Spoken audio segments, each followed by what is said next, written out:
Pradedam architektūros forumą, tai jeigu galėtumėt baigti pokalbius ir susirinkti savo vietas, būtume labai dėkingi.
Good morning to everyone.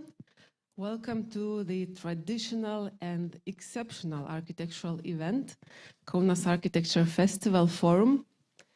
My name is Radula. I am the president of Architects Association of Lithuania, and here standing by me is my colleague, architect Andrius Ropolas, who is the curator of this event, Forum for Kaunas Architecture Festival, and we will be your humble host for today's event. Thank you all for coming. This event is part of Kaunas Architecture Festival and East 5 project. Just a short note in Lithuanian. Visiems, kurie galbūt norėtų klausytis forumo paskaitų lietuvių kalba, prie įėjimo į forumą yra ausinės ir bus vertimai iš anglų kalbos į lietuvių kalbą. Tai jeigu kažkam reikėtų, viršuje yra ausinės.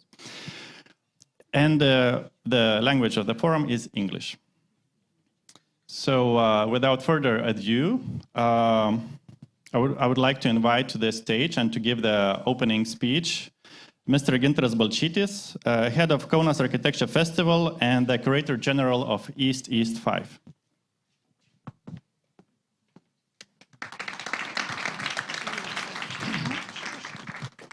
Good morning. So, it's really very nice to see you here, and I see a lot of architects here. That means architecture is still important. At least we believe in that.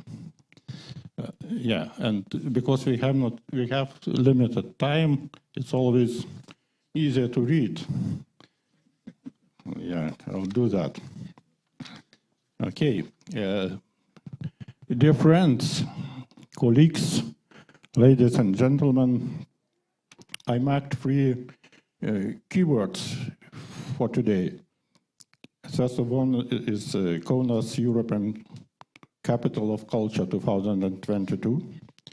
The second one, Kaunas Architecture Festival, and the third one, East-East event. I think they are very related. Kaunas European Capital of Culture is a very important event for Kaunas and for area in general. And Kaunas Architecture Festival became an official part of this prestigious event. Kaunas Architecture Festival takes place every 3 years, and this event is the 4th. During the previous 3 festivals, we have produced and presented more than 100 exhibitions, forums, talks, students' workshops, architectural excursion. More than 20 magazines, catalogs, and books have been published. This has been appreciated and recognized by architectural community. Almost 10 years ago, we started with Kaunas Architecture Festival in 2013. And the Lithuanian and Japanese event East-East 4 participated in our program. While planning the program of this event, I thought it would be a great opportunity to involve the architectural community again in a joint Lithuanian and Japanese architectural project East-East 5. 2 countries with different histories and cultural traditions. Japan with 125 million inhabitants in the east of the world, and Lithuania with almost 3 million people in the east of Europe, are now celebrating 20 years of architectural cooperation. This project involved the most creative Lithuanian and Japanese architects and architecture students of all ages, and now they are in Kaunas. The East-East architectural project has laid the foundation for exchange and professional fellowships between Lithuania and Japanese architects. It includes lectures, exhibition, discussion, and workshop for students. Today, when the subject of architecture is becoming exceptionally important, and we should reconsider and refresh the idea we live with today and into the future. So it seems that the topic of this event, recovery, is very timely and important because we have to rethink the purpose and goals of architecture. It's especially gratifying that this idea was supported and developed by the Japan Institute of Architecture in Tokyo, the Architects Association of Lithuania, and its Kaunas branch. The mediator was the initiator of East-East project diplomat Dainius Kamaitis, former ambassador of the Republic of Lithuania to Japan. Financial support was provided by Kaunas European Capital of Culture 2022 office. Also, Lithuanian Council for Culture and EU-Japan Fest Committee. Organizational support was provided by the event partner Kaunas University of Technology of Faculty of Architecture and Construction. Without the support of this organization and the efforts of a whole group of program leaders, curators, and coordinators from Lithuania, Paulius Vaitekūnas, Martynas Morozas, Jautra Bernotaitė, Andrius Ropolas, Laura Baltkojytė, and from Japan, George Kunihiro, Osamu Nishida, Shinichi Kawakatsu, Kei Kaiho, Yumi Zorako, and many others. We would not have been able to organize and realize such a large-scale event. And I'm sincerely grateful to all of them. Thank you very much, and enjoy this day.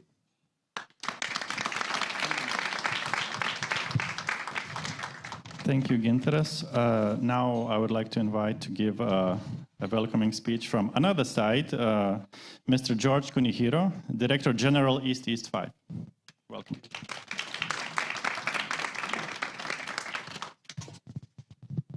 Good morning, everyone. Well, Mr. Gintaras, cities, and Mr. Tetsu, Honorable Tetsu Saki, Ambassador to Lithuania from Japan, and Mr. Danius Kamaitis, Virginia Vitieni, and our Ruta Leitainaite, and all fellow architects and students and ladies and gentlemen. Well, we're back. And Gintaras prepared a speech that I don't have to repeat. So this paper just have names, and I'm going to talk about my experience here in Kaunas in 2002. And as Gintaras mentioned, Mr. Danius Kamaitis was an ambassador at the time, contacted our fellow architect, Taro Ashihara, and organized this generally international interchange with architecture. And that to architects who is not the major player in the world, politicians, businessmen, others, but architects are just a little part. But Mr. Kamaitis made architectural world the center of an important international exchange. I was 50 years old at the time, and we have Kenkokuma and others who are in the generation that are 50-ish, 40-ish. And 2022, 20 years later, we have from Japan 10 architects that are what my generation was 20 years ago. And this event of Kaunas Architecture Festival was a vehicle in which Mr. Kamaitis and Gintaras and the whole group said, let's do the 5th East 5. And I was contacted. So and this was like 2 years ago, but it took about a year to get this thing rolling. And once we got this rolling, and I've asked Osamu Nishida to be the leader of this new generation. And he had organized this group of young architects, ladies, men, that are one of the leading young generation architects in Japan.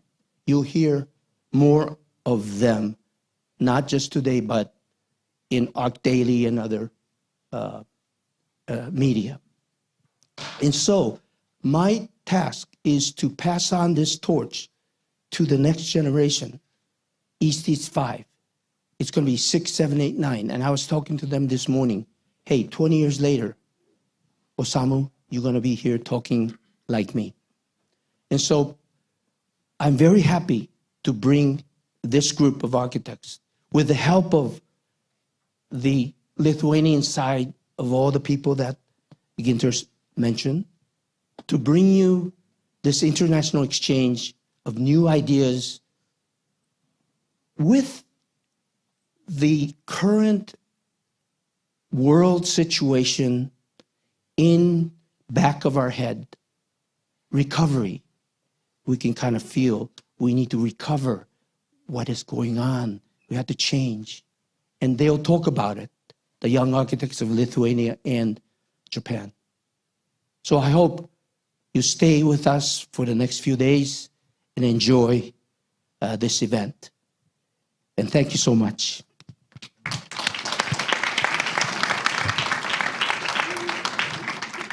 Thank you, George Kunihiro. And now I would like to invite His Excellency Ozaki Tetsu, the Ambassador of Japan to Lithuania. Welcome.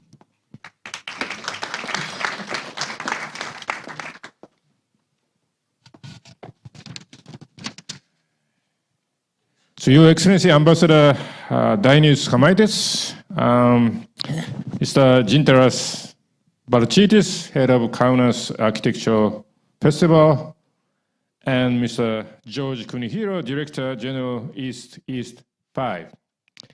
Distinguished guest, Lava Sritas or Lava Diena, thank you very much for inviting me today to the Kaunas Architecture Festival and East 5.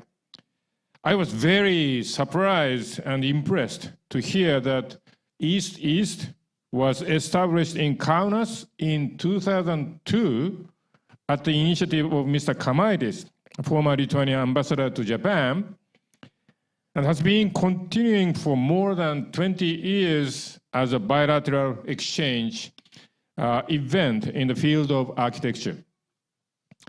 I'm very happy that the 5th event, the 20th anniversary, will be held in Kaunas, the cultural capital of Europe, on the occasion of the 100th anniversary of the establishment of the diplomatic relations between Lithuania and Japan. And I would also like to express my sincere respect to all the people who contribute to the deepening exchange between the two countries for many years. I would also like to welcome all the Japanese architects and students of architecture to Lithuania. It's been almost a full year since I arrived in Lithuania last year, October, and through various encounters with Lithuanian people, I have come to realize that Japan and Lithuania have many things in common, such as love of nature, respect for the changing seasons, and respect for traditional culture and art. So it's no coincidence that the main theme of this forum is recovery, with an emphasis on nature. The interwar modernist buildings which Kaunas is proud of, including Sugihara House, which is one of the most important ties in exchange between Japan and Lithuania, were built about 100 years ago. Today, I hope this forum will result in architectural structures that will last for another 100 years.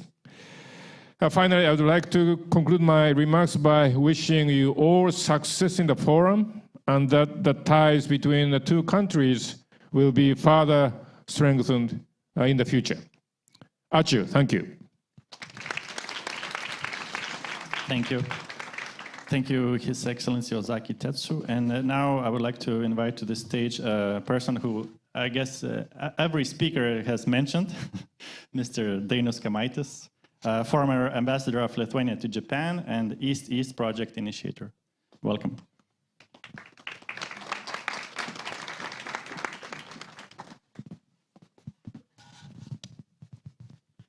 Excellency Ambassador Ozaki, Gintaras Balčitis, George Kunihiro, ladies and gentlemen.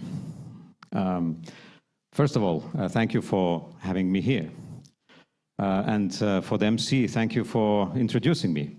But as they say, a speaker does not need an introduction. What a speaker needs is a conclusion. So let me jump right to the conclusion, which is quite straightforward.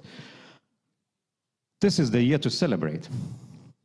And as Ambassador Ozaki has already rightly pointed out, this year marks the centenary since the official relations between Lithuania and Japan were established in 1922. And it's really an impressive milestone to celebrate. But there is another one, which I would like to name a jewel in the crown of the history of our relations. And that's East-East, a truly unique phenomenon across Europe, second to none. If I turn back time around 20 years ago, I can say that a slightly crazy idea popped into my head then, to establish partnership between Lithuanian and Japanese architects. And the idea was not just slightly crazy, I think it was completely crazy, because the Japanese architecture was a globally recognized brand of highest quality. And to us here in Lithuania, it seemed so distant and so out of reach. At least until I met a real Japanese architect, a wonderful personality, Mr. Taro Ashihara, who happened to be the vice president of Japan Institute of Architects at that time. Martin Luther King has given his famous "I Have a Dream" speech to a huge crowd of people. Well, I also had a dream, but I mentioned that only to Mr. Ashihara, so nobody else knew. And we joined hands, and that's how the East-East was born. But certainly, the East-East would not have happened without an enthusiastic support from architects, students, and lots of volunteers on both sides. So I feel this is the time to say a big word of thanks to so many supporters who helped to realize my dream. And it's amazing that it's still continuing 20 years after the first East-East opened its door in Kaunas. Well, they say history repeats itself. And indeed, East-East, the parallels between East-East and the first Japanese missions to Europe in 19th century are really striking. It is well documented that the first Japanese to set foot on the Lithuanian ground were the members of the first Japanese mission to Europe in 1862. That was traveling from St. Petersburg to Berlin, and it made a short stopover in Kaunas. The most famous member of this delegation was a man whose portrait is featured today on the 10,000 Japanese yen banknote. His name is Fukuzawa Yukichi. And it is also documented that he was impressed by the bridge in Kaunas, which is actually close to this place where we are now, and it's still there. And by coincidence, the first mission of Japanese architects to East-East also landed in Kaunas. And 11 years later, in 1873, there was a second Japanese mission sent to Europe, and it stopped in Vilnius. And again, we know that the second edition of East-East happened in Vilnius too. So these are the facts of history. And today, East meets East again. And we are continuing to make history together. So let's cherish this moment. And I wish you productive discussions, new experiences, and simply a good time together. It is true that we have to travel far to meet each other, but it's certainly worth the while. Thank you very much. Thank you. Thank you. And now to the stage, I would like to invite, of course, Virginija Vitkienė, head of Kaunas European Capital of Culture 2022. Welcome.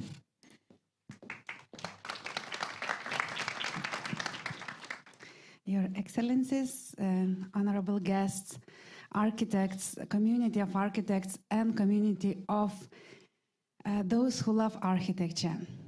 It is not so often, rather exceptional, than European Capitals of Culture program focuses also on architecture.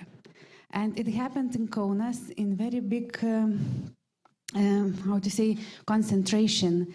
Among 7 conceptual lines of European Capitals of Culture program in Kaunas, we have Modernism for the Future program, because I am telling to the guests who may be first time in Kaunas, Kaunas is a city of modern architecture because of its great history, and 90 years ago, city was built in very big quantities in public and private houses, which are still evident and which formed our city's face. So during 5 years of preparation for this program, so many citizens were involved in the movement we call lovers of modernism, modernist community. So those people who live in modernist type of buildings, they are big enthusiasts, and we have a lot of volunteers and also guides through Kaunas city, and who would not only tell about city's recent developments, but who are really proud of how city looks like. And why I'm telling you so, that you arrived to the city which really recognizes its DNA in architecture. It's not only our social-political importance, it's not only cultural things, but architecture which formed our city, our perception, our movement, our leisure, our work time is very, very important feature. And there are several exhibitions around Kaunas city. Congratulations to those Lithuanian and Japanese architects who are opening their exhibition today evening in Post Office building.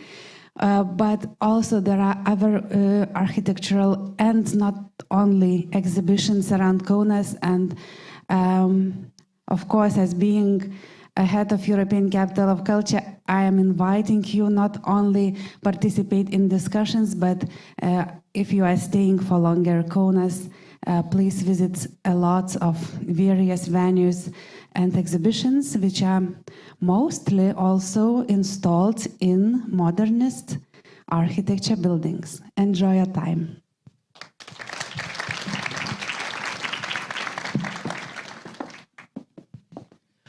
Your Excellency Ambassador, dear initiators of this event, dear participants of this event, dear architects, dear ladies and gentlemen, let's get our hands from the topic and we will start the forum. So I will briefly explain the structure of today's event or events. So this forum will be made of 2 parts. The first part will be moderated by me. We will have 5 short presentations. Each presentation will last 20 minutes. If you have any questions, please save those questions for the discussion session that will happen after all those 5 presentations. Then we will have a lunch break, and then afterwards we will have the second session in the same structure.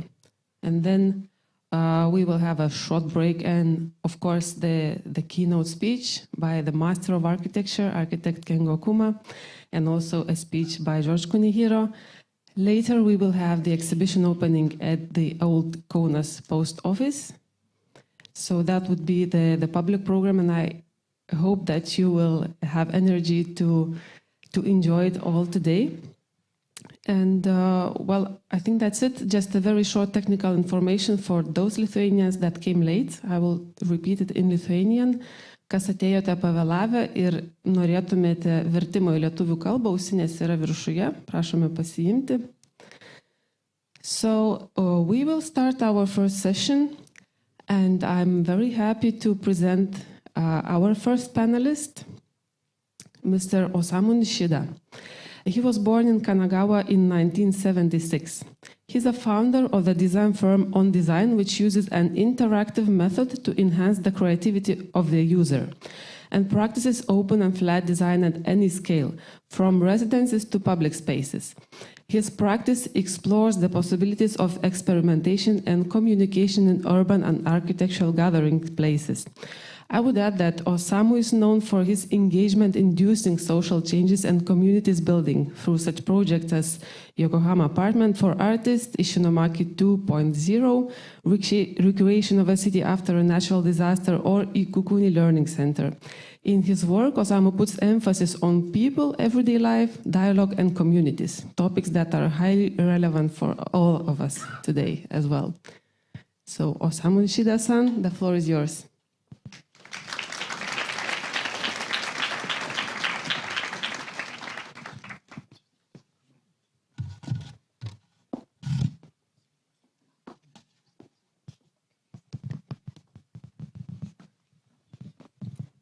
Hello everyone, my name is Osamu Nishida. On behalf of the participants from Japan joining us today, I would like to thank you so much for having us today. So my office name is On Design Partners, and today I will only introduce two projects, but the title I put for my presentation is Interactive Architecture, because this is a concept we consider in depth in most of our projects. What is interactive architecture? While many buildings tend to focus on its privacy and they come closed, we think it is very important to challenge the border in which architecture can be open to public in a sustainable way. We have many projects of interactive architecture that vary a lot in scale. The first project I want to introduce in an international student dormitory in Kanagawa.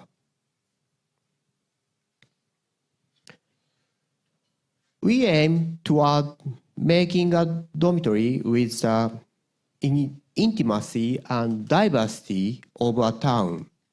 But what does a town-like architecture look like?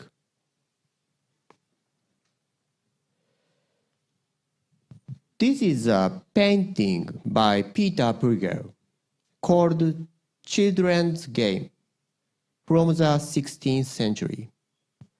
About 80 games are drawn in this picture, and each one of them is depicted with equally high pressure.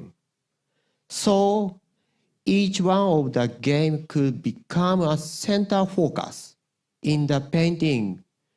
It is a multi-central composition.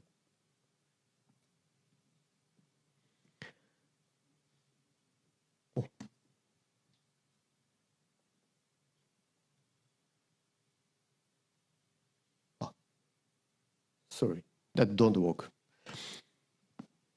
In the similar way, the social concept in this project is based on sharing and existing within a multi-central building.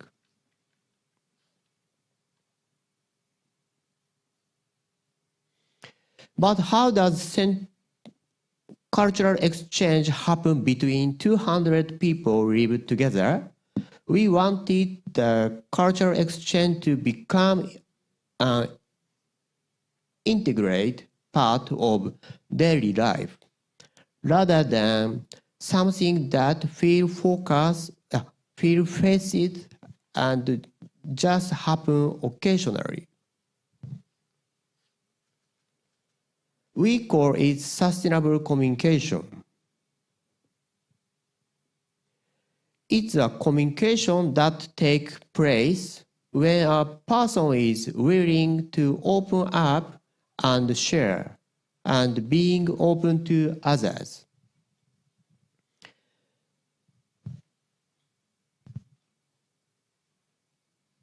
So what are the design features in this project contributing to making this communication happen?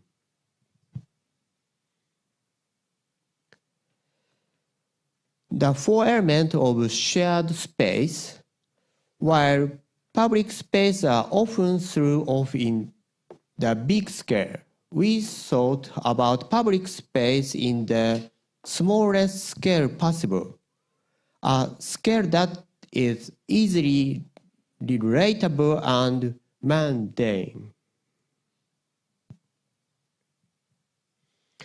Perhaps the most striking design element of this project is the box floating the atrium space.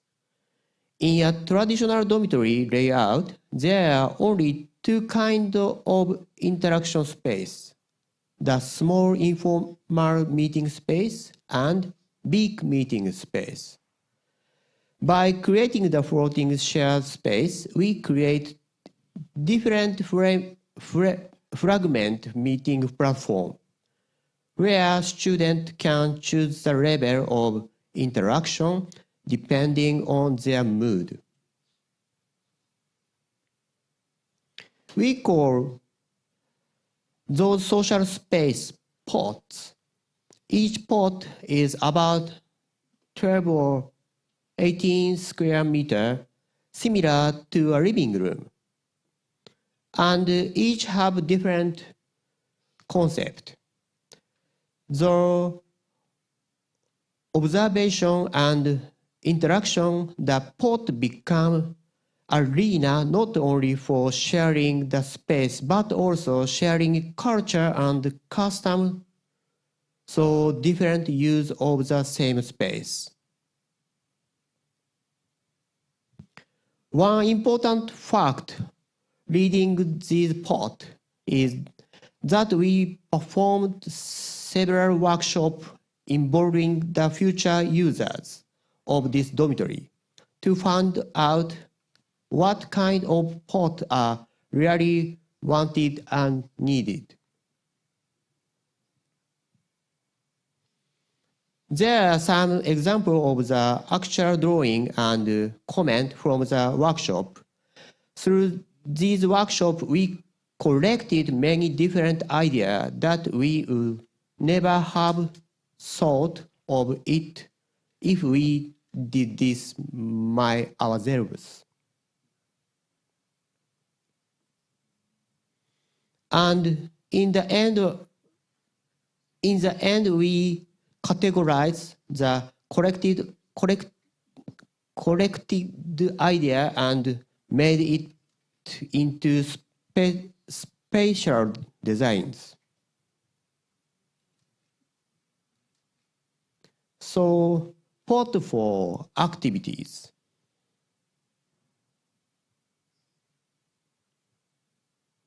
Next, the small-scale space should be connected in organic ways without being too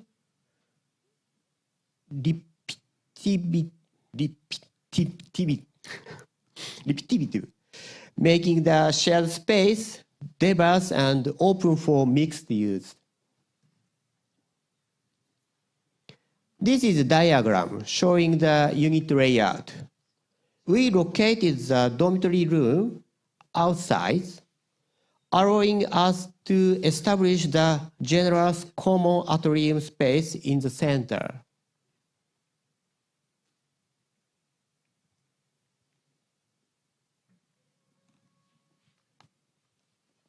This is the image of the common dining area next to the staircase in the living street.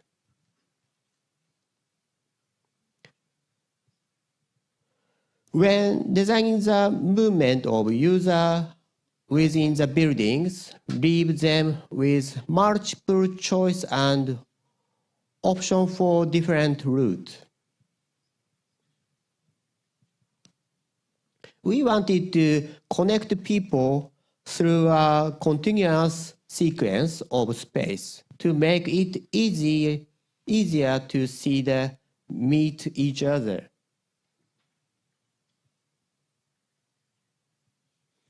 We want the student will encounter the variety of social situations while passing by the pot and the kitchen, learning and discovering new things every day.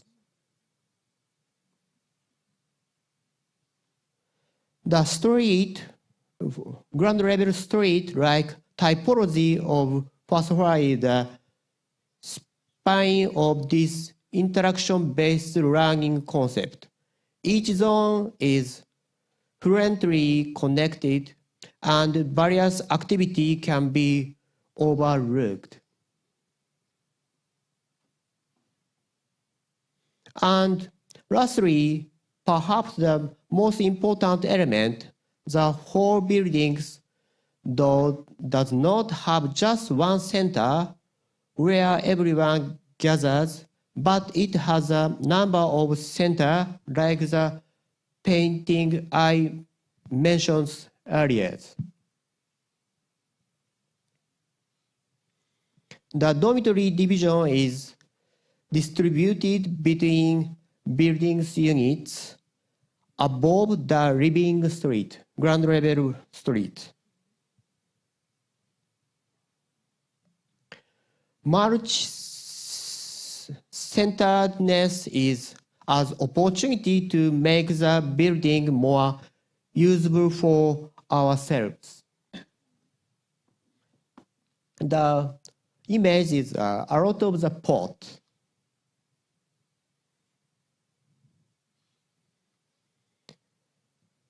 The pleasures of finding your own place and interacting with the people you meet there.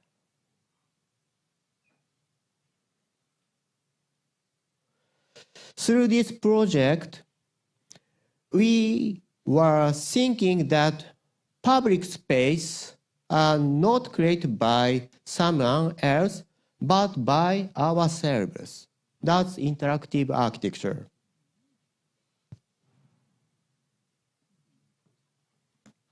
The second project I want to introduce is Tokyo Midori Labo. Midori means the green.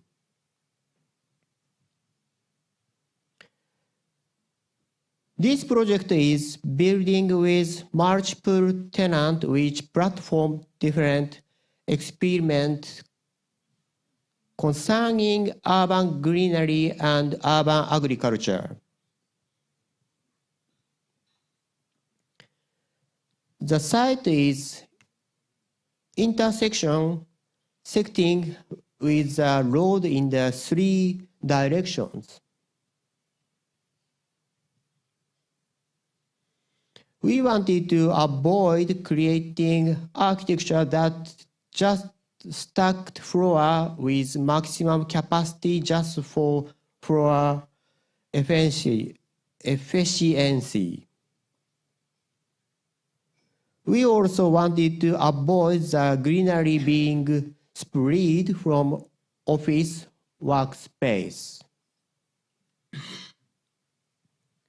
So, we came up with the architecture with multiple volume of office and green space that wrap around the core and shift as they go up.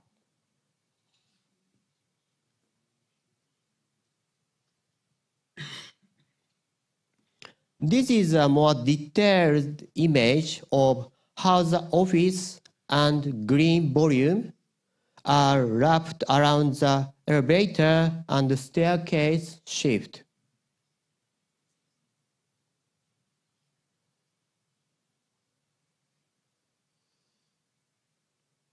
Because each volume is unequal and they are shifted amongst each other, the light and the window coming into the building is also uneven. We not only consider the plants as part of nature.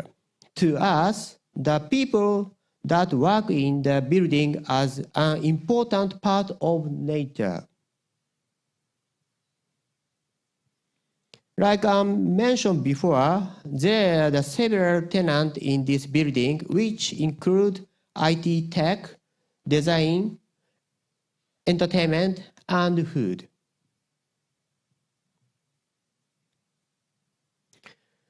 We considered creating an architecture where these different companies with different specialization can come together and communication with each other. The private company spaces are connected with green terrace with, which trigger soft communication. People can work in an environment surrounded by greenery and enjoy the indirect sunlight coming in from the terrace spaces. Every opening is equipped with net, so we don't need to always rely on artificial ventilation and enjoy the nature window coming in from the outside. We also put furniture in common entrance and terraces so people can work, have meeting, and also have lunch and coffee in open air space. We selected these plants in the hope for people to learn how they grow. We also wish that in the near future, all the activities that are happening and all the knowledge acquired in this place will expand to other public space in the neighborhood.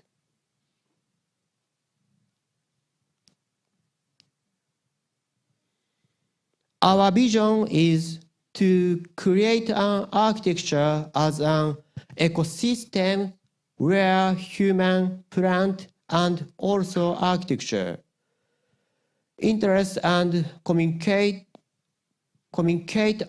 amongst each other to adapt to change in the surrounding urban environment.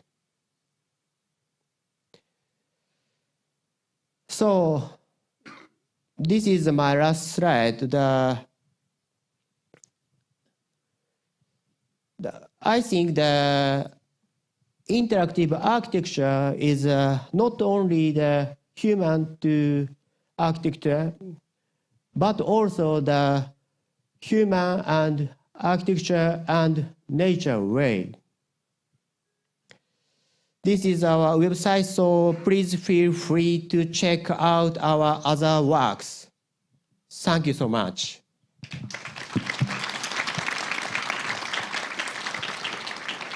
Thank you so much, Jarosama, for your comprehensive presentation.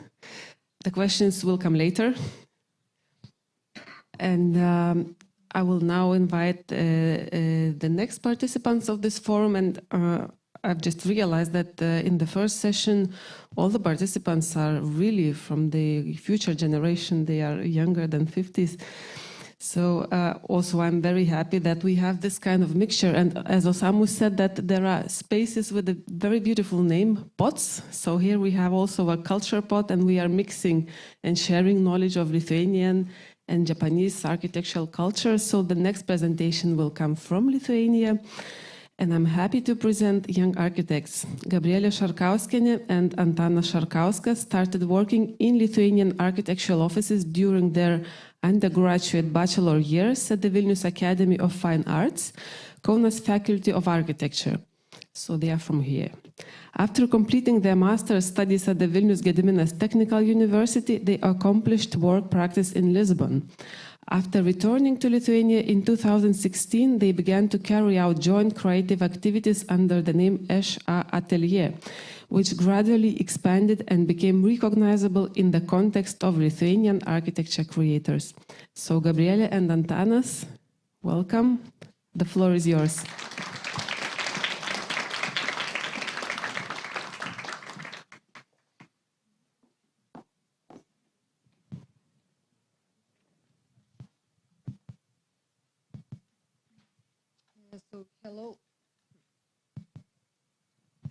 Hello everyone, we are pleased to be here, and together with Antanas we work in our family studio called ŠA Atelier. Today's event is a little bit familiar for us because as students we participated in Lithuania and Japan architecture workshops for students. In 2011 it was the East free.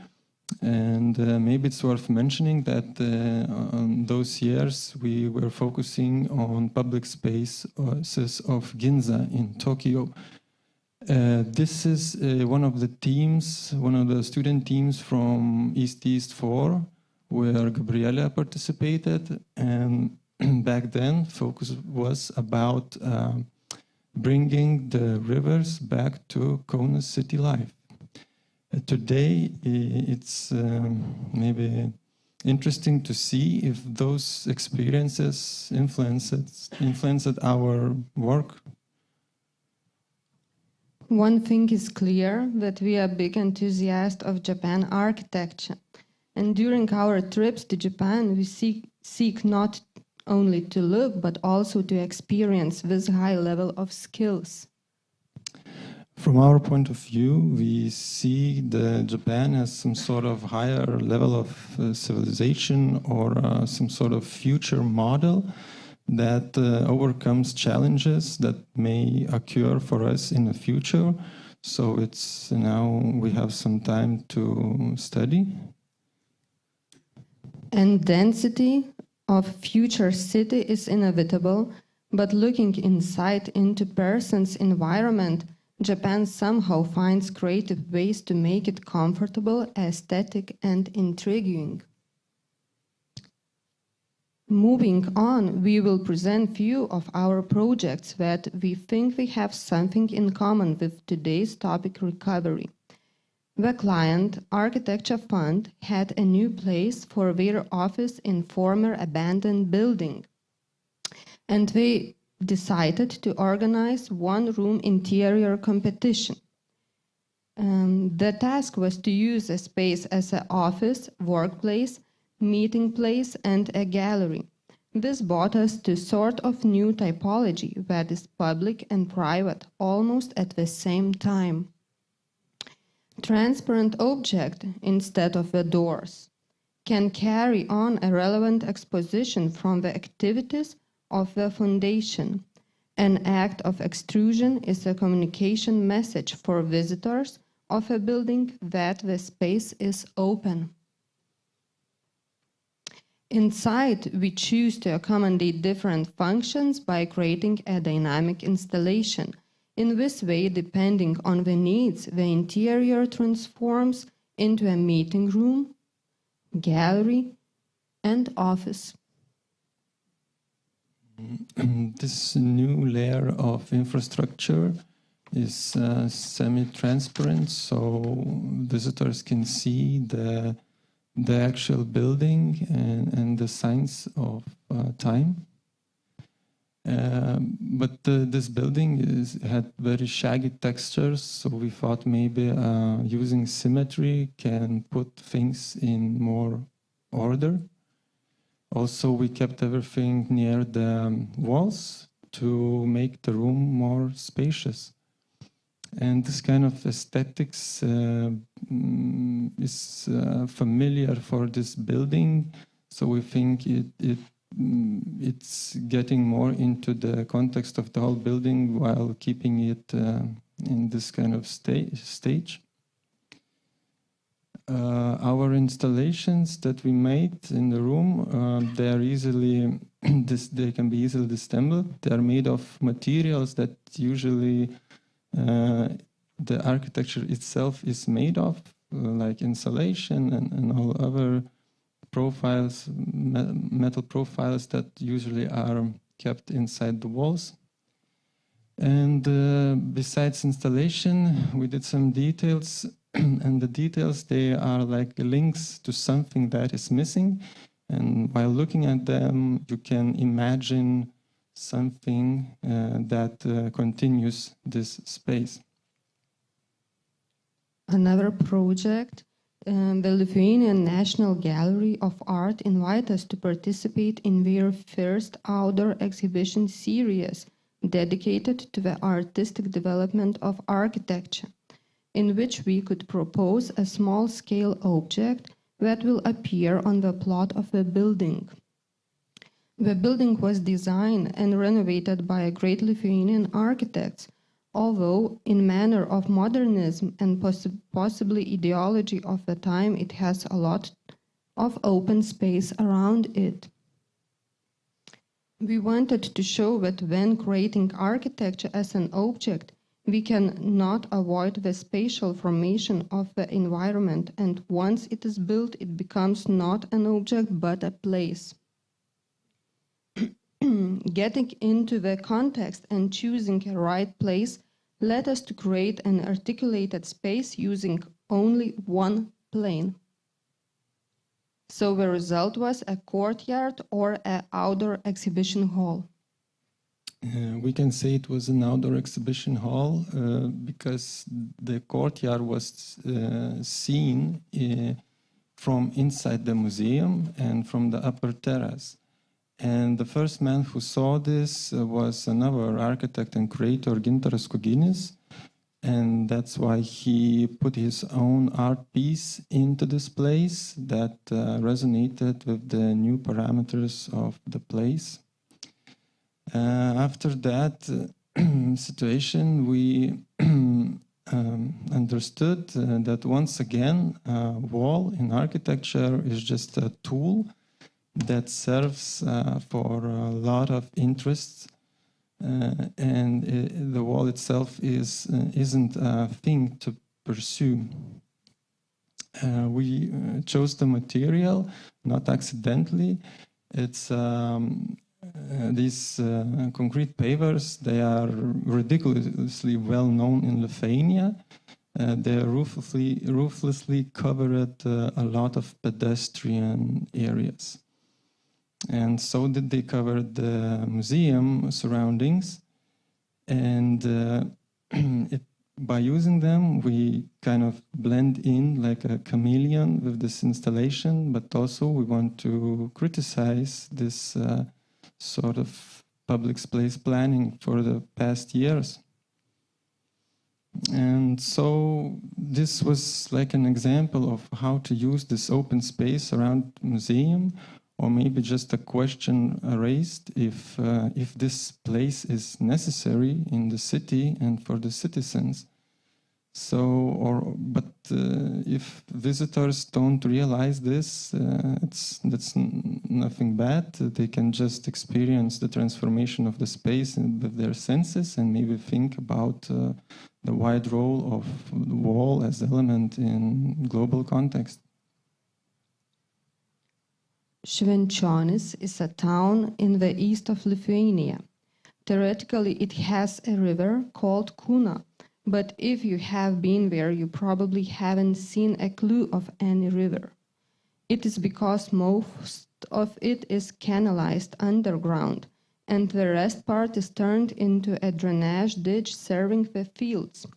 However, before melioration, there used to be a natural river, even with a bathing place. And we are doing pedestrian and cycles path in Johannes near this former river. And municipality had this great idea to connect surroundings, minor lakes with this path. And where our project occurs, we understood that we want to make this river like more like river once again, and create a new shape for it. Because this is the existing situation, as you've seen before, a very straight ditch. And this ditch collects the water from the surrounding fields. And those red lines, they are draining pipes. And this is a fragment of our proposal where the water and path can coexist as one object and create places for people to hang out, but also work for the fields as it is. And a lot of fields in Lithuania is drowned, and if they won't be drowned, they probably look like this, like wetland or a swamp. And the swamp is rich in biodiversity, and it helps for global ecosystems very well. In 2018, Lithuania participated in Venice Architecture Biennale with the Swamp School program. In it, we did an architectural workshops for local kids. The workshop consisted of theoretical and practical activities. It was a real-size structure that we did. One of the purpose that was we could feel the changes they make, that it is a real part of surrounding space. The another goal was in the topic itself, building a house for amphibian mans lets you think about, think outside the traditional architecture that focuses around a person or a man, and think about the consequences or conditions that our constructions make to other species, and think about if we can provide something not only for us, but for others too. So we think that education is one of the most important things in environmental responsibility, and architecture can also help here too. Another project was located in more natural environment in island of Lake. This is an ordinary island for Lithuania because it has a development plan, and it is quite dense for that we could imagine for this type of area. It was us and a client that agreed not to take over all the land that could be built on, instead to take as less as possible. The building as a modular system was designed by us before having this plot, so we were only observers of its relation to landscape. However, the nature was incorporated into design process before we had this plot, and that's so the building has this roof that provides a shadow in a sunny day. The roof is elevated in some sort of way that maybe a wind could carry it up. And once the water hits the roof, a small waterfall appears first from the top part to lower part, and then the water goes exposed in front of the terrace. Inside, in 23 square meters, it has a kitchen, a bathroom, beds for 4 persons, and it was all made by individual interior design and also furniture design that we did. We think that this kind of small buildings makes you focus more outside, and that's why the people go to these places at the first place. So this building was brought on the plot by truck into pieces, and so it can get out the same way. It's made of metal and wood that can be recycled or reused elsewhere easily. And for the other neighbors in this island, we suggest to minimize their needs and make as little footprints on this nature as possible. So we just ran through some projects that we thought could somehow reflect today's topic, recovery, in terms of transformable multifunctional spaces in cities, communication to public through art, renaturalization and dual use of past elements, education about architecture, and small footprints in nature. That was all we wanted to share to you today, and thank you for your attention.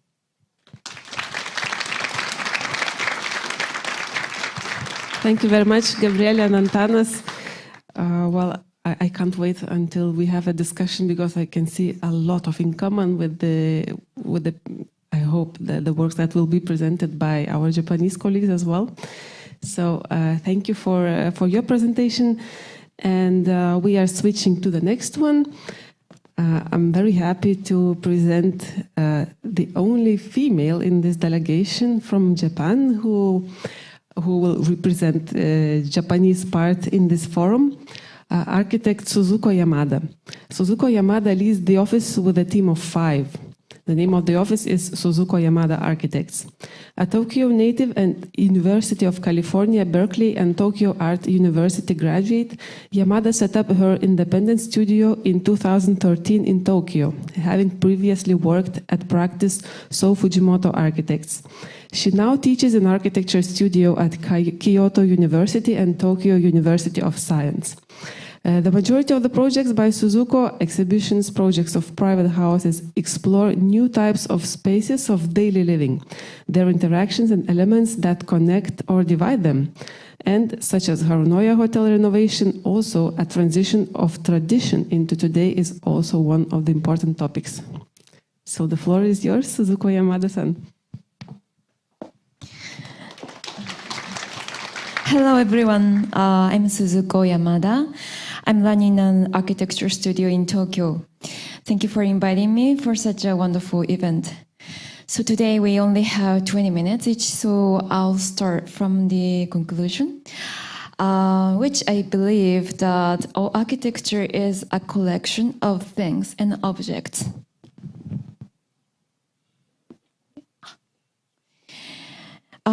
When I heard the theme of recovery, I wanted to think about how to gather things that have been scattered apart, so how to bring them together again. So today I would like to talk about the gathering. So this is a model of a house we recently designed. It was made by one of our intern students for this exhibition. She made this only looking at the architecture photos. She was not involved in the design process of this building itself. So she didn't know the details of the architecture design, but she looked at the photos and drew out the architectural concept. So at first glance, it looks like a piece of trash that fell from outer space. Wood material, natural and artificial metal and ready-made, and various other things are floating in the air. And they are connecting with each other, so very three-dimensionally. So there is a crisps, and nails and screws are used in this model because we thought that it is important for this house to be connected to each other. The different materials are connected one after another, like a planet with a single gravitational pull.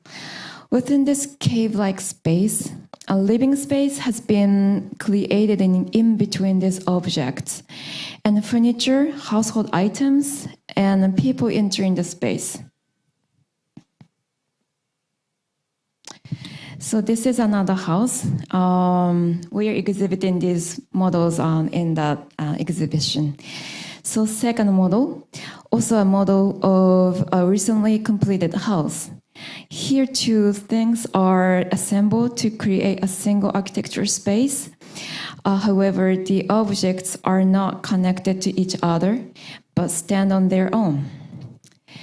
Each object is very unique, whereas the previous model was a planet-like mass.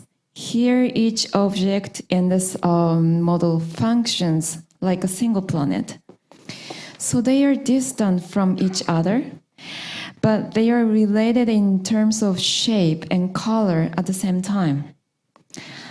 So looking in the model, candles, stones, plastic toys, maybe Lego parts, and pencils, the other things are used, but they are actually a part of the architecture, which is walls, columns, and stairs, and including furnitures, household items, even people themselves, and trees and plants outdoors. So in this house, we aim to treat all these objects that make up the space equally, so that the architectural frame does not come forward. When you are living in a space, the space changes dramatically if you move furniture and objects, and even you become a part of creating the architecture space, so the architecture is constantly shifting. And since every space is surrounded by unique objects, each one has a completely different weight and sense of freedom. And depending on what order you experience them, your image of the architecture will change. So here, I'll do some conclusions. So in the first model, objects are connected three-dimensionally, and a living space is created between them. While in the second model, objects are independent but gathered together, so the furniture and the people themselves become a part of it. It is a collection of things in which the larger architecture itself seems to disappear. So here are some so this is a section of the first model, which is Data 2019. As the name suggests, it's a house that was completed in 2019, 3 years ago. The left heart of this house is a wooden house, and the right half is a steel garden with the many plants. So the idea was to bring these two very different environments as close together as possible. Although the structure system are different, by matching the size, density, and the connecting of the components, both indoors and outdoors, it was trying to create a wholeness that would make them feel like one environment.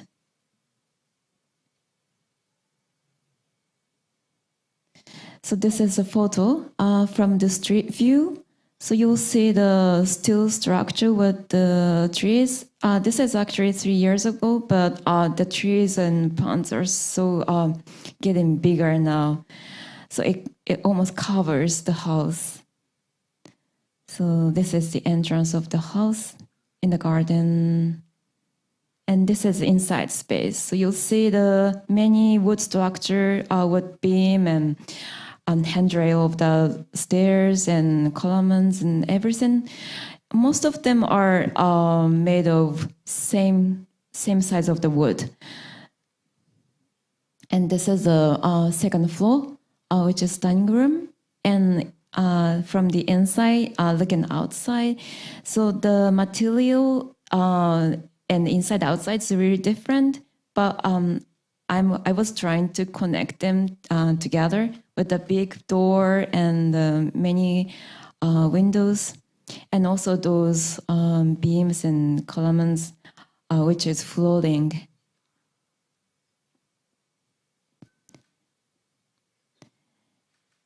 Yes, so this is Data 2019. So let's see another house, which is Miyazaki.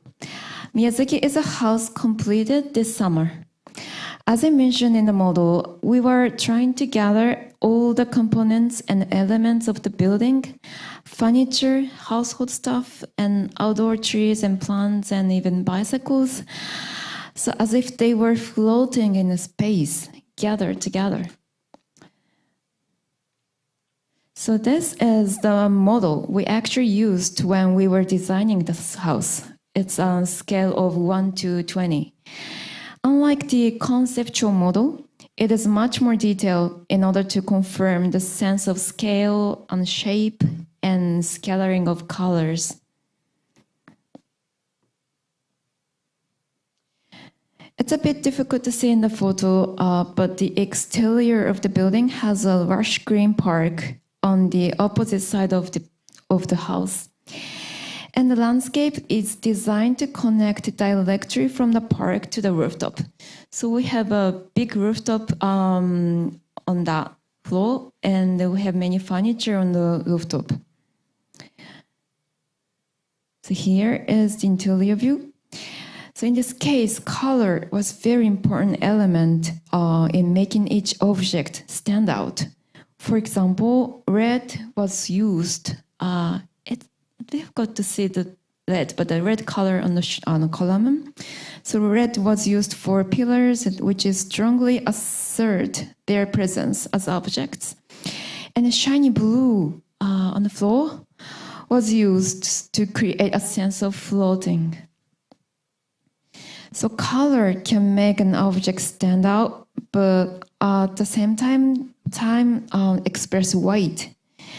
And when light hits it, colors can reflect off other objects and mix the color with them. This was the first time we had used so many colors in a small interior, but it created a very interesting environment. Yeah, so that's it. Thank you so much. Thank you very much, Suzuko, for your presentation.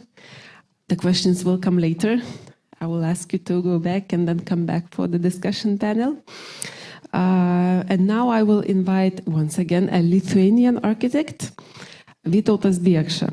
He's an architect and a graduate of the Vilnius Academy of Arts. Since 2007, he's leading the Architectural Bureau Process Office. Together with colleagues, he has realized several important objects in the cultural field.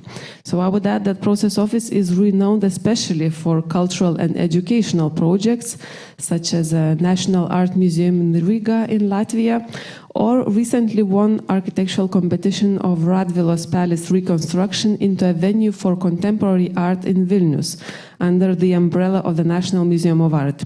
And the name of the office rightly suggests that ethos of the studio opts to concentrate on the processes while exploring, creating and implementing architectural ideas that have impact on the behavior, work and feeling of the users. So Vytautas, come up here, take the floor, 20 minutes are yours.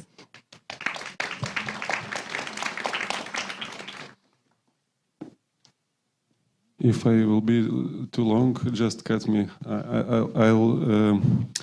When I was asked to present today, it was difficult to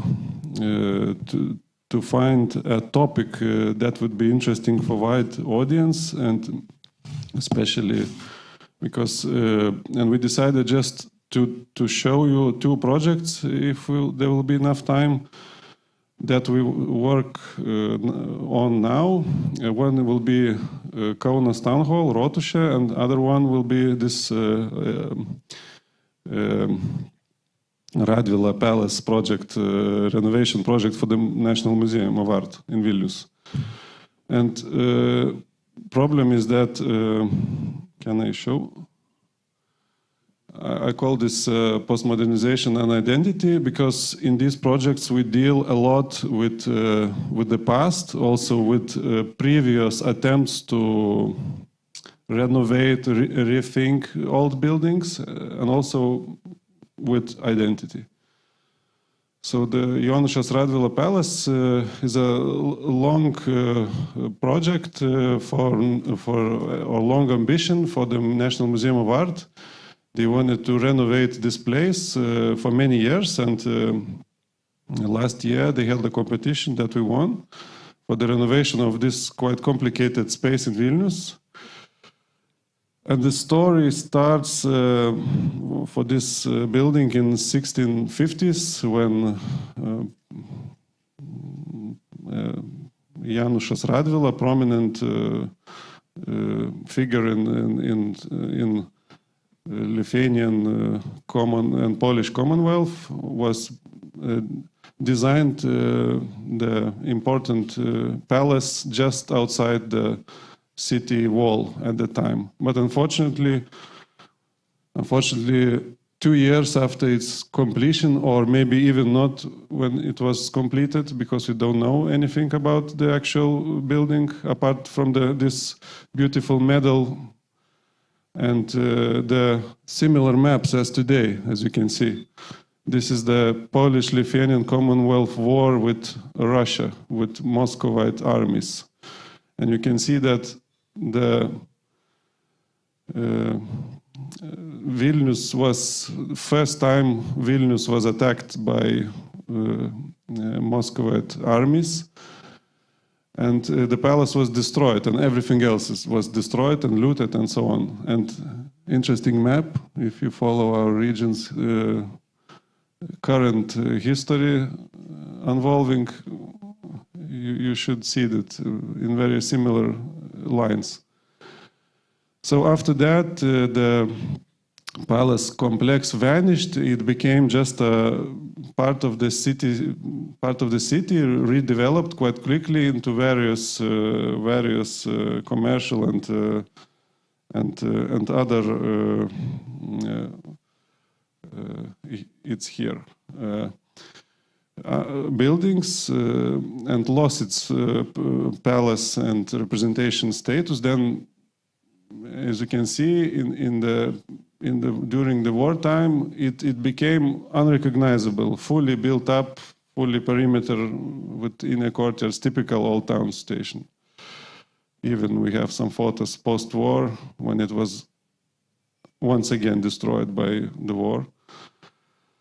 And then some parts of it were destroyed for the movie. Mosfilm was filming a film, and this is the note from Drėma's book Lost Vilnius. He describes how the part of the existing palace, the chapel part, was destroyed in '65 as a background scenery for the film. And then mid-60s, 70s, it looked like this, just abandoned, half-used for residential purpose buildings, but still keeping some of the original decorations and structure from the 1660s. And now it looks like this. Quite complicated situation, brutal modernization in the 60s and 80s when all the former perimeter buildings were destroyed. This mega parking was created. Also, some of the palace buildings were renovated quite in a strange fashion, mimicking the medal facades taken directly from the medal, but not from archaeological or Drėma's notes about how it was. Some buildings were built on the same foundations in early 20th century. Some new ones, which were industrial, then sports hall, then NKVD, interrogation bureau was here. So then again, museum. This one is renovated, and we had the task to somehow connect everything into some kind of cohesion, to have a final sort of complex situation. Public spaces, as you can see, is not very attractive. typical modernization, some trees to cover the ruins. And then our concept was just we put everything together, the mythical, more mythical than actual palace from the middle, the whole structures accumulated over the 300 years. And then we just rebuilt some parts that are new with marks of them being changed during all other periods. In other words, we have initial towers, but they have mixed in other memory of them being not the palace towers, but just ordinary buildings. So it's a sort of mixed volume solution where we have initial tower look and some perimeter inner courtyard building volume type. So it's a mixed combination. And then just on the public space, we have a 17th century courtyard and then sort of public space, a city public space, which has memory of some previous buildings. It should look like this. You can see that this is the old part, the oldest part. This was later added, so our new volume is subtracted by this later addition that allows to remember all these changes that happened here in this building complex. Also, the public space is very important. We would like to clean it as much to create some kind of three-dimensional situation where we can have vibrant city life and also separate it from the more historic lower level palace in a courtyard, which was originally from the 17th century. And then, of course, it joins up in the singular fashion into whole buildings. All buildings are used. We try to use as much as possible from existing buildings, not to redesign them very strongly, and then just to renovate some parts of the buildings very carefully, not to forget the later additions, different floor manipulations, but maybe to return with some new elements that remind us of the original palace design. Also, the new volumes are clearly articulated and display their sort of complex history.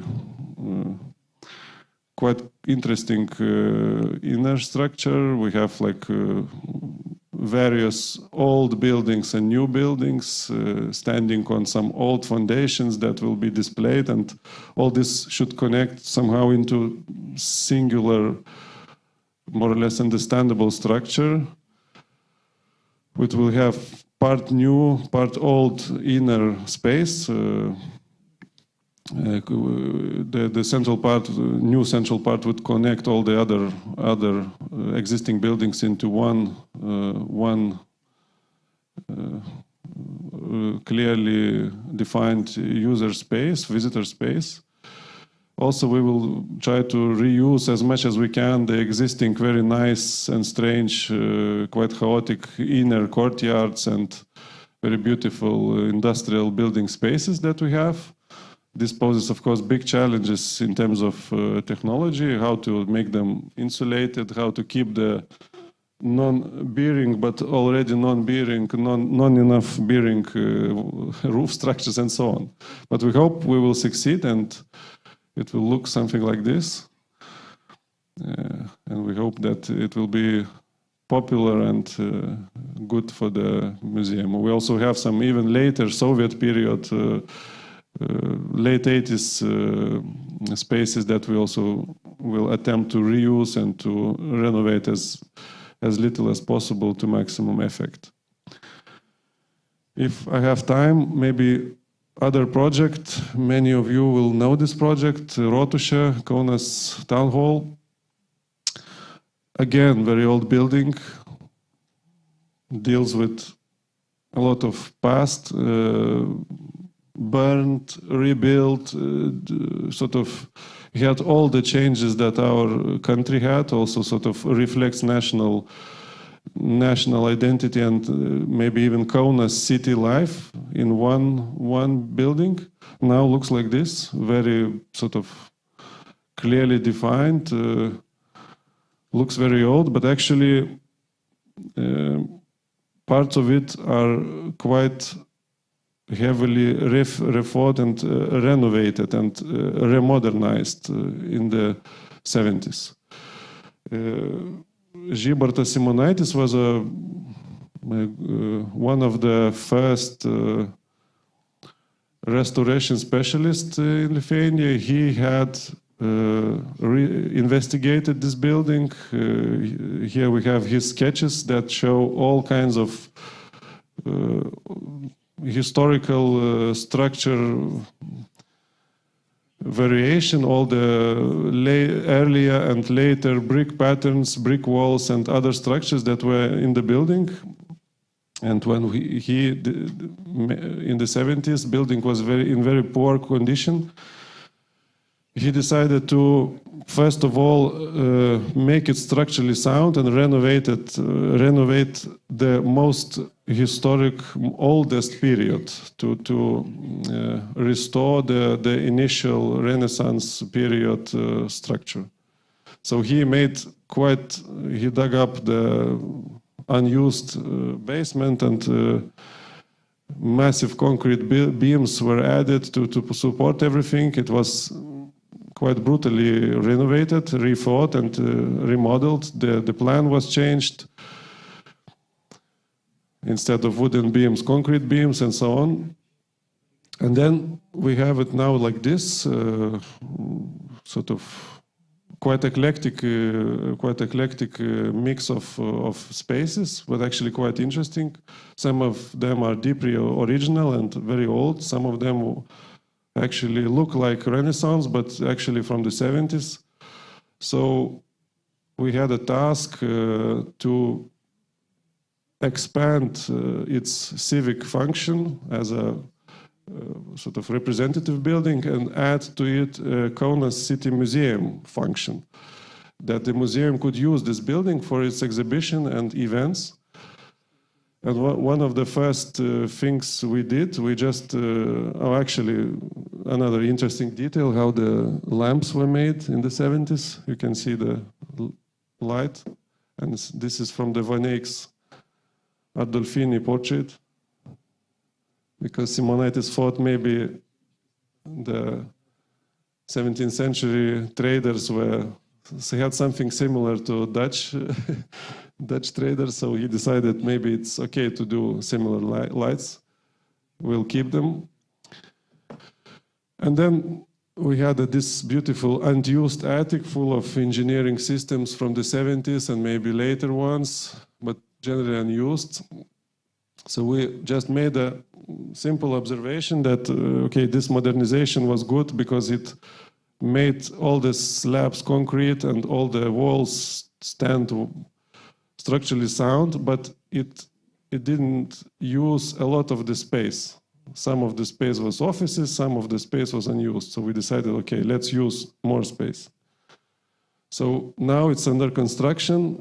I think it's almost at its best now because it doesn't have any new things. We just removed as much as possible. So we opened some space in the underground floor. We just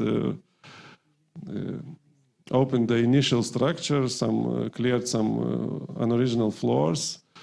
Also the ground floor, we just made some openings, and then somehow it's more usable, more open, more public. We changed the plan a little bit, removing some of the office partitions and to make larger spaces, to make it more for the public use, for the conference rooms, for the educational rooms. And also the space becomes more beautiful. You can see more of its original structure. You can maybe, if you know where to look, see non-original beams, maybe some other elements that were added.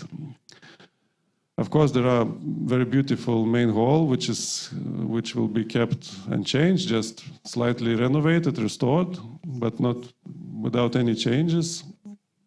Now it's even more beautiful, maybe when it will be finished, I think.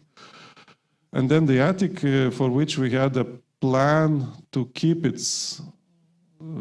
the attic cold, not to fully insulate it and make it fully usable as a whole space, but maybe just add a pavilion, new structure on top of the existing walls, and to allow museum the additional space in this pavilion, which will be climatized and can be used for exhibitions and events, and just keep the old existing structure as intact as much as we can. So now under construction, as I say, we aim for this kind of similar effect, the floating ceiling steel structure and floating floor structure, and then glass. And you can see the old structure. And now we had to add some quite intense structure to make it float, but floor is in, so we hope that in maybe 1 year time we'll have it finished. But now you can partially see the effect. The attic is being cleaned. The floor is already can support public functions, and the wooden structure is still here. So we think we will manage this well, and I'll happy to report for the local residents. Thank you. Thank you, Vytautas. I hope that you could invite us very soon to the excursion to both of the building sites. Maybe for the next event, East 6, we can have an excursion there. And I would like to present the last participant of this panel, coming from Japan, architect Kei Kaiho from Kei Kaiho Architects. He's a graduate of the Department of Architecture, Faculty of Engineering, the University of Tokyo. He established Kei Kaiho Architects in 2010 with a theme of designing the contact between the life of human beings and the phenomena beyond human knowledge. And probably the most well-known recent contribution of Kei Kaiho, at least the one that I know, to a global architectural debate is a pavilion at the Venice Architecture Biennial 2021 Melting Landscape, where Kei explored old traditions of ice storage and its contemporary adaptation to today's needs and environmental challenges. So may I welcome architect Kei Kaiho to the floor?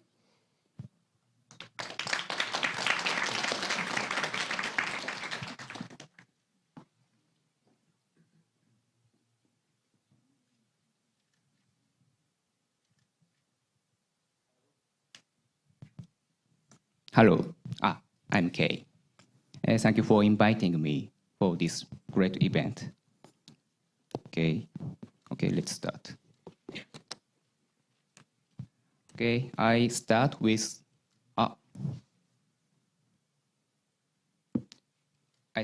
this image. I like the scenery snowing in Tokyo.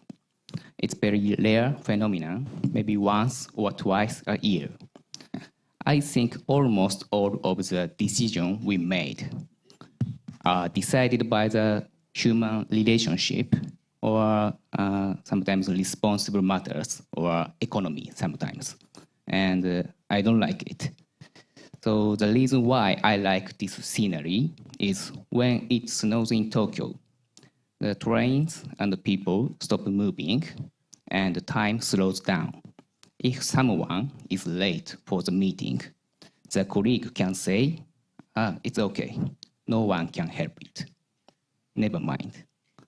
So for me, it's a celebration from the sky for people to recognize once a year there is more than human beings touching with us, and remember how strong and how gentle the human beings are originally. So, when I design the architecture, I somehow struggle to design this touching point between the more than human beings, like natural phenomena, environment, and industry, and so on, and daily life of somebody. This is a wooden snow storage built in a small town named Yasuzuka. The snow storage is a natural refrigerator that utilizes the cold heat of snow, normally used for the cooling food or sake. And this time, the rice harvested in the neighborhood is stored.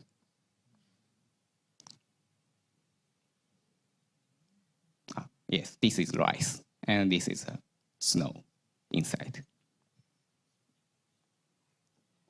Yasuzuka is famous for the beautiful rice paddies, but with the aging of the farmers and the lack of successors, rice paddies in mountainous areas gradually devastated recently.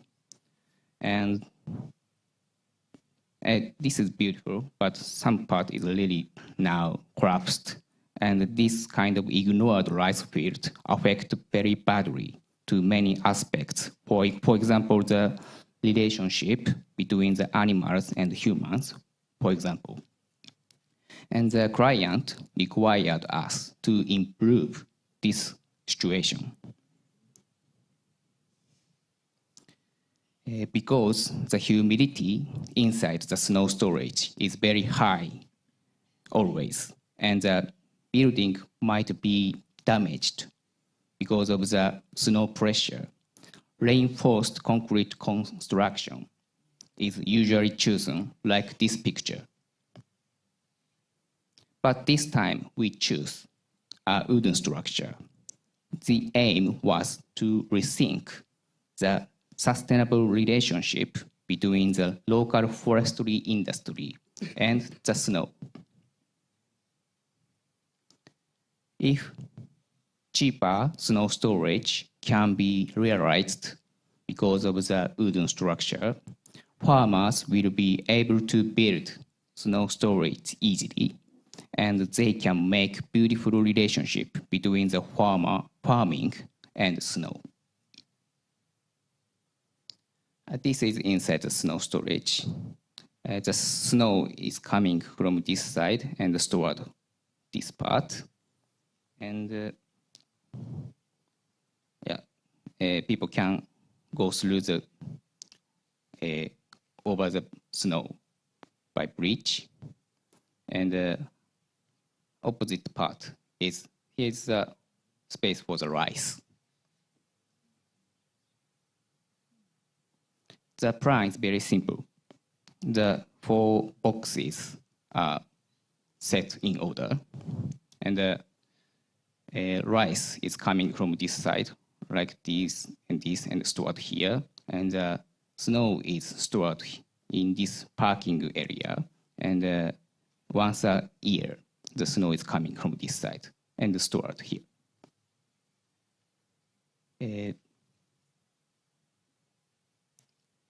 A snow storage is a building that must be closed to the outside due to its performance.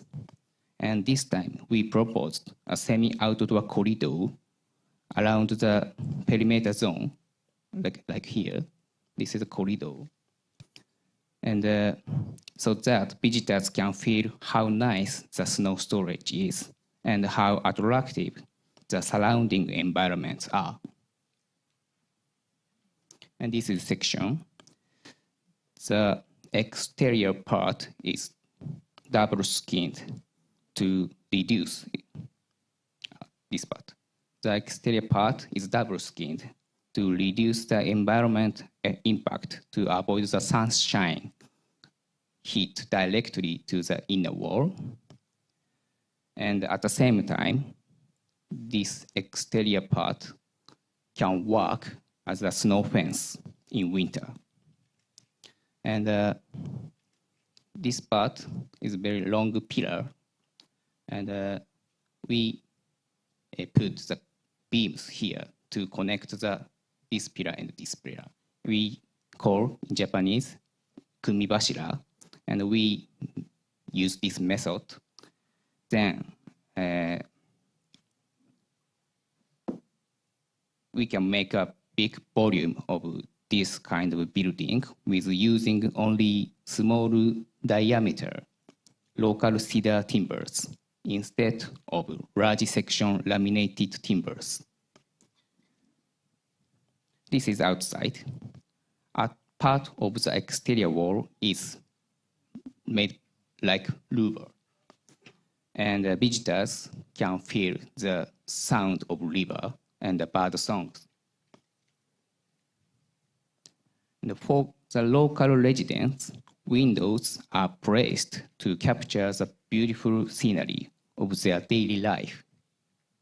The aim is to create a moment in which farmers can be proud of farming in the heavily snow areas.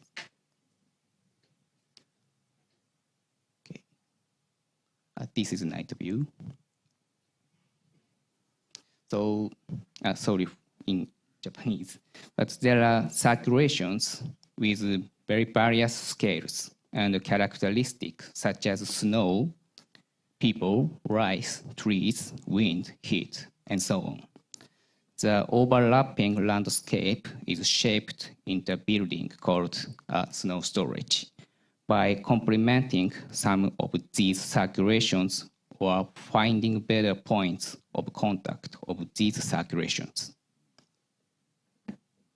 Okay. The next one is the project to design the tobacco stand. All the project, this is my project, and all the project is aiming to make a kind of park with using the parking lot for a limited period in the very center of Tokyo. Kengo Kuma is one of the head director of it. I want to realize the most comfortable semi-outdoor space at the center of the city. So I enveloped the tobacco shop with this white membrane. People can enjoy smoking and drinking at the second floor. As you can see, the building is standing between the big buildings so that the wind blows very strongly. So this white membrane can reduce wind speed and make it soft. And at the same time, the sunshine hits directly. This part. The sunshine hits directly at this space, so it makes the sunlight mild as well. Okay. Section is very simple. And this is in the morning. This street is facing to the west side. So usually in the morning, the facade is very dark, but only this part is shine with the sunlight. So I make it as a kind of beautiful advertisement to the street. This is a view from the inside. The noisy landscape could be abstract. The view to the sky. It has no ceiling, and you could enjoy smoking and raining at the same time. The structure is CFRP, I mean the carbon fiber. And because this architecture should be the very right and should be very soft and should be very like kind of phenomenal things. So we choose this structure, and at at the end, the weight of all the structure is almost the same with the one human body. This structure could be almost the same with my body. The weight is the same with my body. So it's really so light, so that we can change the base as well. The base part is really important because it's touching. It's only the part touching with the earth. So originally, the site is parking, so the ground is asphalt. So we choose only the asphalt anchor to screw to the earth, and then it could be the base. And sometimes not sometimes, always the wind is blowing very strongly, and this carbon structure is always moving like this, and to convey the power to the earth. That's a structure thing.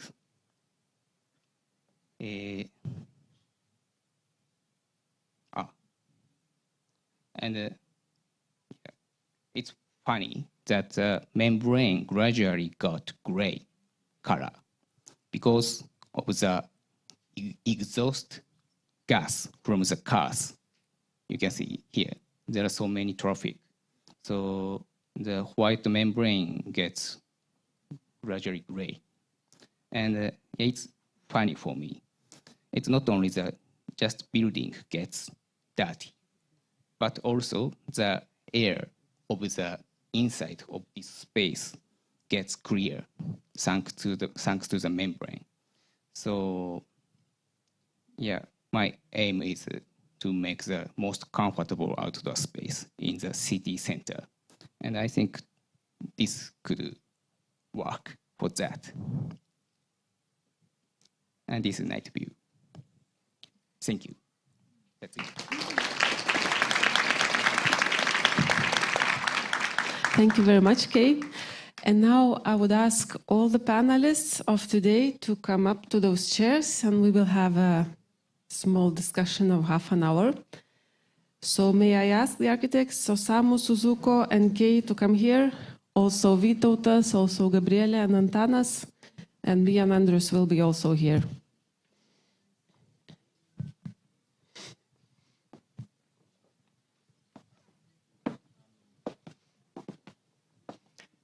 Please.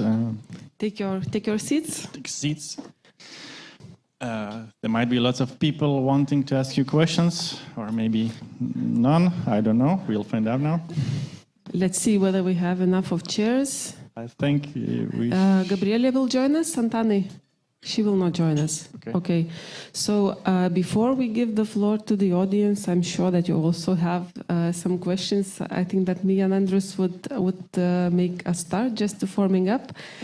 And I'm really eager to start with the first question, but here I will need a help from the audience. What is the Japanese word for the principle of beauty that lies in imperfection?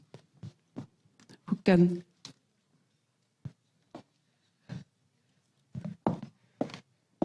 Yes, please come, please come. I will give you the microphones. Does anyone know that word? Because I really forgot it and I really need help to formulate my question. Mr. Yoshimura? He's next part, but he's on forum session the director. Okay. Yeah, please join. Of course, please come here. Because if you have some answer to a question. So once again, a help from the audience. What is the Japanese word that defines the principle of the beauty that lies in imperfection? Maybe you can help me. You know that word.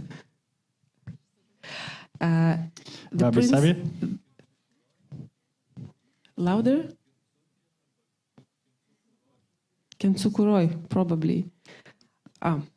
Okay, I will explain my question without... Or this is wabi-sabi. Wabi-sabi, yes, thank you. Thank you, Andres. Good not to be alone moderating. Okay, so from your presentations, not only from Japanese architects, but also from Lithuanians, I thought that this principle of wabi-sabi is so ubiquitous in all the projects that we see and all the projects that relate architecture with nature and also architecture with tradition. But that principle somehow, I feel that it's for an architect who is usually a perfectionist and, likes clean spaces, straight lines, well, no objects at all in clean spaces, it could be difficult to approach and embrace. So maybe you can elaborate, how do you use that principle of wabi-sabi in your work in creating contemporary architecture? So my question goes to all of you that come from Japan and also for Lithuanians. Who would like to start? Osamu, maybe you? But please use the microphone. Okay. The imperfection. That is a very important theme. So that we talk about the recovery in this session, this forum. So I think the recovery is a very equally the perfection, because that is a very contemporary and important subject. So, for example, my project, I presentation is a multi-central space. So that is not one central, but also the multi-central. There is a chance of the custom and interaction for the humans. So there is a not perfection, that is imperfection. So, for example, essay atelier,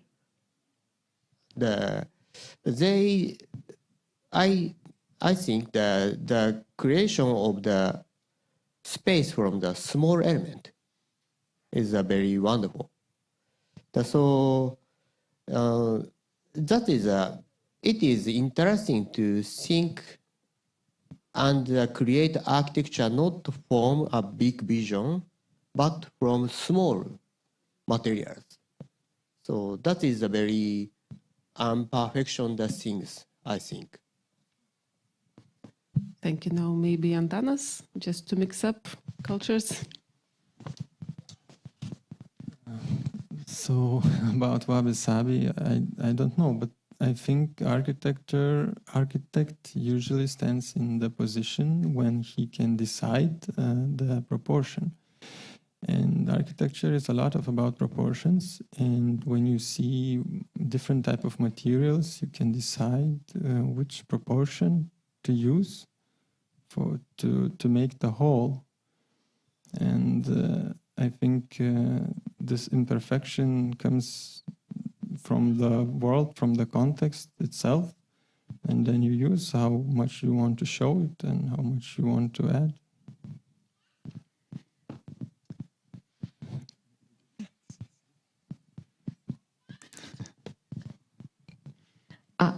Well, yeah. So I don't really usually think about wabi-sabi, but maybe imperfection in terms of that.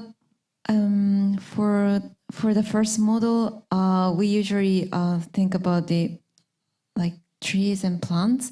So every day, I'm living in the house of the first model, my family, and we always see the plants and trees and glowing, and there are so many interaction with the outside space and inside space. So it changes a lot. I mean, season and time to time. So those interactions are always occurs in the house. And for the second one, for Miyazaki, there is not many plants inside of the house, but the furnitures and most of the objects are very unique. So those interaction of the antique furniture and very unique objects. So we do see those. How do you say, the objects are talking to us and we move those objects. So every day there is a moving, some space is changing every time. So that's a kind of imperfection in architecture. So that's, I think we are sharing that kind of feeling. Vytis? Okay. Wabi-sabi, your approach to wabi-sabi. I will be brutal. Lithuanian architecture. I will be brutal on this. We are discussing a Japanese concept that we don't really have here.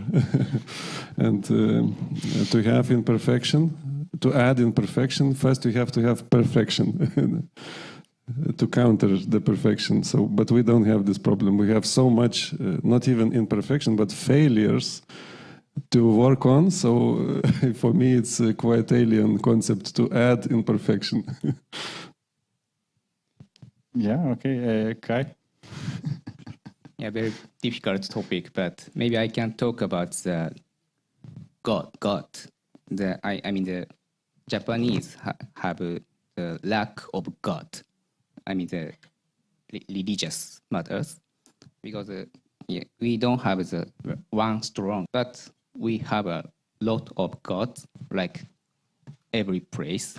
For example, maybe, if here is a shadow, we can feel that a kind of God to this part. And I think this is a kind of Japanese sense to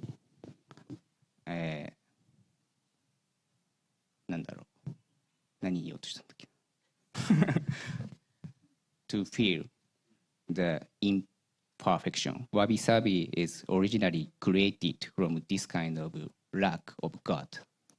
It's just my understanding. But so I'm saying touching with more than human beings is also a kind of, maybe we have a lack of God. So we try to somehow have a kind of point that make human beings really a good existence in this world.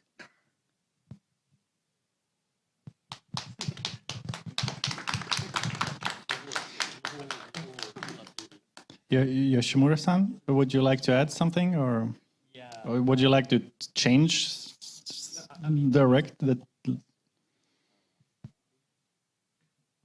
Yeah, I think imperfection is a kind of important concept for Japanese architects. Like since maybe 1960s, like the architecture movement, Metamodernism, was also trying to realize some sort of city always changing, always revitalizing, like by plugging capsules and out.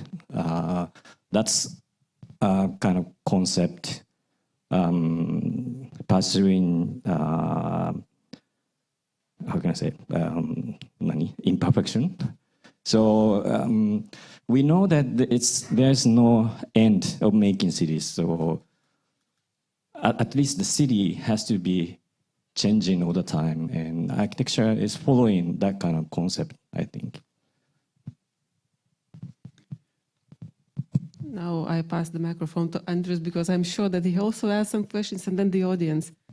I have questions, but maybe I would just pass it to the audience and then we'll see where we go. If we don't have questions, then I have a full page of questions. So anybody want to ask, reflect on something?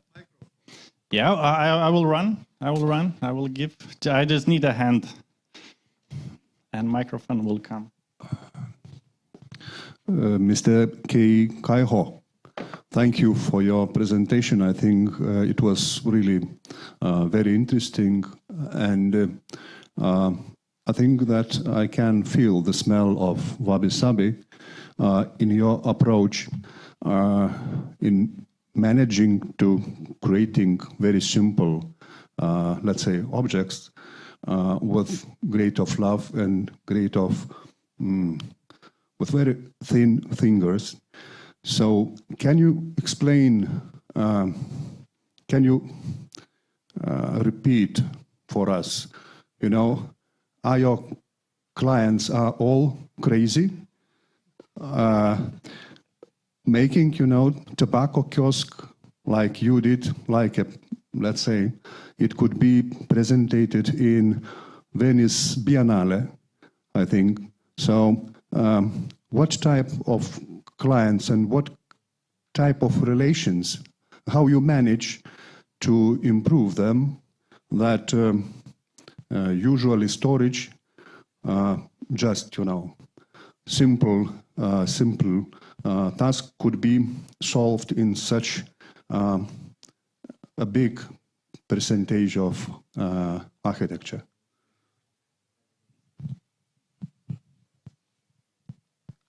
Thank you for the comment and question. I'll try to answer. First, my client is sometimes very crazy, and sometimes it's very normal. And yeah, I don't focus on that part, but yeah, actually, many crazy client is coming. For example, the person who like eating insect is he wants to open the restaurant to have the course dinner of the insect.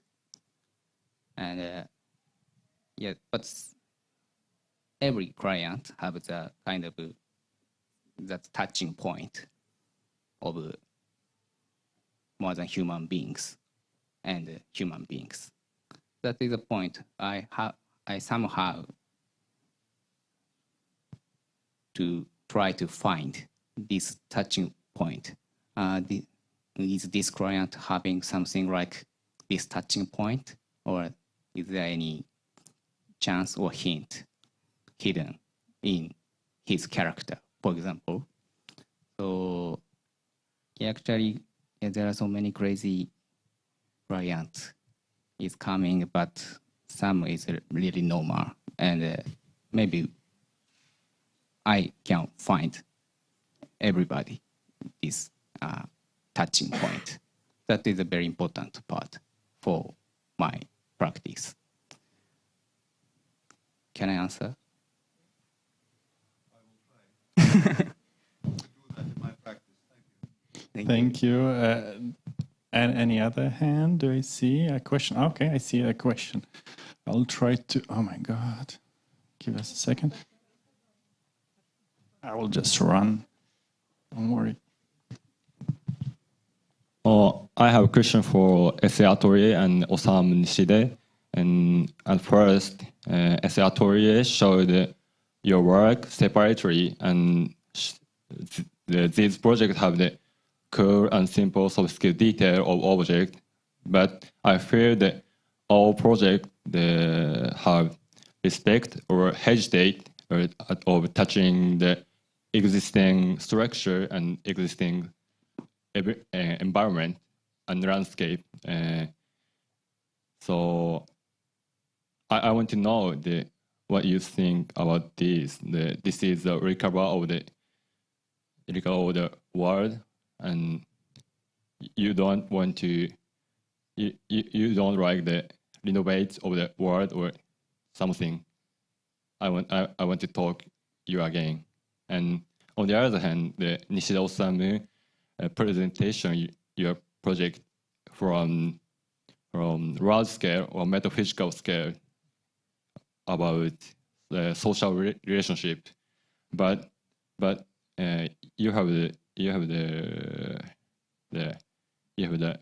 you design the coloring or material or writing design, or in first international dormitory, and second project have the special form of roof in building. So what you think about the detail of form or physical design? So I want to know about your concept.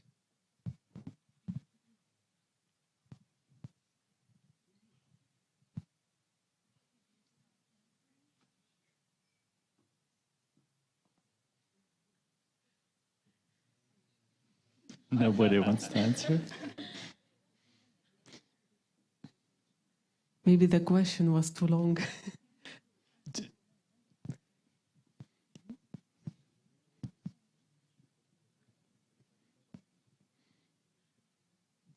The first question was directed to which architect? Essay actually, I feel your project hesitate or respect for touching existing structure or existing environment or landscape. For example, first project, the existing concrete structure, you added the new structure for interior design. And final design, the landscape and don't touch the ground you're building. So this is the respect for existing environment or something. This is the recovery of the world. I will try to answer. Yes, sometimes it's respect that matters, and the place that you do not want to ruin with your work. But sometimes it not necessarily will be a respect. Maybe it's a vision or opportunity that you see that those two materials, the old and new, they can work together as new one continuous, and that necessarily need to be what the old object does not necessarily need to be very big cultural heritage, but also when you keep it, you kind of continue this story of the place. So I think that.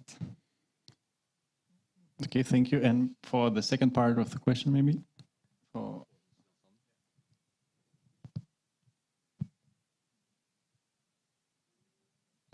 I'm afraid you have to repeat that second part of the question. Sorry. Okay. I got it. The pot is a very social platform, and you said that is what is the color or future make that. So we designed not only the big vision, but also the small human relaxing. So, for example, that touching the element or watching the colors or how do the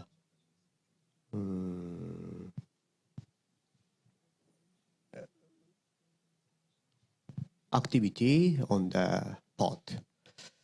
So every pot, the different design and the different shapes. So it's made by model studies. So there is no control or design code. There is a individual code we design and plan that. So that is a small element, but that makes the public space. I think the public space is a small element gathering is better, I think. Okay. Oh. One more question for the audience. Yeah. So thank you for presentation. So I am not question, is a request. Please, could you tell us your comment, Japanese comment to Lithuanian architects or their works, please.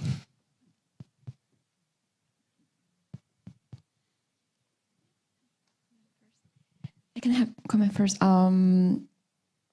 Regarding to your question, I saw the presentation in your presentation, and you have the postmodernism that you right? Modernism, postmodern.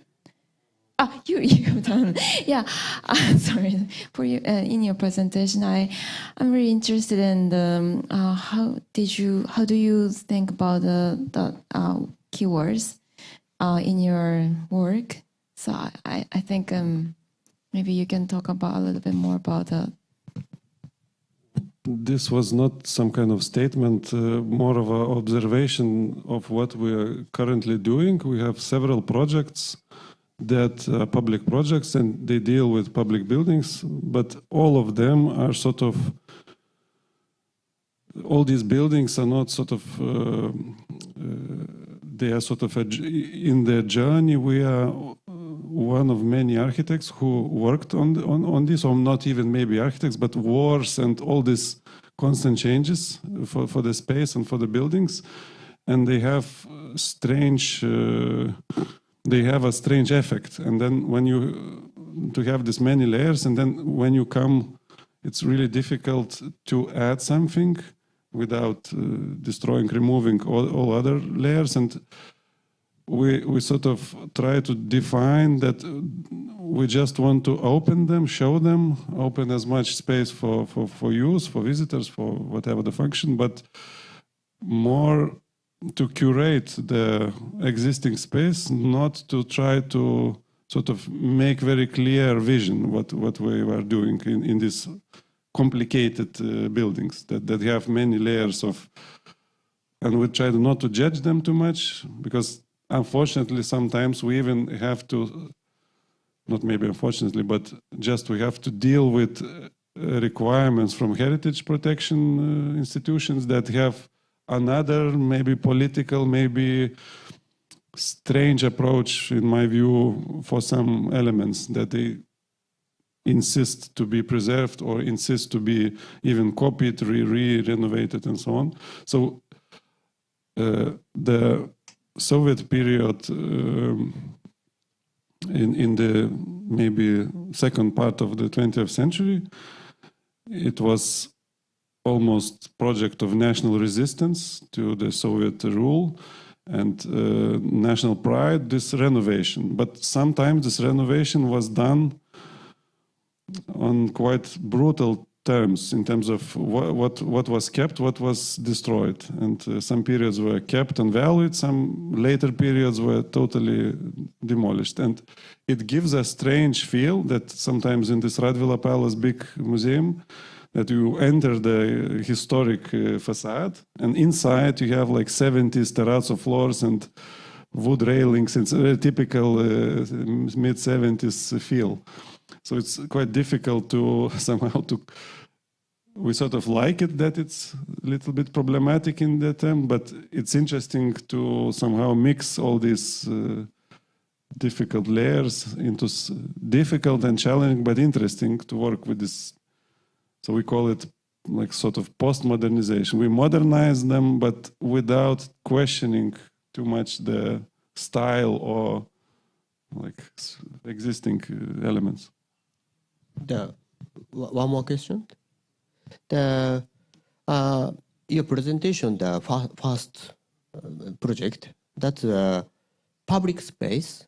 I think the public space recovery between the mixed volume types.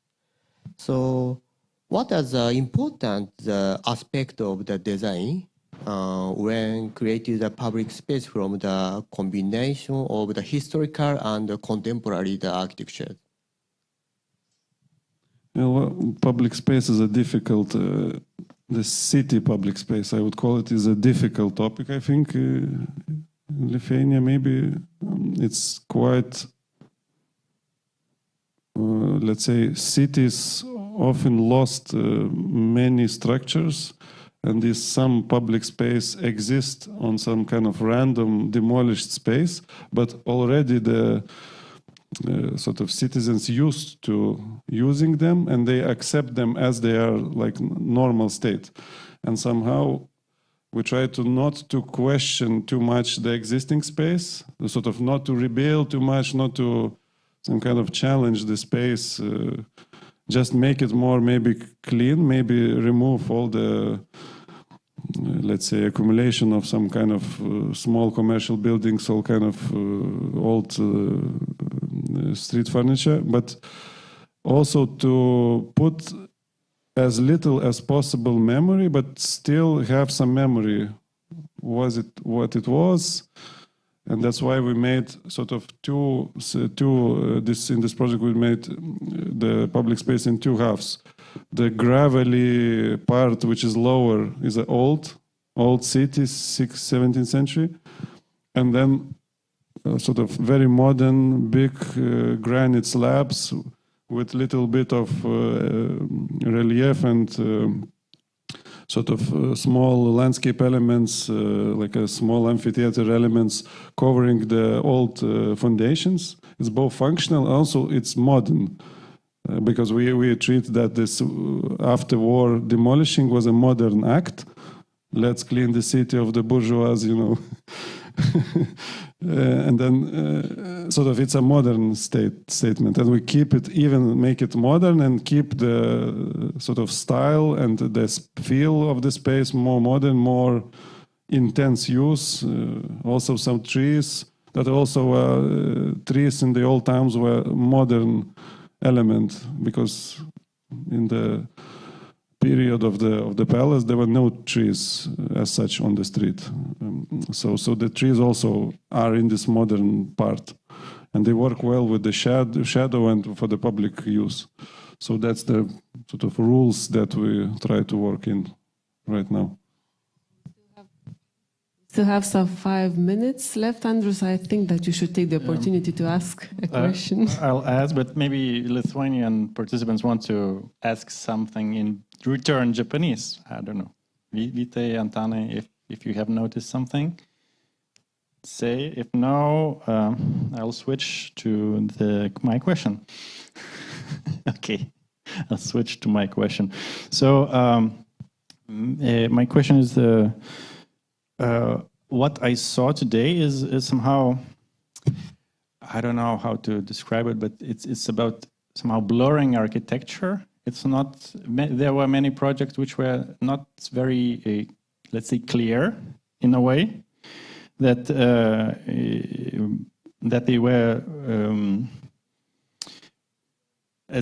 I would say maybe it's as an opposition to modernism. Like we have these white, very clear shapes, very iconic, modernist, postmodern, I don't know, we could describe them whatever. But, and the projects, like Suzuko-san, you presented like the house, where is inside, where is outside, I don't know. I don't know if you know where is outside and inside. And everybody were kind of leaning towards this approach, that there's a lot of ambiguity in architecture. So now I'm coming to my question. I want to ask, is this ambiguity in architecture, where is it coming from? Is it like architects being afraid of something, or this is something that we don't want to do very clear, specific things because we want to reflect very democratic way all the varieties of people and spaces, and so we leave as much as possible undefined elements in architecture. Yeah, Suzuko, you can start. Afraid of those modernism, the things are very decided. I don't know. For me, I was studying landscape architecture first, and for me, it's more natural to be ambiguous. To be the things are very, how to say, like ambiguity, and then those landscape like with trees and plants and outside space and inside the space would be more kind of how do you say, like scattered in the same direction. That is very not natural for me. But now I'm not sure. Maybe for others it's different. But for these 10 years, I see many Japanese architects trying to do not like modernism very clear with the many clear lines, but more like having multiple spaces with the outside space. And yeah, but the Kaiho-san have more clear, how they say, like clear shape, and you're he has more clear shapes, but maybe he's working like with the materials which are very unclear, like snow. Yeah. Like mesh. It's again. And one more question to Kaiho-san.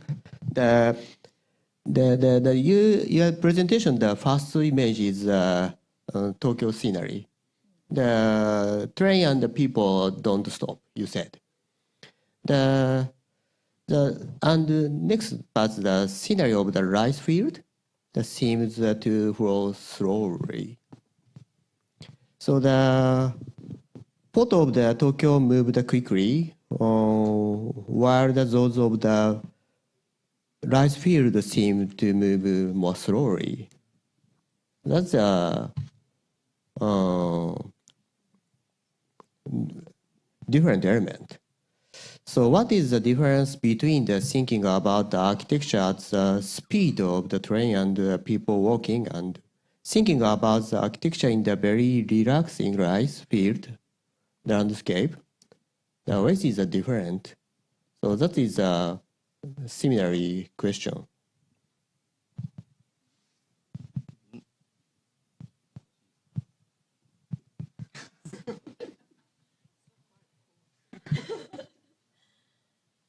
Well, it's basically the question, where does this ambiguity come from? Because I would like now to hear maybe Japanese side, because I saw a lot of similarities in the projects, or all of projects including, and then now I want to know where it comes from Japanese side and then from Lithuanian side, where this, maybe it comes from the same place.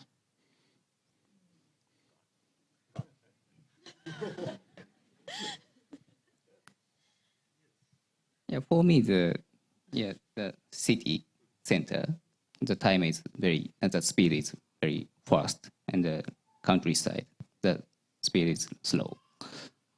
I don't think this kind of contradiction, not so much. For me, it's almost the same. It's just a flat to recognize. So maybe for me, that kind of speed of time is not so important. なんですけど。But なんだろう。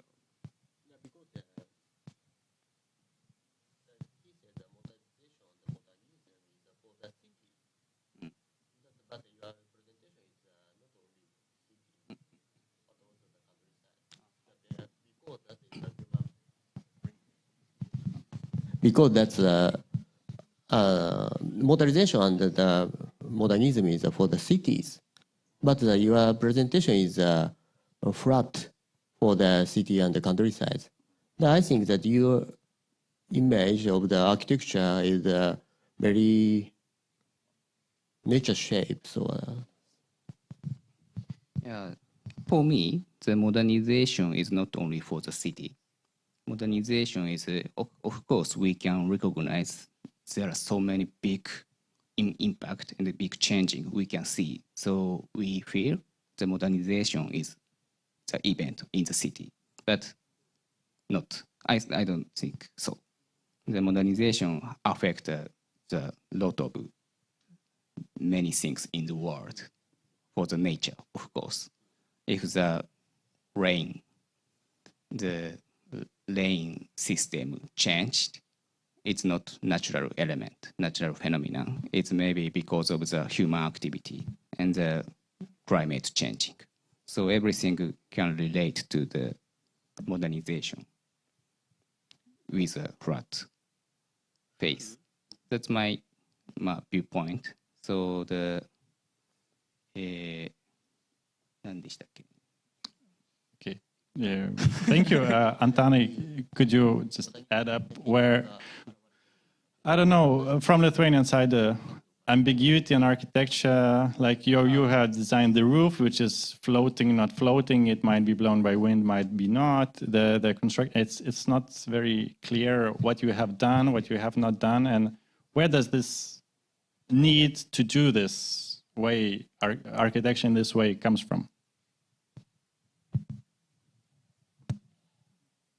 I'm not sure where it comes from. I think, as you all know, the architecture, it reflects, nowadays and ideology and environment and all these things come together sometimes and materialize in a building or a place that we make.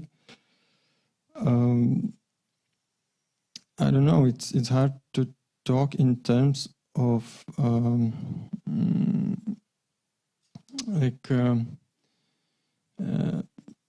saying that this is modernism and what is next, what is this. Maybe we need some time to see, or when this time passes, what is this? And now maybe it's hard for us to identify what is it. And maybe the next generations will say, what is this? Thank you for your answers and of course those philosophical discussions. I propose that we continue those discussions during our lunch. So Andrews will give the practical information about the lunch. And I would like to thank you to all the panelists of the first session. Thank you very much. I think that they own a really big applause from the audience.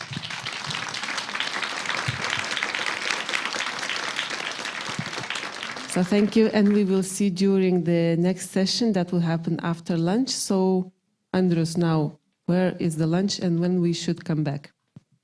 I think we will inform participants separately about the lunch, and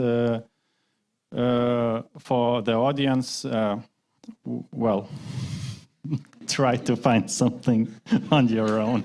I'm sorry, I mean... well, we cover lunch for the participants, but not for everybody here. So I'm sorry, the budget is not that big. But there's plenty of places to eat, and we come back here in roughly 1 hour. Thank you.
to the second session. Please take your seats.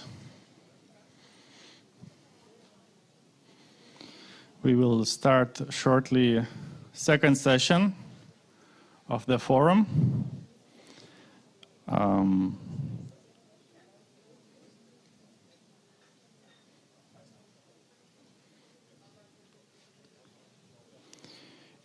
Okay, please take your seats. And while you're taking your seats, I'll just introduce who will be in the second session.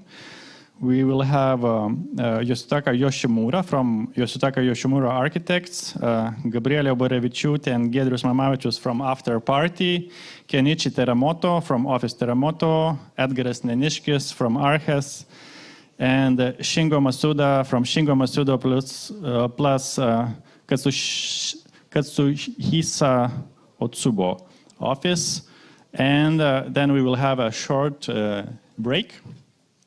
And after a short break, we will have a long presentation by Mr. Kengo Kuma.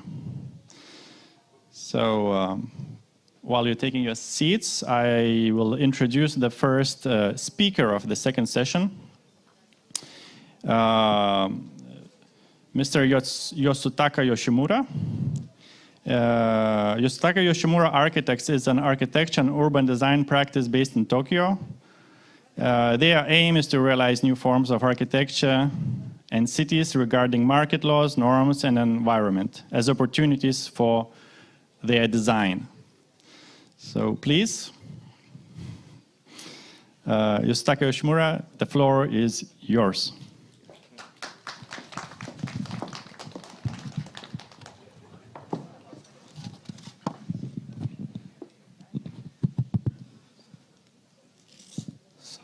Hello, everyone. Thank you for inviting me to such a wonderful and historical event. My name is Yasutaka Yoshimura. I'm a Tokyo-based architect and faculty member of Waseda University, which is also in Tokyo. The title, maybe I need to, oops. Yeah. The title of this lecture is 10 Recipes for Recovery. But it does not seem to be enough time to go all through 10 ideas in order.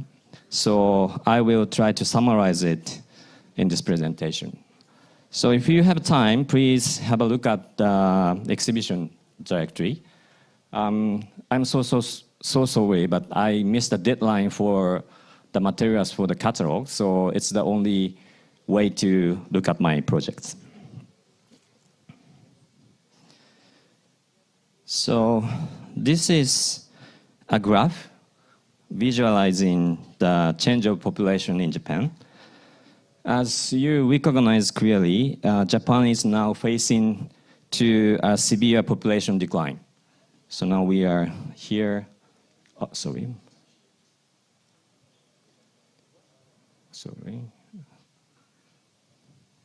one, 2022. The number of people just peaked in the beginning of the 21st century. And it is estimated that the current population of 120 million will be cut in half by the end of the century. So the research topic in my laboratory at Waseda University is focused on architecture for shrinking society. Although most of the interest in architecture in the history were made in the period of growing situation.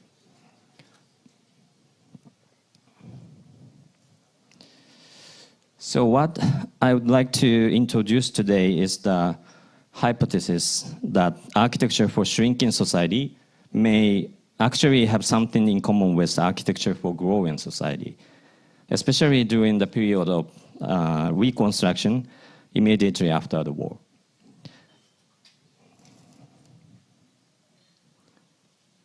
So in the case of Japan, there was a shortage of housing for 4.2 million families after the World War II. And so the mission of architects was to solve this problem.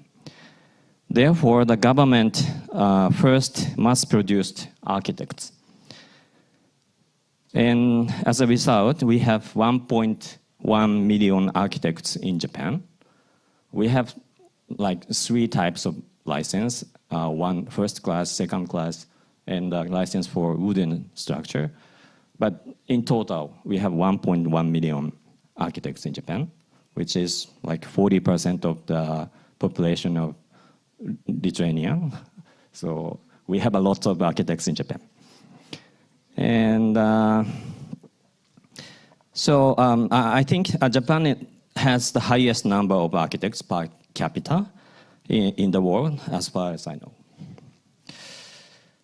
So, and this housing shortage was more or less solved in the 1970s. And since then, the trend in Japan shifted to quality rather than quantity, and artistic side rather than engineering side.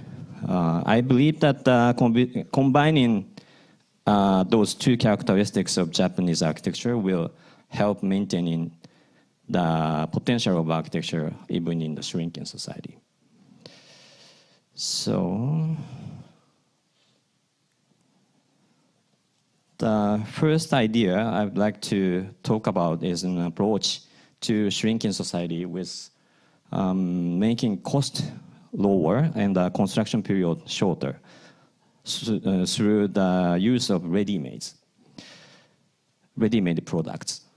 So in this case, Fukumasu Base is the name of the project. Fukumasu Base is a kindergarten with a membrane warehouse, which you can find anywhere in Japan if you go to the suburbs. And I inserted folding wooden walls, wooden structure into it. The folding or bent walls create a distinctive corner for children to stay or play with. In addition to just providing area to keep dry on rainy days inexpensively.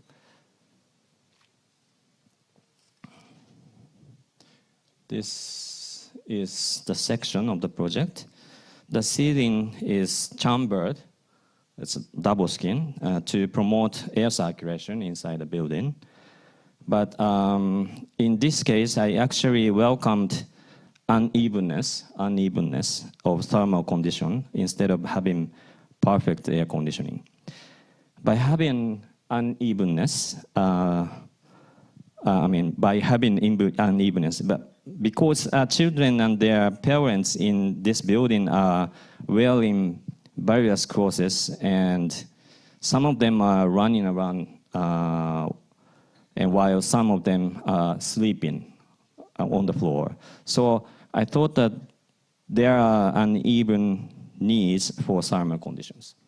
So some rooms are air conditioned, but space in between the membrane and the rooms are kind of buffer space. And yeah, I think most of you know that heated air is going up. So the heated air,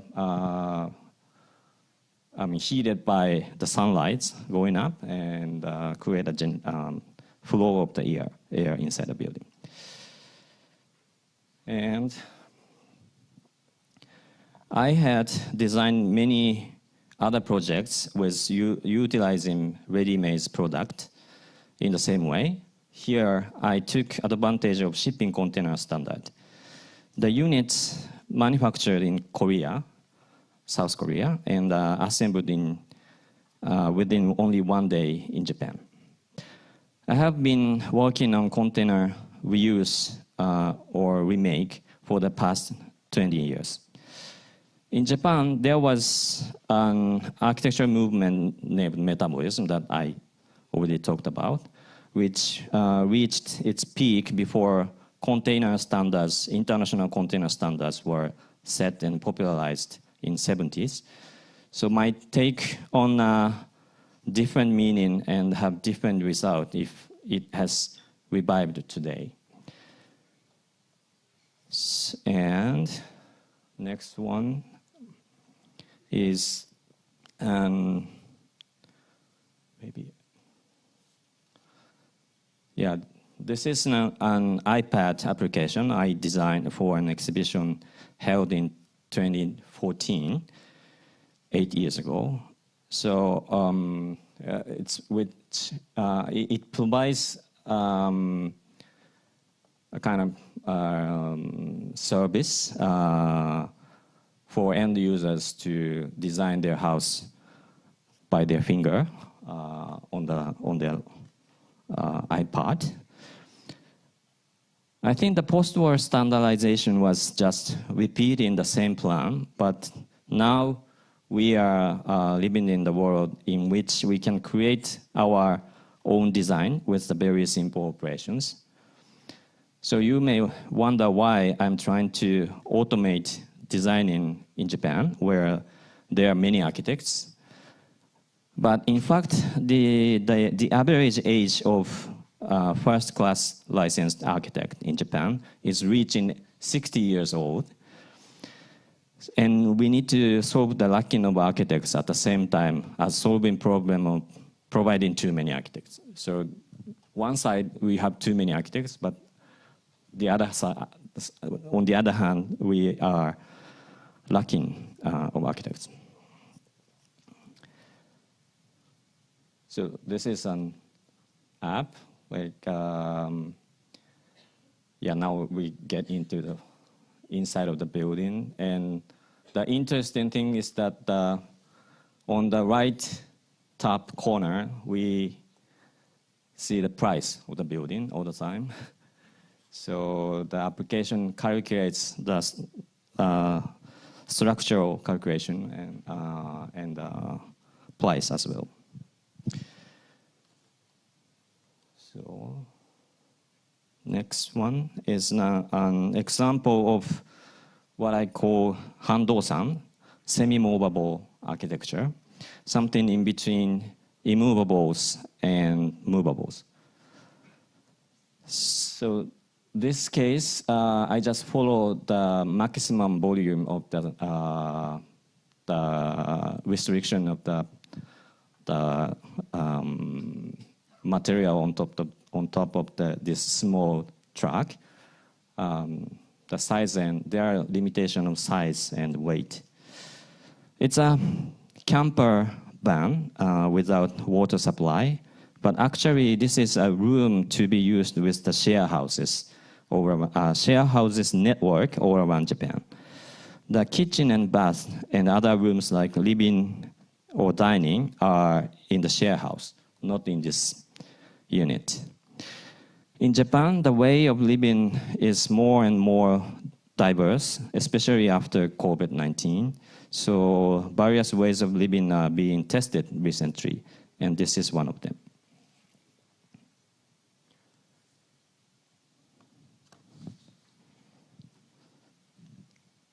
So the last slide I would like to show is a project with students in my laboratory.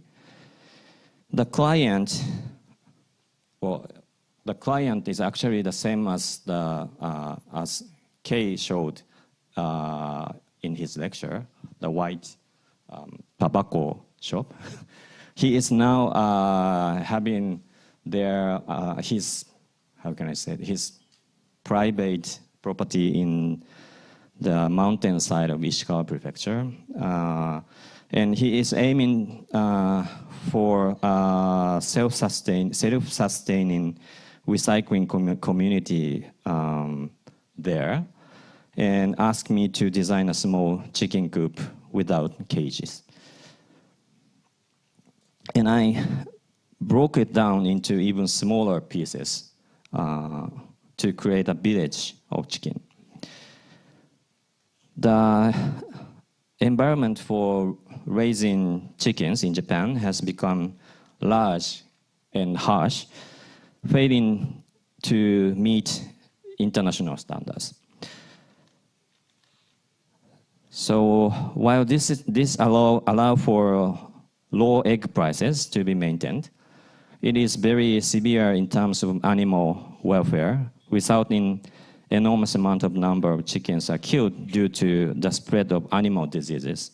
So keeping the size down to a small group is a good way to minimize infections diseases. So the chicken bridge is built for humans who want to obtain eggs, but at the same time, we were careful to interfere as little as possible with the chicken's life and habits. So this is the last slide. So I would like to conclude my lecture. What makes recovery nowadays more difficult than the recovery of the 20th century is that we can no longer simply aim for recovery for humans, because our daily lives are already as violent as war in terms of the destruction of the natural environment. So we must recognize the relationship between human beings and the environment while confronting the instability of the natural environment or the world itself. It can be said that we architects are entrusted with a very difficult task, but I believe that the architecture in the period of shrinking may offer hints for this. Thank you very much.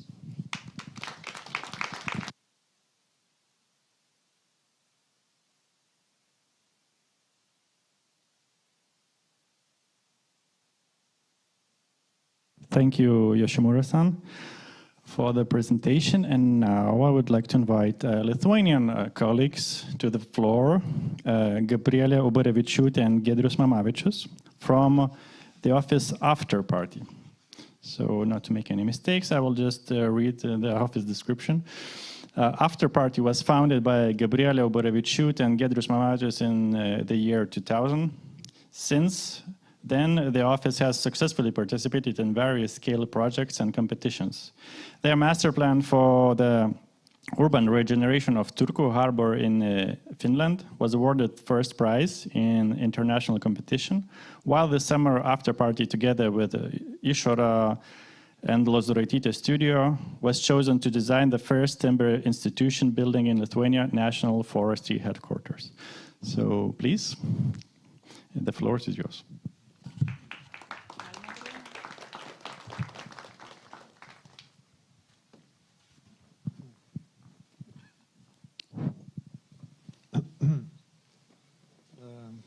So, hi everyone. We're a studio called After Party. We actually consider ourselves much younger than Andrew said. We founded our studio in 2020. And we had to come up with the name for this presentation. So we decided to keep the name After Party since we thought recovery, the topic of this forum, somehow matches together with the after party, so it comes one after another.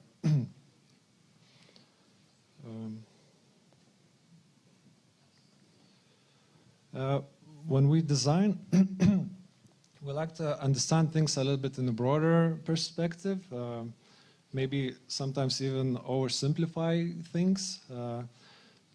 But for this lecture, when we try to prepare, we decided to look at the historical graph to see where we are at, so we could talk about projects here.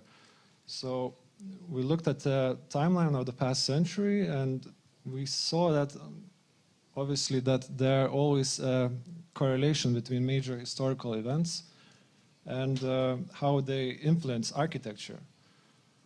So we had modernism era, and then later postmodernism followed. And we can surely see that the climate change, pandemics, and the current energy crisis is going to make an impact on how we create buildings as well. So modernism, as we know, was driven by a sincere belief in utopia. It was based on bold technological progress.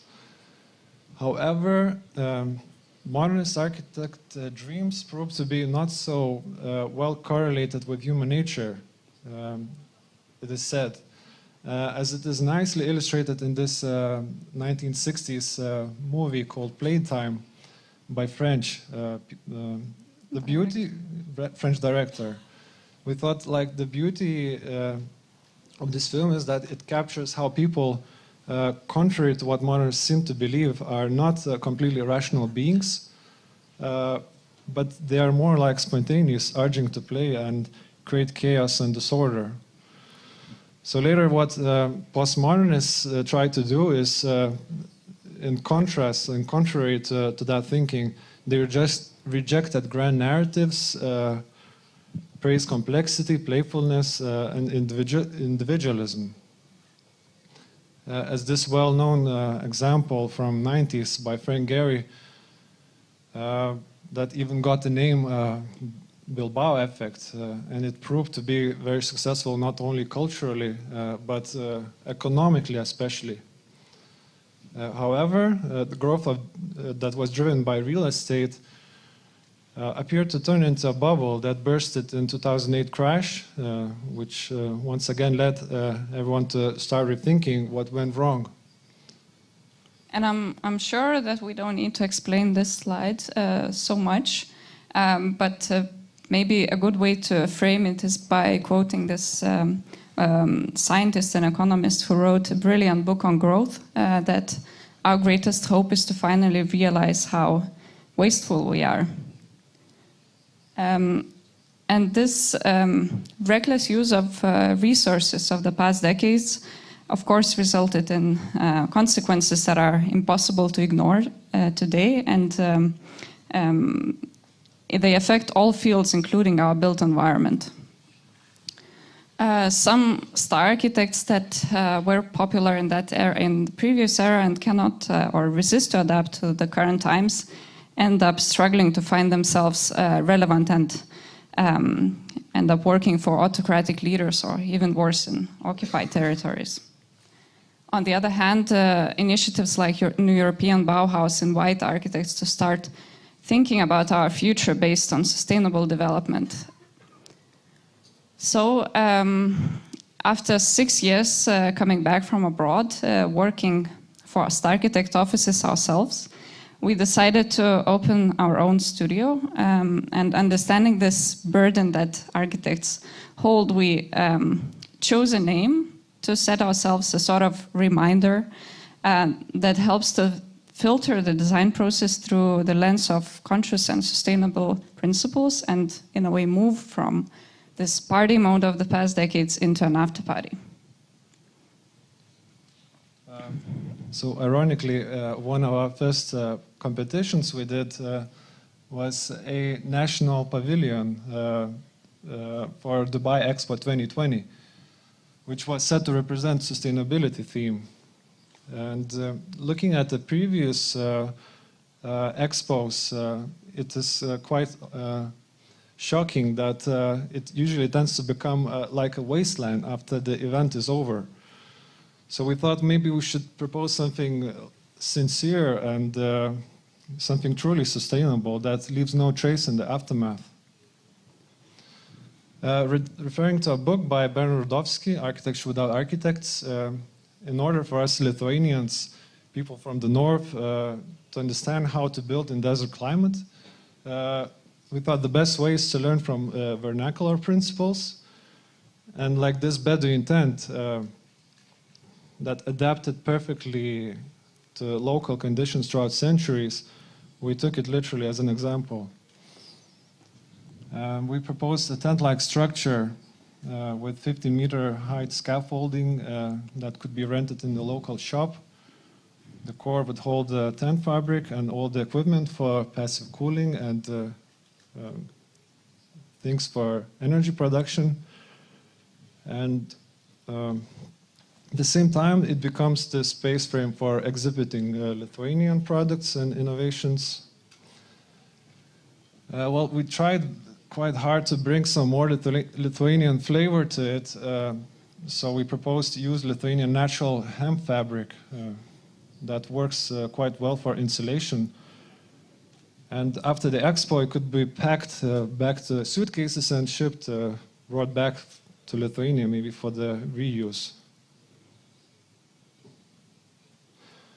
And no matter how much we believed in this proposal, the jury decided that maybe it's too far from national Lithuanian style, and we still got second prize. Another project is a totally different scale. It's an urban regeneration of the port area surrounding one of the oldest medieval castles in Northern Europe. And it's located in Turku, Finland. And it was an international competition that we succeeded to win in 2020 together with our friend, Finnish friend Santo Hyvarinen. The castle was historically always the gateway and the first encounter to meet people to the city, and it was as a peninsula surrounded by water. However, through time, the port functions grew and turned this natural surrounding into a sea of asphalt, which of course results in many issues such as floodings that are increasingly alarming due to climate change. So we thought that the best way to find nature is by nature itself. And we introduced this biodiverse inclusions in between the buildings that would create, that would tackle the flood issue, but also create pleasant environments for all beings in the city. On top of that, we were inspired by the past of this area as a harbor, former harbor. So we kept all the buildings that are existing and continued this prescribed variety with new structures in between, and to create this diverse functionality that would attract life back into the area.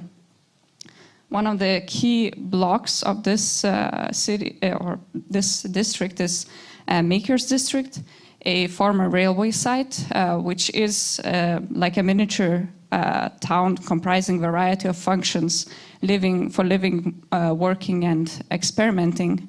And as you can see, all of the buildings that we proposed are supposed to be constructed out of renewable materials. And of course, the main center of the master plan is still the intensified green areas that altogether come to the synergy and support the idea that Turku should, or goal of the Turku to become carbon neutral by the end of this decade. Another project we thought could be relevant maybe to present here in this context was a competition that we did back in 2018 while we're still working at OMA Hong Kong office. The task was to reconstruct old Soviet cinema into art museum that is in my hometown. Knowing our history, Soviet architecture in Lithuania tends like, or in other words to say, like it's like a truly neglected child, knowing our history, and it's rarely being preserved. However, preservation is not only for cultural architectural value to be preserved, but also it's the most straightforward way to sustainable development. Therefore, we decided to keep the existing building as a core and adapt it to the contemporary needs by introducing small-scale objects for what we called assemblage, creating variety of different experiences at a human scale.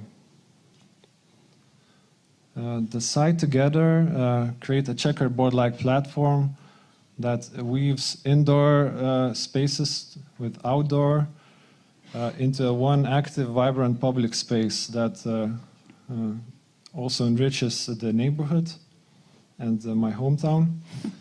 And here you can see how this assemblage coming together with a rich palette of materials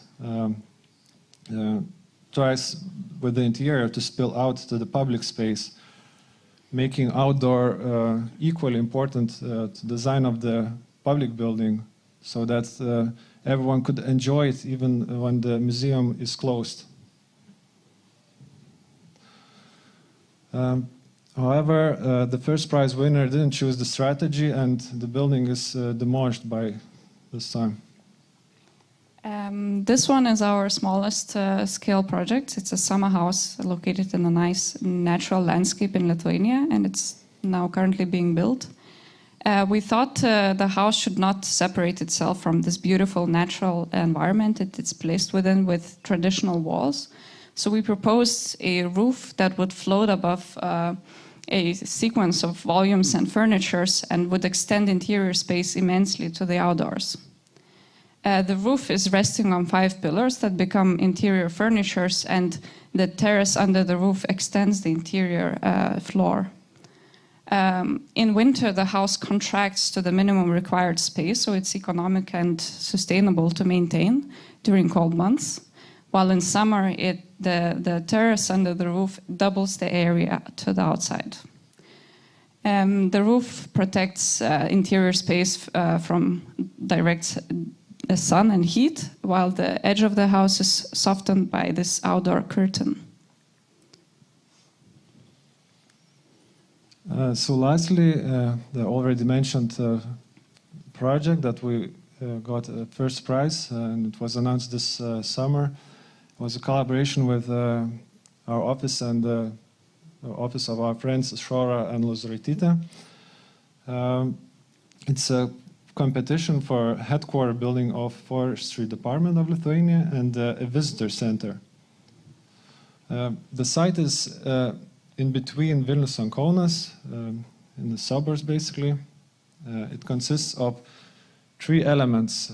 The biggest part is the natural pine forest. Then there's a rectangular shape kind of garden framed with the mature trees and a triangular shaped meadow in between. The office program is placed where all 3 conditions meet without interrupting into forest. And pavilion in the opposite is where we found the only empty patch. We decided to put it in the middle, basically.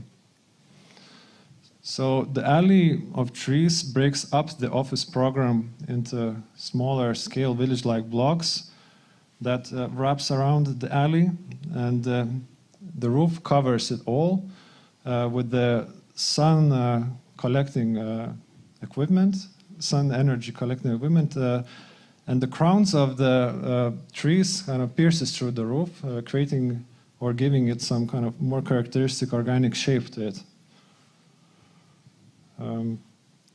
So the main idea for us was to create the variety of spaces for employees to enjoy working in different conditions.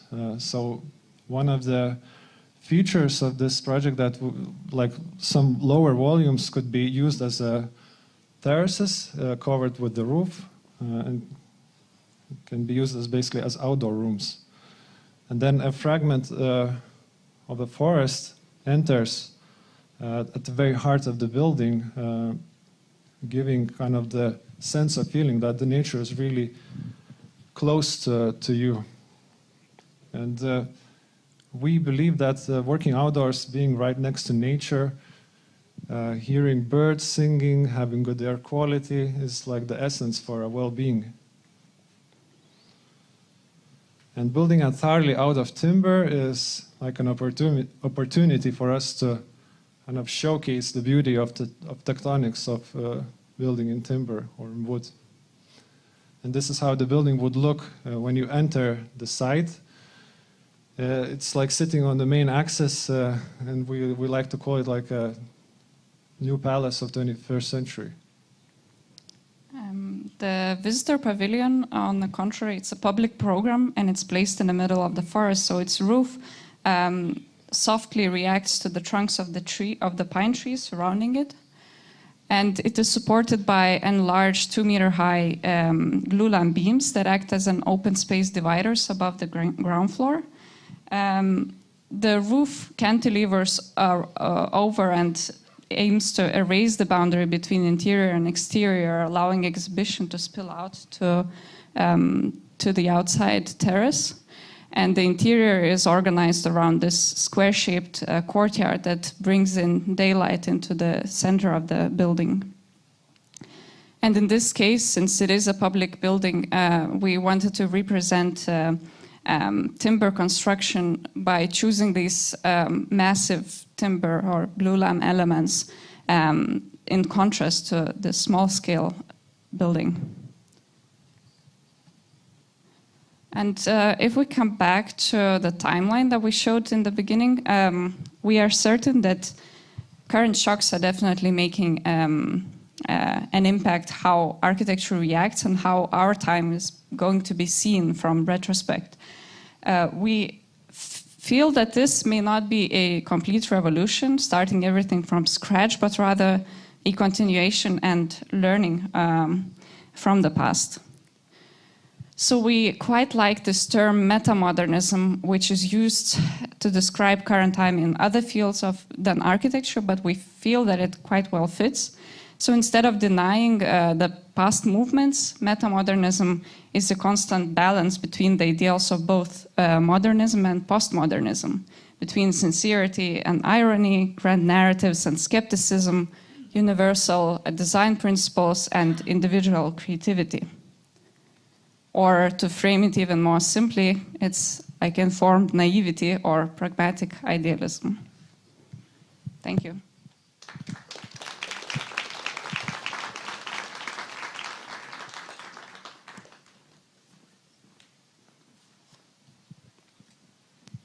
Thank you so much. Our next speaker is Kenichi Teramoto from Office Teramoto. Kenichi Teramoto is a Japanese architect based in Chiba, the founder of Office of Teramoto. Teramoto was the curator of the National Pavilion of the United Arab Emirates for the 17th International Architecture Exhibition at the Venice Biennale 2020 and 2021, which received the Golden Lion Award. So, Teramoto-san, the floor is yours.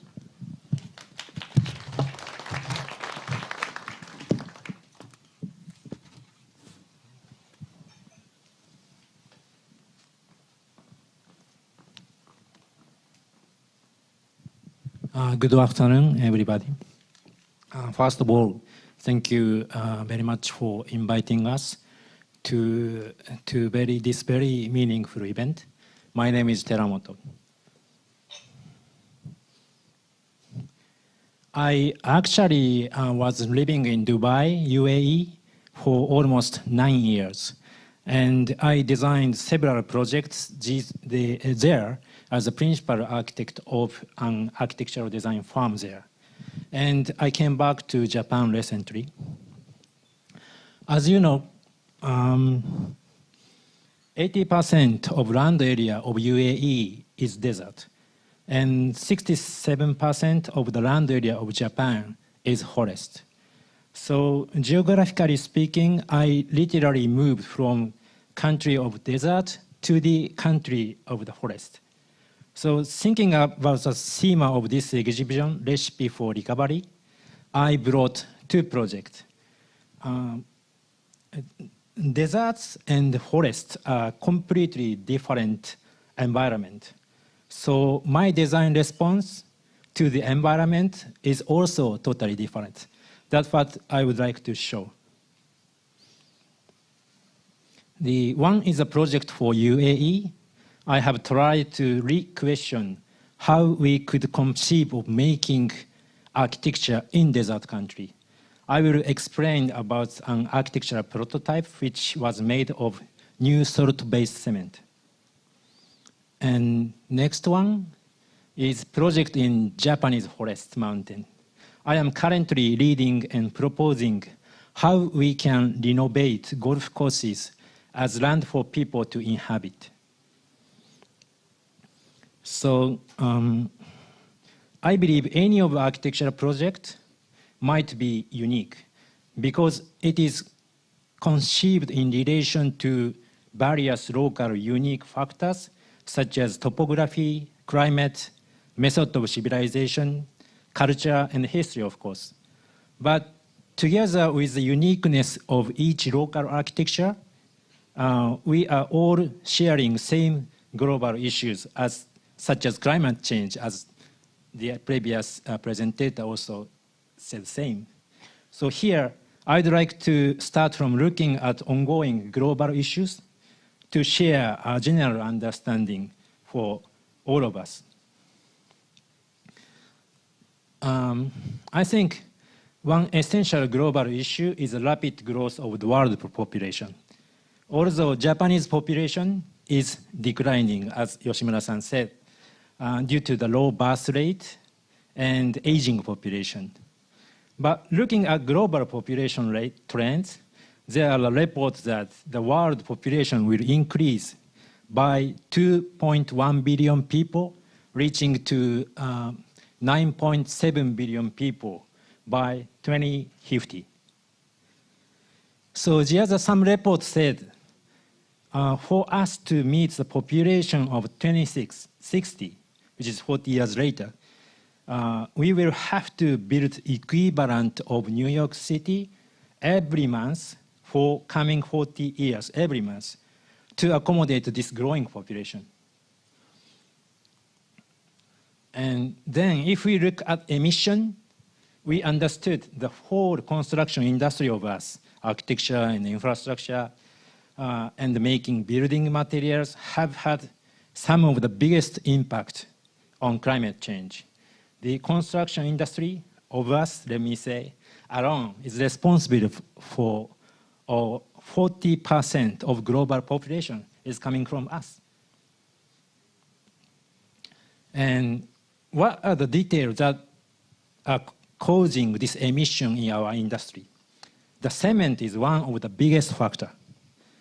It's responsible for 8% of global CO2 emissions, and concrete is second most consumed material on our planet after the water.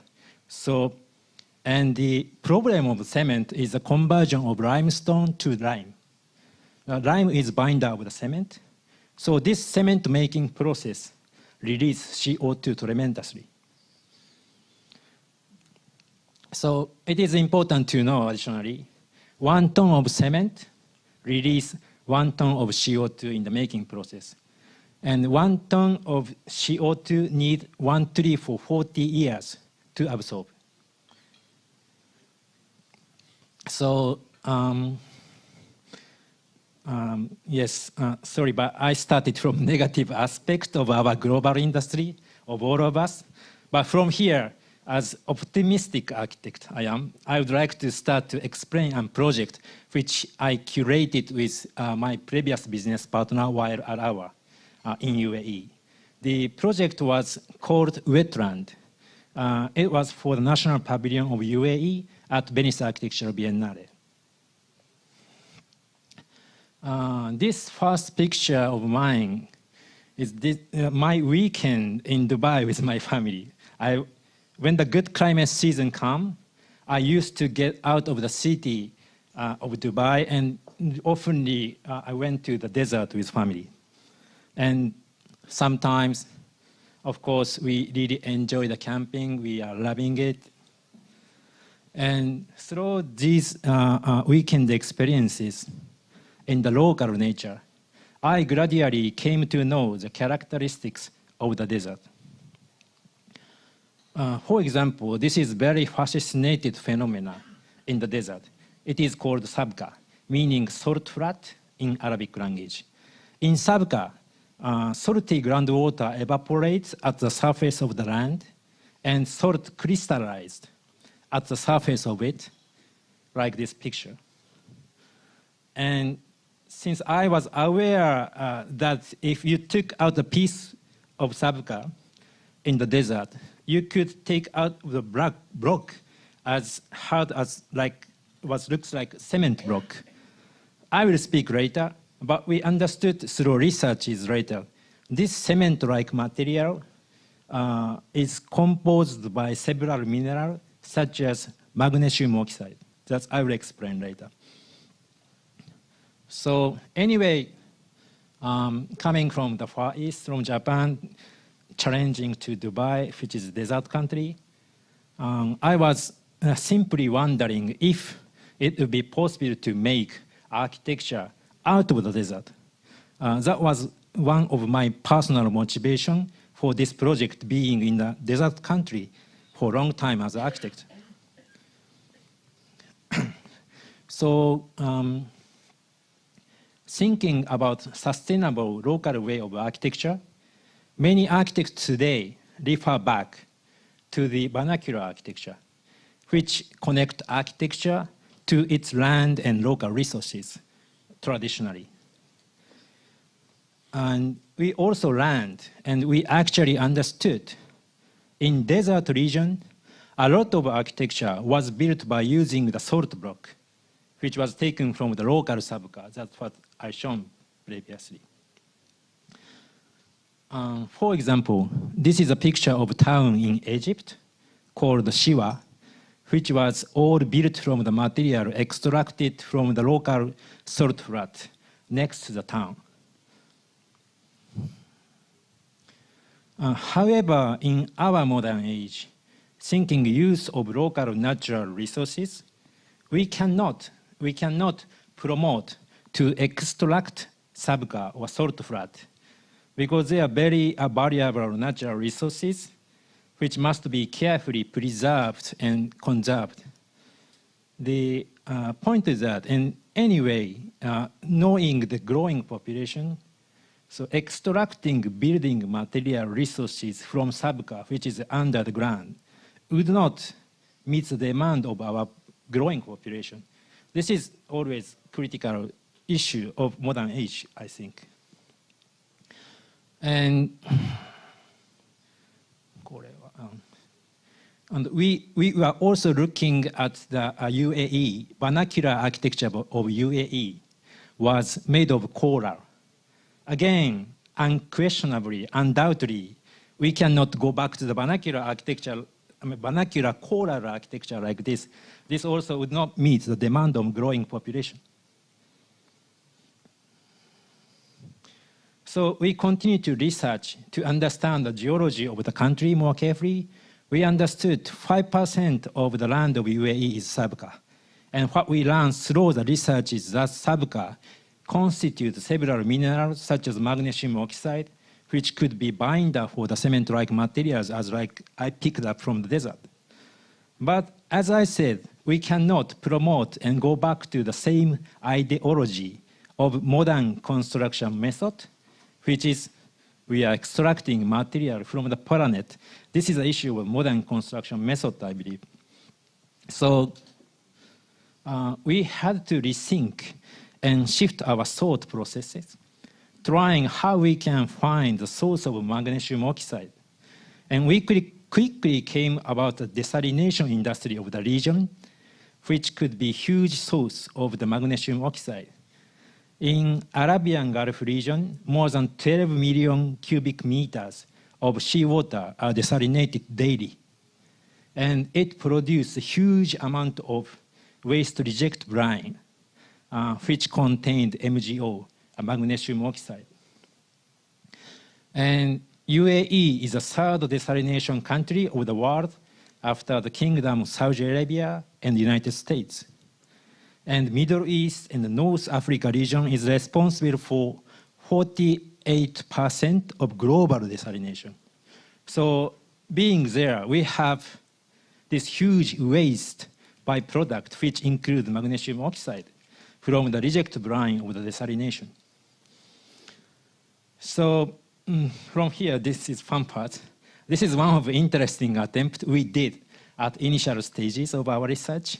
It was by simply submerging fabrics into the reject brine of the desalination water, which is highly saturated salt water. So the salt crystallized on the surface of the fabric, and it formed some kind of a cementitious solid structure like this. And we flip them.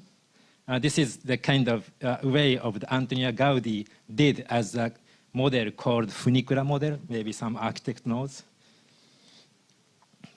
And we keep on going to study several options, even it does not make sense in some aspect.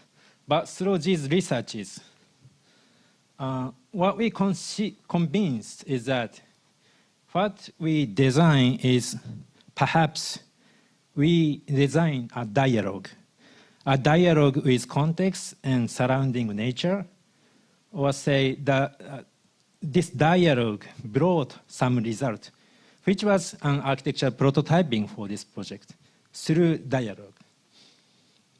That means, so at the next stage of the project, we dialogue.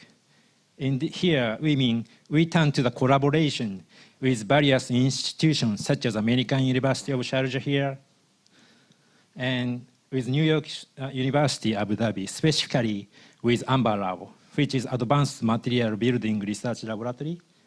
They are also extracting mineral from reject brine of desalination plants. And specifically, they are also producing new type of cement from its magnesium oxide. So this new salt-based cement performs same comprehensive strength as Portland cement. And surprisingly and interestingly, this new salt-based cement needs to absorb CO2 to be hardened. And finally, we also collaborate with Tokyo University for the structure and digital fabrication design of the architecture prototyping. Because we wanted to question not only about modern material things, but we also wanted to re-question the modern production of the space, which means we tried thinking antithesis of a modern architecture. That means, simply say, there was no drawing. It was built through dialogue and conversation between the people and people. Actually, not only people and people, but conversation between people and the machine also. That's, I might say, not conversation, but dialogue, I said. Perhaps, I might say, perhaps we were thinking about new type of craft of architecture. It was also kind of homage to vernacular architecture of UAE, which is made of corals. This first prototype was done by a student of Tokyo University to imagine coral, drawing them in the sand by hand. So there is no specific drawing, but rather we prepared and developed its procedure manual. Then we casted them in sand and start to assemble together, like this. This assembly also very random. As you can see here in the picture, you can see some blue LED on hand of builder, which actually connect builders and 3D structural analysis model like this. This is as-built model in the PC in Tokyo, which enable us to recalculate the structural stability all the time when builders move their hand to stack the next piece. I don't think I can explain all the process in this. Yeah, it's a bit too much technical things, but let me try. This is a sensoring system which monitor builder's hand and the assembly object together three-dimensionally. And we repeat structural calculation and assemble step by step without drawing. So we as architect does not order the comprehensive shape of architecture, but builder by themselves aim to assemble them to reach a shape which we call target shape. The target shape doesn't meet perfect comprehensive shape. In a way of the previous discussion, maybe I'm talking about imperfections then. And anyway, this is one of the results which we exhibited in Venice. It's inside and like this. And this is the last picture with the exhibition. And next project, the second one, this last one for me. This project is still its master plan and concept design phase, so I think I can explain very quickly. So this is an aerial photo of Chiba next to Tokyo. Let me close up like this, and one more close up here. Maybe you can see a lot of unnatural figures green in the Green Mountains. Let me highlight them in red. This one. These red highlighted figures are all golf courses. They were mainly developed in last 50 years in parallel with Japanese economic growth tremendously in the late 20th century. Along with this development of the economy, which means that leisure time flourished, and especially near big cities. Some reports say there are already around 2,400 golf clubs were established in Japan in the short time period of 30 to 40 years.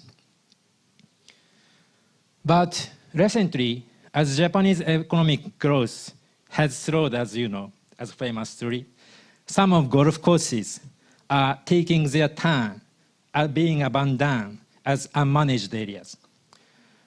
Or, as you can see in this photo, mega solar power plant became one of major alternative business model for the closed or bankrupt golf club.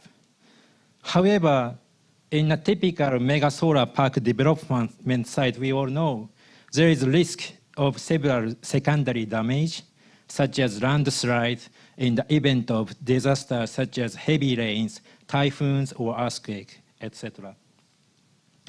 So the owner of this golf course was looking for a more sustainable model of forest management.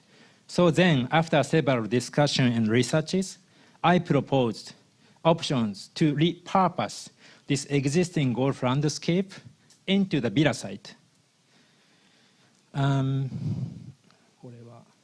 This is an access map to the project site. We interesting for seeing a new transportation system, such as automated driving system, either the use of personal air vehicle, which can drastically ease our access to the site, even the countryside. That means this blue line is the kind of traditional national transportation which by the car vehicle. And the red one is a straight line from some airport. If we start the personal vehicle system, the geographically, economically, the land value will be totally changed even in the countryside. That's what we are talking about. And from here, I just quickly go through alternative perspective for changing its golf course into the villa landscape. In fact, I'd like to show is, I hope you get the sense that the design is already finished as the site for the villa without much landscape modification. This is just, I took this picture on the golf course, but for example, for this site, having outdoor terrace and together with breakfast table and wine, I believe you can see it's already work as a garden or villa if it is designed in the golf course. And for this golf course, just let building softly landed. And for this top of the hill, you can see might be the best site for the villa, like this, with a beautiful animal, of course. For this landscape, we are always thinking traditional way of maintenance of the mountains. We are learning, for example, we are learning how we can apply appropriate traditional small-scale slash and burn method, which you mean fire the land, making some new soil to make more flourish land, to keep healthy villa garden, for example. And for here, as you can see, existing, the man-made pond and bridge was prepared for the golf course artificially, will remain as an attractive landscape item even for the site usage. It was changed to the villa usage.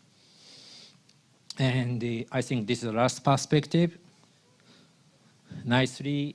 This site has already the full amount of cherry blossom trees on the mountain behind. So you really do not need to modify the landscape for villa if it is already designed as modern golf course in general. And a few more slides, I think. As additional note, for the architecture and civil engineering concept for this project, we are making a guideline for the future development, such as we should minimize soil movement, such as cut and fill. And wooden construction on pile foundation will be the primary method of our villa construction to avoid concrete intensive civil construction as much as possible. Also, we encourage extensive use of traditional local materials and resources, such as wood mainly, in Japan, in this region. So, since ancient times, historically, Japanese have integrated themselves into the natural environment by maintaining natural resources, or taking natural resources means the people were in the mountain. So this traditional relationship of the land layered with human activity is known or called as Satoyama in Japanese language. So my idea is to reimagine a modern age golf course as a contemporary Satoyama. So both golf courses and Satoyama are man-made natural landscape which required continuous human intervention in the mountain. So this is the site map of the golf course and its surroundings. I highlighted here in green golf courses, and blue indicates the area of rice paddy. In this region, the golf course was usually developed in the mountain above the farmers' land, farmers' residential area, and the agriculture production areas were below to the golf course developed in the middle mountain. Therefore, both golf course and rice paddy is closely related in terms of the water management. And a characteristic of Japanese Satoyama is that it combines both land and the water system together, incorporating woodlands, pastures, rice paddies, farmland, irrigation pond, and waterways. So running from this kind of Satoyama management method, we are planning to treat existing farmland area and project site together to make the project sustainable. I mean, beyond our targeted site, we try to negotiate and contact and giving the idea to the village, even it's beyond our site borders. That's what we are trying to do now. And this is it. A response to the desert and response to forest was totally different. What did this show? This is it. Thank you very much.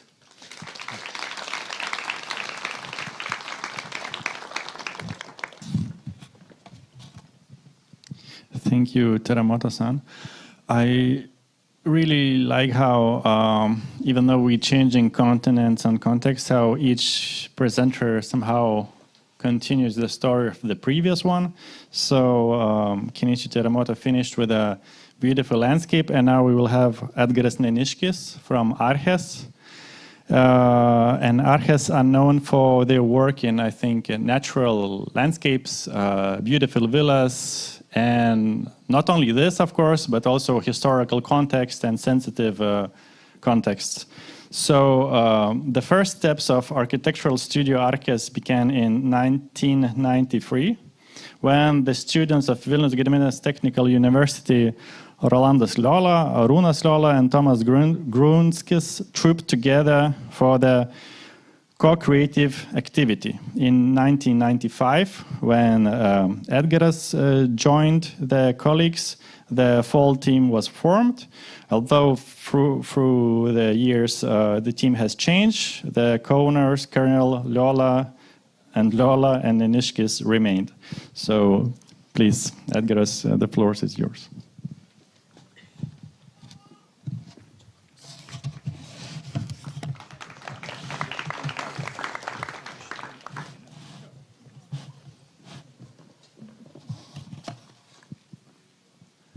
Hello, everybody. Really great pleasure to be here. And thank you for invitation and for interesting presentation.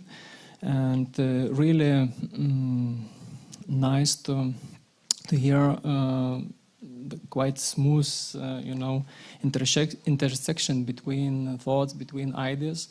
And today I also would like to maybe to share some reflections on how we think about the process of making architecture and how we think about developing of the projects. And constantly during years in the practice, you think how to optimize, how to make everything more perfect, more efficient, and developing like some methodology of doing something. And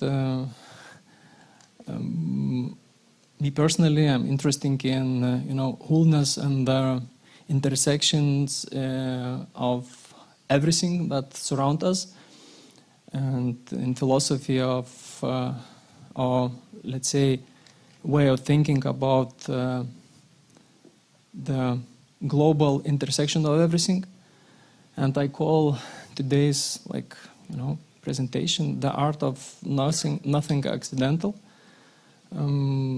We all live in very complex environments, and as usual we see just a part of something, just a part of just a piece, just a puzzle, just a shred of something.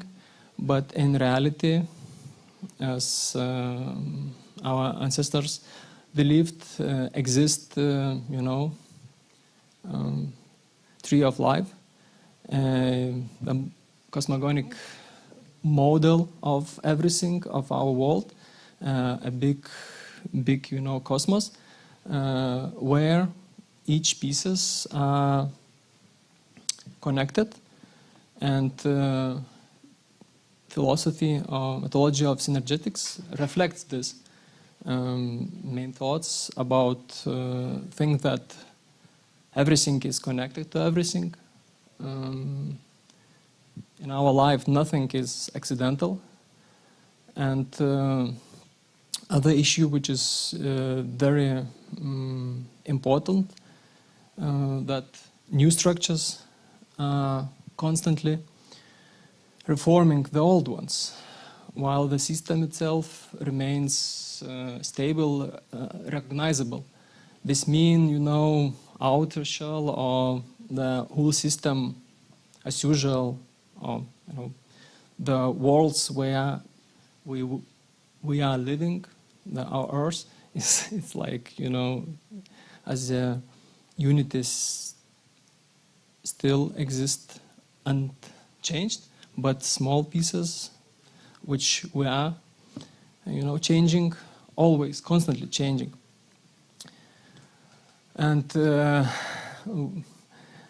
just thinking about today's event, and found that the ancient Japan art kintsugi, the art of imperfection, and the art of philosophy, or let's say thinking method, that each pieces are separately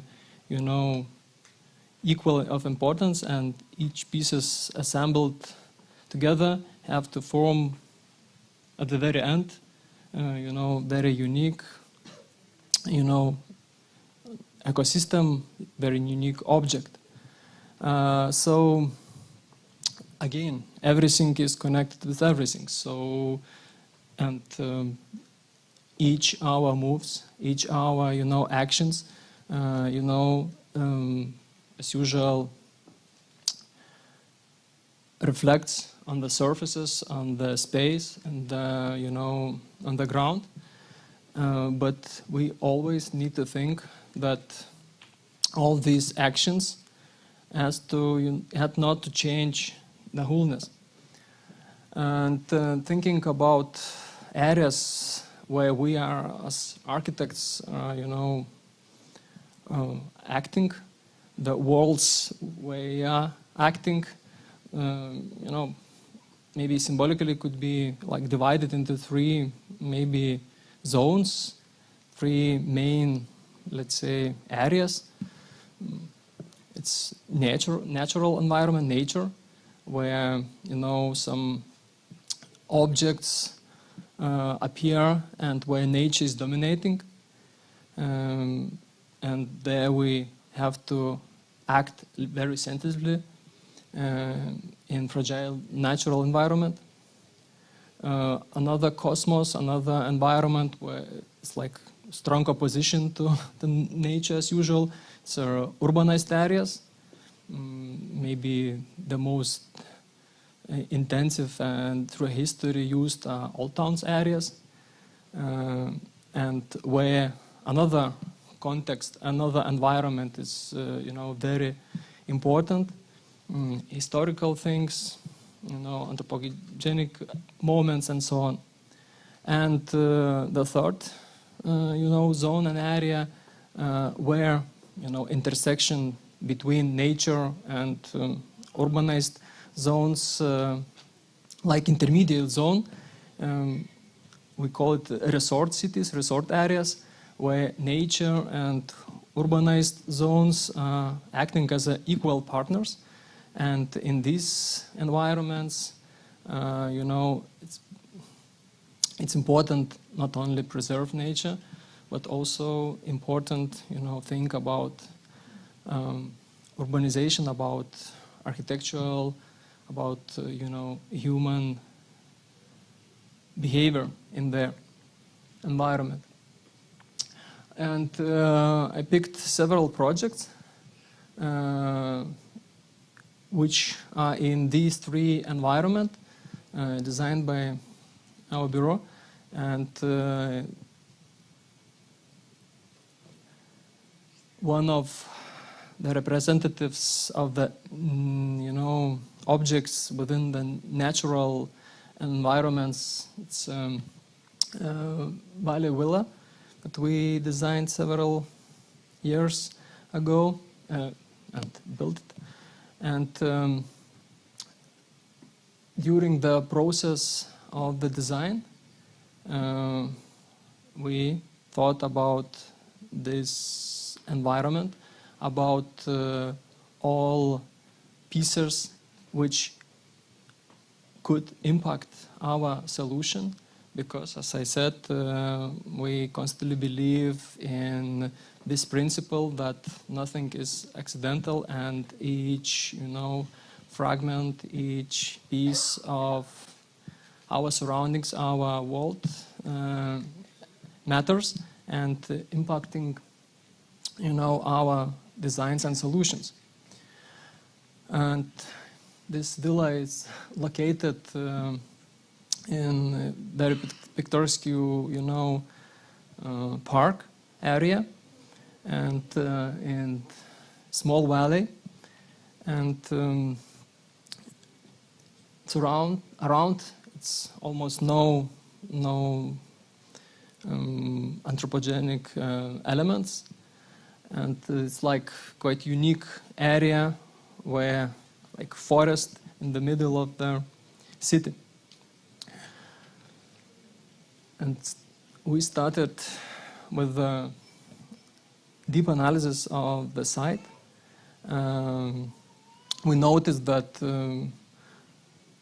exist several, pedestrian passes around, which are very popular. Exist flow of air, some,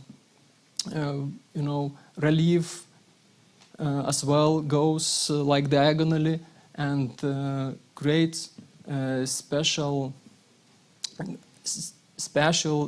conditions. And we believe that we need to stay in the most valuable, with these most valuable elements, and enforce them, strengthen them, And we decided with the design to keep main directions of spatial flow of the valley, to show main, spatial corridors, to keep, to protect, existing greenery, to strengthen, the slope visibility, and started construct our, design from these smaller, as I said, steps. We picked the most, valuable greenery. We removed remains of former buildings, which blocked, let's say, main spatial flows, main visual flows in the valley, and put their house, the volume, into the very corner of the plot to make this building, to make this volume as much as possible integrated into the nature. And therefore we got the less impactive on the environment volume as possible in this situation. And also we, as we believe, strengthen, the flows, the spatial, appearance of this valley space. And as you see, it is like a 3D node. Valley axis flows down, then makes turn and jumps into the city panoramas. And raised volume allow us to protect greenery, to open as well views, not to block the through views, because in around a lot of pedestrian, as I said, paths, and this building had to stay very calm and, let's say, reflect the biggest value of these surroundings. Another project which is under development now, which is as well, let's say, prosper in the natural environment situation, as big resort, big hotel project, which is, placed on the Lithuania seashore near the dunes. And we as well started from the analysis of the most important, features of the area, of, the function that was, developed for this complex. It's quite, unique situation. Because, as it is known, the Earth's core near the Baltic Sea, it's thinner than is usual in Lithuania, up to 1 kilometer. So this allows to have not so deep mineral waters, and it was like decided to drill special wells to extract these mineral waters and to use in this project, in this spa. And we needed a lot of pools, a lot of spaces for these treatments, but in area we have almost continuous forest trees. just because it's very windy. The trees are placed in certain angles, so we had to scan all the area, looking for free, holes in between these green elements. We picked, find the most valuable, tree masses. As well, in this area, not only green environment was important. Here was like military heritage elements.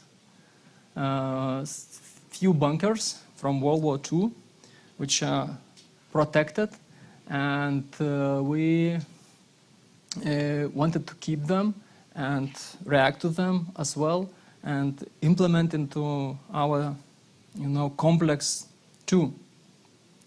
And when we started thinking about all the possibilities to design here, we found that we need to create special superstructure composition in here, because otherwise we would need to destroy this fragile, natural and historic environment. And within these steps, we started, as I said, looking for the places where we can place a building, implementing, these historical military elements and natural elements, trees, as well some rocks, because this area, it's also famous for granite, rocks, which lays everywhere, and these rocks also inspired us with the materials for the facade, which we propose to use on the facades. And here in the scheme, it's visible how our, volumetric composition appeared during the design process. And as well, as I said, we tried to adapt these protected bunker areas into our design. We opened to them and decided to use them as, places to rest, as well to use these inner bunker spaces will be used for the hotel, for the spa premises as well. Also, but it was very important, just because it's resort, it's complex where you need to relax, to stay, calm. It was very important to create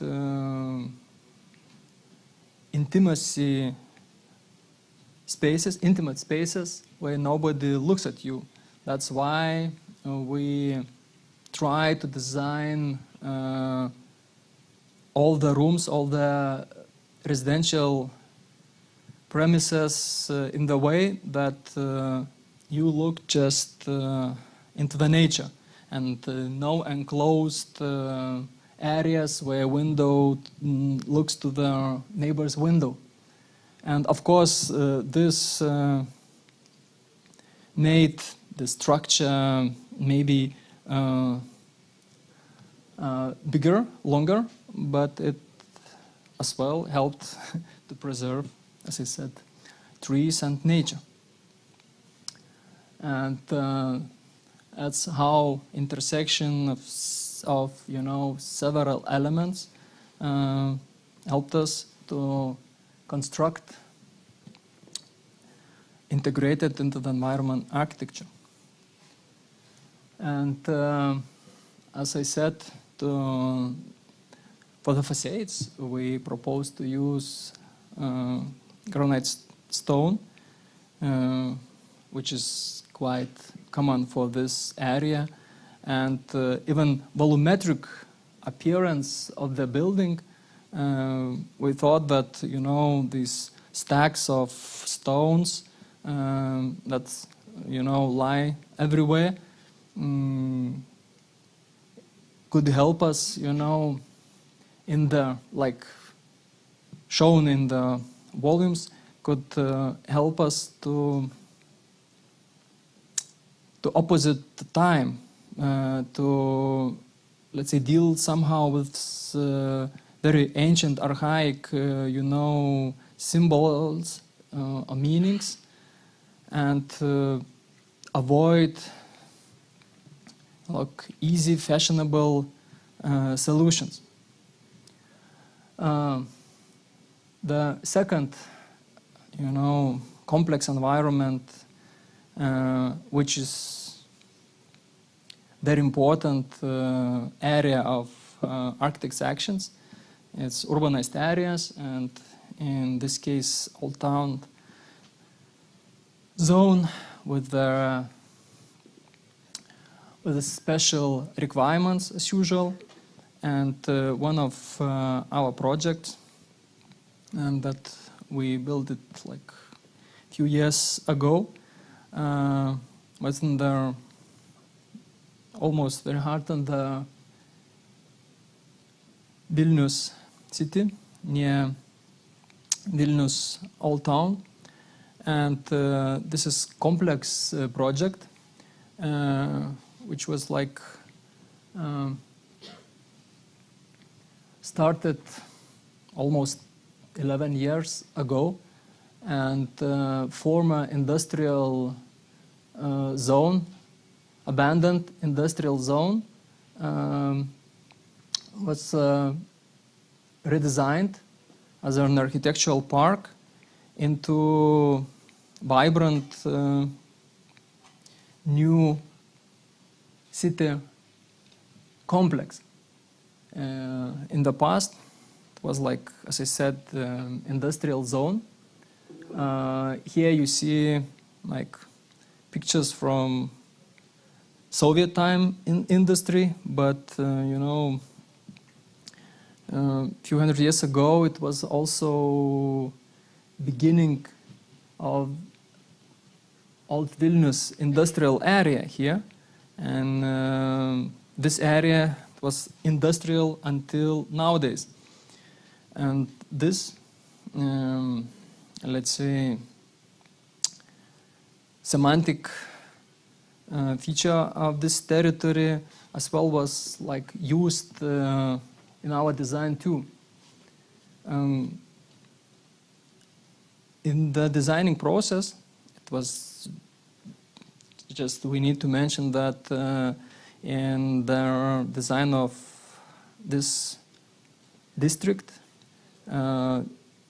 take participation several architects teams, and it was like complex design, and it was very important for everybody to place this complex within the old city context and to keep into one composition the main, you know, the most important things, functions, leisure zones which lies around this complex.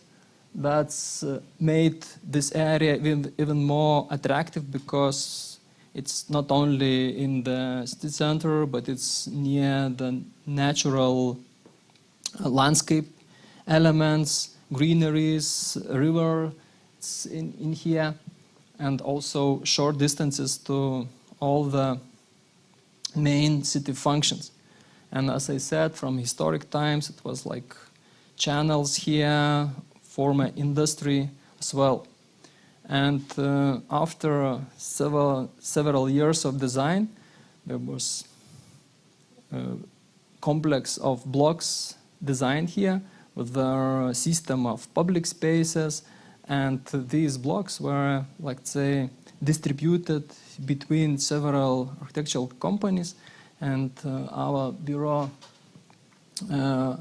was asked to design this block, and we started our design from, as well as usual, from the analysis, what we seek here, what we need to do. Should we be like very outstanding in here, very unique with the architecture, with the urban solutions, or we should stay within the, you know, like team game? And of course, we decided that it's very important to create complex, to create unity, to create you know, spaces which corresponds to the surroundings, and to keep continuity in the project. That's why the main characteristic of the Old Town urban solution was, you know, very important in our design. And we picked several moments which had to be coded into our proposal. So first of all, it's inner yards proportion, inner yards shapes, from the Old Town, copied, we may say, to moved to this new block structure. And we tried not to use just the semantics of this inner yard, but we tried to use proportions of these old city yards in here. And also at the beginning we tried to be more rectangular with all the solutions, but after insulation studies we found that we need to tilt a little bit some volumes to increase insulation sun gain in some areas, and it helped us to create even more humanistic, you know, spaces. And as well, we got even let's say unexpected result at the very end, that not parallel walls helped us to fight with the noise in the inner yards. It like helped to solve some acoustic issues in the complex. Also, what was like very important for us, because all the complex is in the valley. This means we have like fifth facade, because in around a lot of observation points from which the complex visible within the context of all city. That's why the silhouette of the complex as well was the task to keep within the same logic that we have in the old city of Vilnius. And other moment which was as well, let's say, coded or impacted the design is like former industrial zone imprint, and as I said, insulation moment.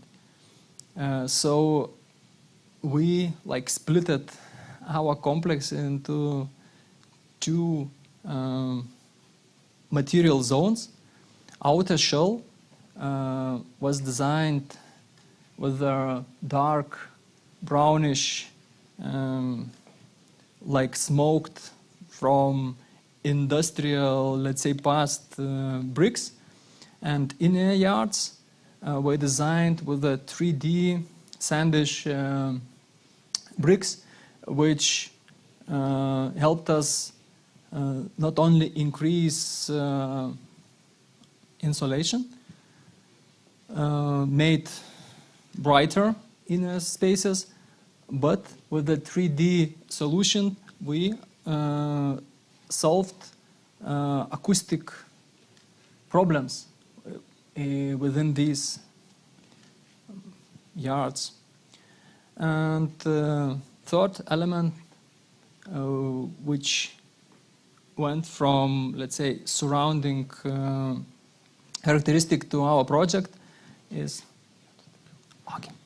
it was like task to open nature from, let's say, inner streets to yards. And we've formed the complex with our openings, which went from inner shell to outer shell, to the nature. And what helped us, to open views to not only residents of the complex, but also for the citizens which went through the streets and around. And that's how we achieved, let's say, the composition and the logic of the complex, which is within old city characteristics. And the last project that represents the third complex environment and wholeness that need to be kept is, a resort city complex, which was built 1 year ago in Druskininkai.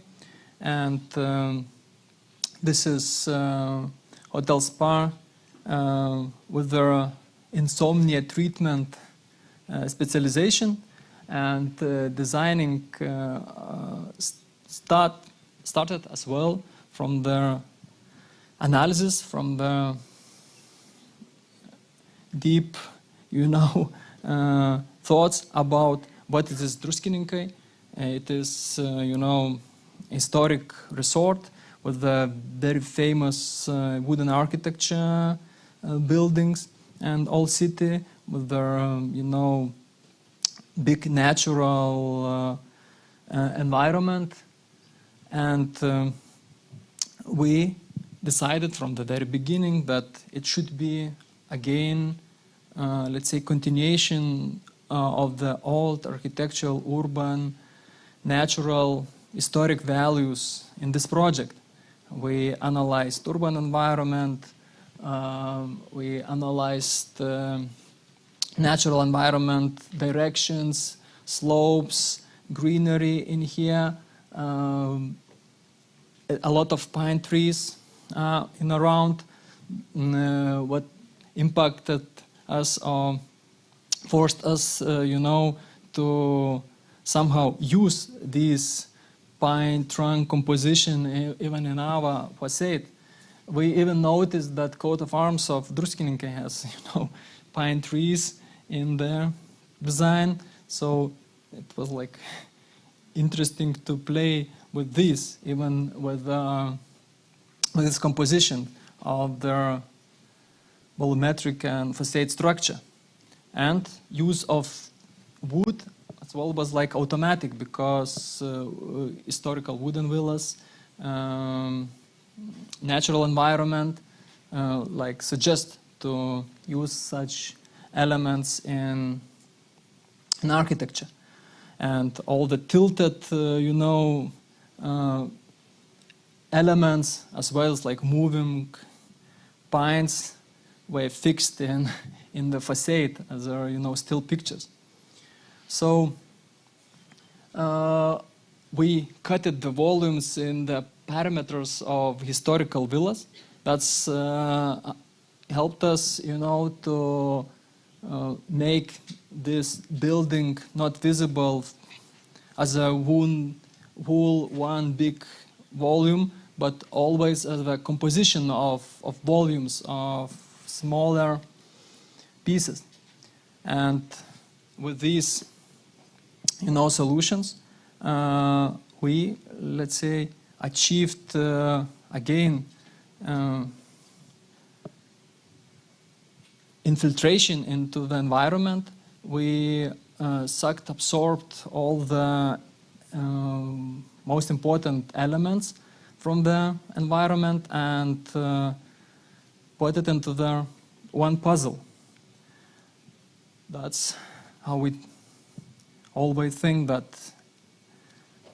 everything is related and nothing is accidental. And this philosophy helps us, always be assured that all the solutions are more or less right for us.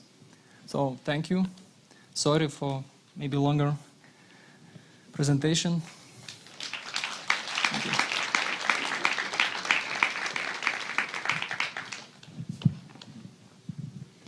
Thank you, Edgaras. And we have the last presenter of this session, Shingo Matsuda. Shingo Matsuda graduated with Bachelor of Arts in Architecture from Musashino Art University and is a lecturer critic at Department of Architecture, Musashino Art University from 2010.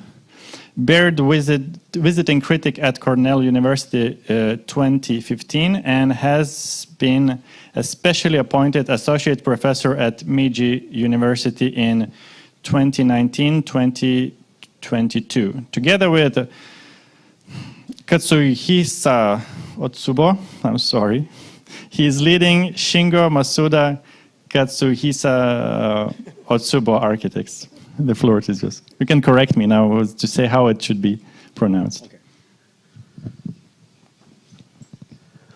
Thank you very much, and it's such a pleasure to join this great event. And today I want to present 2 projects and 1 research project in between. And before going to that, I would like to introduce my maybe background a little bit. And as I was introduced, I graduated from the university in 2007. From 2003 to 7, it was already we were always already talking about global warming and shrinking economy and elderly growing society and all that. And it was like more of a problem, not like separate from myself. It was already like a serious problem during this university period. So we were always fascinated by, the star architects, architectures and the history of architecture. But at the same time, we already felt some kind of contradiction during the university. So we started our office right after graduation, and we tried to find out what is this kind of weird feeling about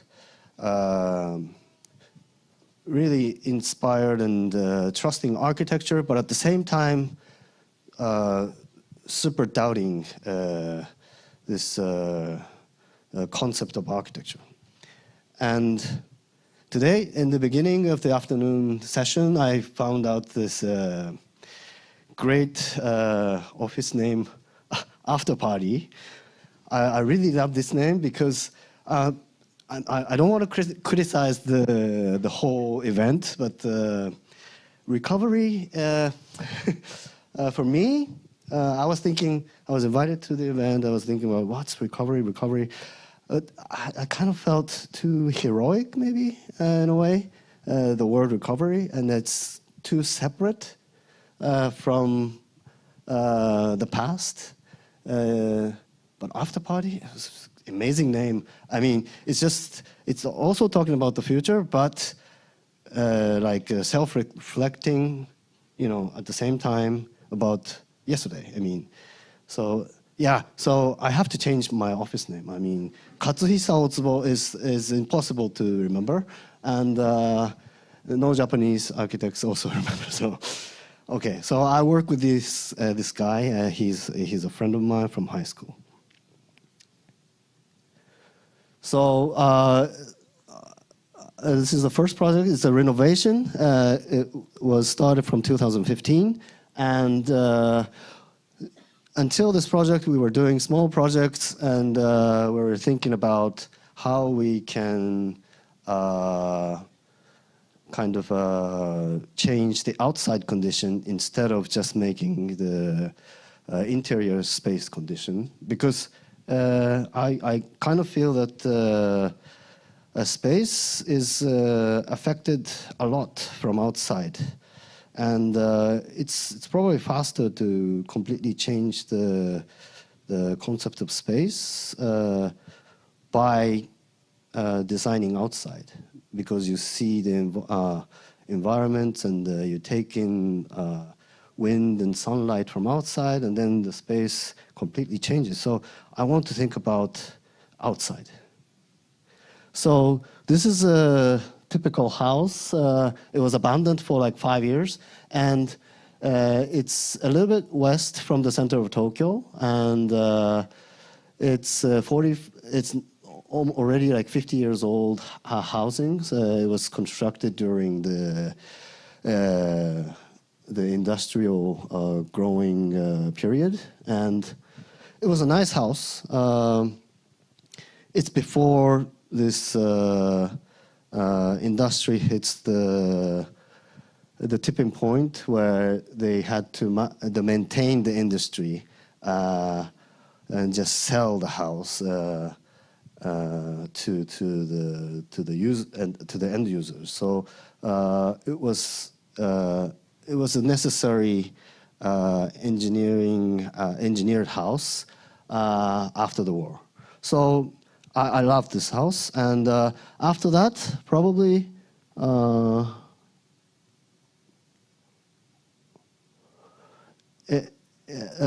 they needed a small storage, so they added a small storage. So they had a house, the main house, and then they had the garden, and then after that, they put a storage. So what the client requested was to think about renewing the interior, but also at the same time they wanted to find a new connection to the garden, which they decided to live because they had the nice garden. But instead of just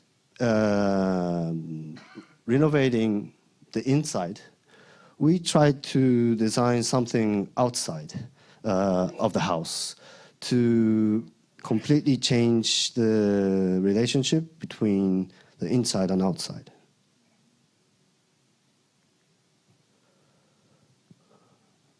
So we kind of inserted a narrow roof in between the storage and the main house to kind of connect all the parts, the small garden and the relatively bigger garden and the main house and the storage. And our aim was to just try to make easier for the family to go outside. It's not to just make the house transparent and see the view from inside. It's just to maybe have a shoes out. Maybe they can have some shoes at the outside space, even in the rainy days, and also some nice shadow in the summertime to kind of go to this.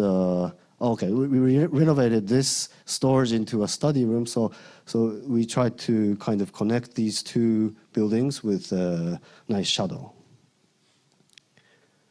So usually housings in Japan, they put their houses on the north side of the site so they can take in the maximum sunlight into the house. So basically, outside is leftover space. So the garden is always leftover space. And they even made a storage after that, so it's divided into fragments, which was making this whole site very small, building something and making the site smaller and smaller and smaller. So we kind of we tried to find a way to extend this existing eaves first to create the shadow, but in the summertime it's okay, but in the wintertime, if you have the long eaves, you have lower angle from the sun, so the interior becomes too dark. So we had to completely separate the structure to solve this problem, and so that we have enough sunlight in the winter time, and we have shadow in the winter. And also we didn't want to distract the sunlight at the second floor bedroom. So we had to lift up this structure to about 5 meters high. And it's a very simple structure. It's made with 4 columns and 1 brace that works as a staircase. So it's 4 meters high. So from the second floor, from the balcony, you can just step on to these staircase and just have and go around to the garden and the study room. So it circulates around the site. So you have this kind of atmosphere beyond the window. There's a staircase and a pillar. It's 75 millimeters in section, so it's very interior-like scale. So we're like kind of trying to make an atmosphere for outside to be somehow have an interior kind of taste in it.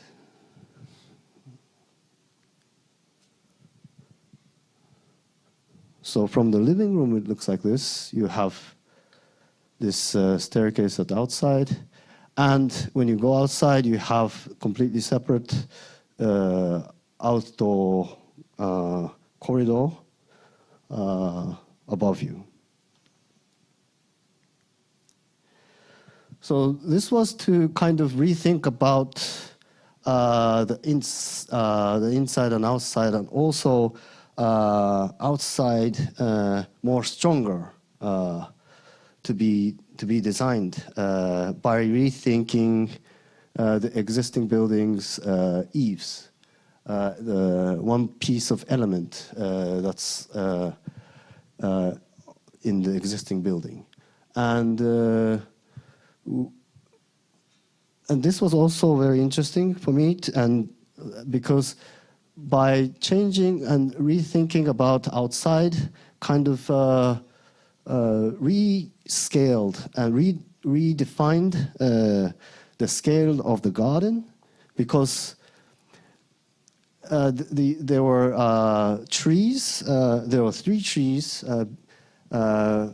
from 50 years ago, and it probably used to be very low, and it was like a Japanese garden, looking from the first floor, and these low trees were probably fitting in the window, and the view was more horizontal.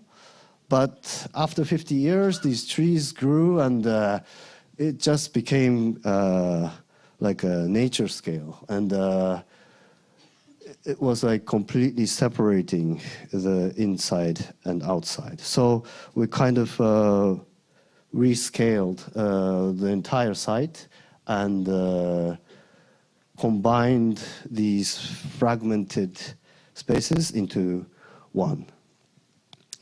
And during this project, we were doing a research project, and we were asked to rethink about Japanese architecture history and connect with our design philosophy. And it was a commission from Arcasia, and so we kind of thought about, and we looked back in the Japanese history books and textbooks, and these and all these criticisms, and but all I find is the history about buildings, and it's nice to know the history of buildings, but in this one of the textbook, there was one line, one sentence that says, there used to be no shrine in the shrine. And I was like, what? And it was before the Buddhism comes in from the mainland, and our religion was all about animism. We worship natural elements like rocks or trees or rivers and mountains and so on. And these elements had individual gods, and so the place itself was something we believe in. And these is not in the architectural history. It's more in ethnological history. So, but we were fascinated by this notion, and we tried to we used the funds from the Arcasia to just investigate and go see all these primitive shrines in Japan. And as you can see, there's the cedar forest, and suddenly you have this huge spherical rock in the mountain, and this is the shrine. And there is no gate, no buildings to it, with it. And this rock was creating complete natural forest with it. And so these are the cedar forest, and there's this natural growing forest, which is completely different from the surrounding site. And because this huge rock creates this huge void, and also it contains these small amount of leaves turning into soil and growing narrow, weak plants on it. So they kind of makes completely different natural circulation. So, and people just kind of found this place as a special place and made a place to dance and gather and pray at the overhang of the rock and just put a very tiny intervention as a shrine where God just kind of comes from the sky to kind of connect with the earth. So this was something so fascinating to me because the place is first found, and then the building is set next to it. But now I feel that the building is first, and then outside later on. I mean, so I kind of feel this. I want to kind of rethink the order of this concept into kind of a different way. So this is the other project. It's a project to renovate an 10-story building into an office, a shared office, and it's beside the market street. And they used to have the parking lot, and the building was set back from the street for about 15 meters, and the client asked us to do the facade. They wanted to renew the facade, but renewing the facade is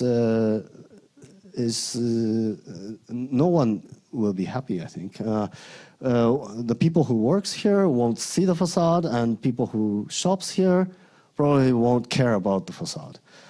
So we tried to think about a different kind of structure to kind of reply to the client's request. And we ended up making this kind of 7 structures with trees on top, kind of separating the exterior ground level vocabulary, like trees and paths, into 2 stories. So they have the greenery for the housings at the upper floor, for the surroundings as well, and also the public space on the ground floor for the market street. So this is from the office view. And this is these are actually all the same shape, and it's shifted in grids. So it's kind of a wall that has depth, and it has about 2 meters wide gap in between all this and benches. So people so it's kind of like a public space for the surrounding environment. So by having this, probably, I mean, it ended up the facade is not been like seen too much because of this structure is in front of the building. So I would like to conclude the presentation, and I think my interest now is to think about the logic to create outside, beyond landscape, beyond sculpture, beyond architecture, but there is not much reference to it. So I would like to kind of think about how we can build outside. Yes, thank you.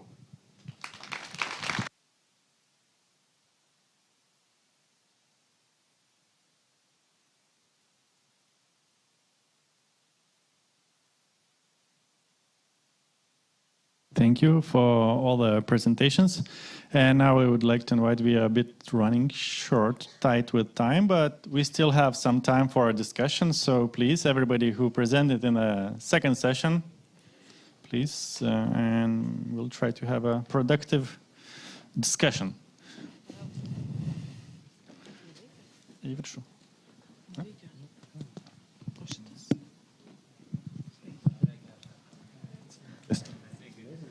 I would like to add that if there is someone who, from the first session, who wants to join the discussion, you are welcome. We still have more chairs. We can put them. Okay, maybe you want to join the discussion? If you want to join the discussion, please come here. You are okay? Okay. So how do we do that? You know, I wrote one question. Which was, I think, Teramoto-san. Yeah. Was it you? Oh, yes, I think it was you. I think you took the picture of after party when they showed Metamodernism on the screen, no? Which one you're talking about? Meta architecture. They showed the diagram on the screen. I like that slide. And you took the picture, and I wondered why. Okay, I understood. I did it. Yeah, I did. It's not my slide, but I liked it. I did it. Yeah. Yeah. Could you elaborate what you liked there? I will check it. Yeah. Yes, this is it. Metamodernism. Yes. I think being as architect, I think the word is very important to share the narrative of each to the others. So I'm trying to copy and paste sometimes, and this is one of them. It's like with a name also. After party, yes. I also like it. Maybe yes, we all change the name. Yeah, and copy everything. I see. Okay.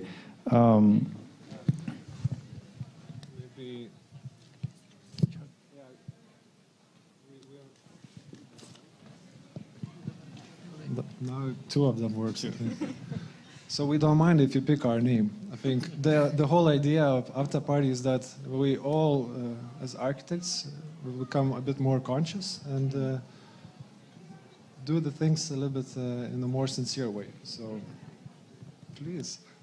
And I think we all, especially in the second part, it seems like everyone shared these ideas. So it's maybe not even our idea, it's just floating around and we picked it first. That's right. After party, I felt is that usually, personally, I'm always drunk in a party. And after the party, which is the second day of the party, normally I'm on the bed. And that is what I like, if I can be like that for being an architect after the party, sleeping. I think it's happy. So my interest is that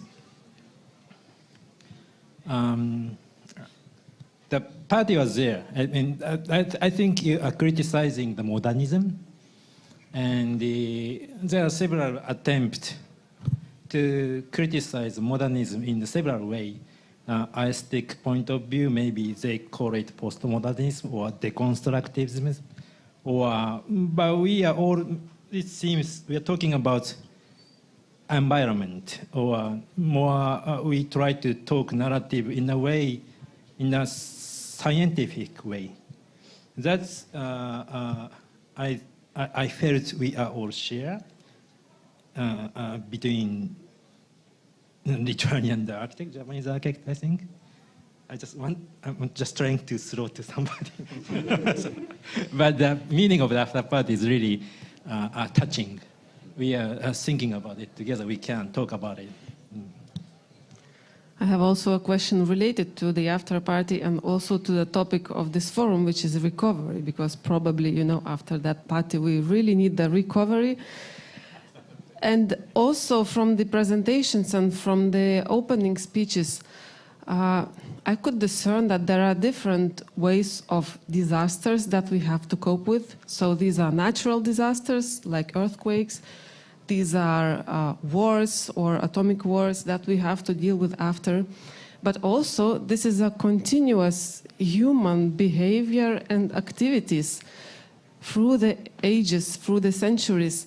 And somehow I felt that there is a certain guilt hovering over this generation, as if we are guilty for what our grandfathers and fathers had done, and somehow we have to correct this mistake, and we are here to recover from everything that humanity had done. And this is probably not the best starting point for an optimistic architectural project. So my question would be, do you find the situation when you have to recover from certain activities or certain disasters, do you find it as an obstacle or as an inspiration? Is it something that limits you, the context that you find, and then you are trying, like a doctor, to heal it without doing any harm and being almost invisible and building some architecture that probably would last only 10 years and then it disappears? Or does it inspire you to come up with something, I don't know, even more bold than it was before? So, my question goes to everyone, but who wants to start? Then I can see that Shingo Masuda-san is nodding head, so maybe you want to start?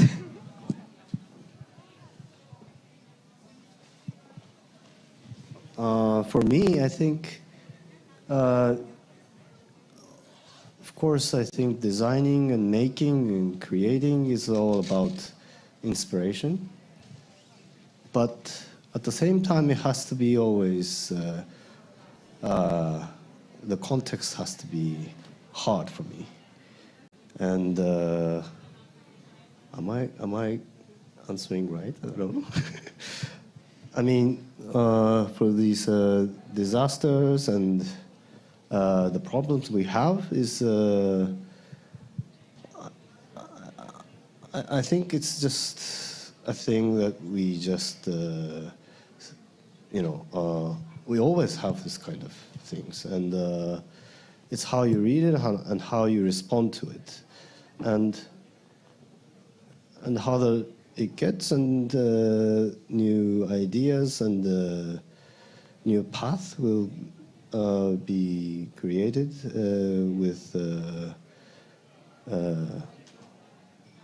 by structuring it. So I don't know what I'm trying to say, but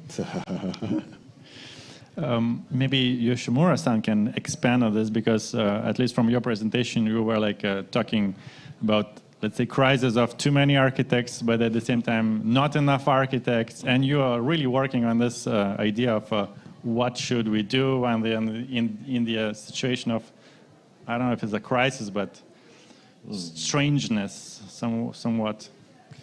Yeah. I'm not criticizing criticizing our former generation.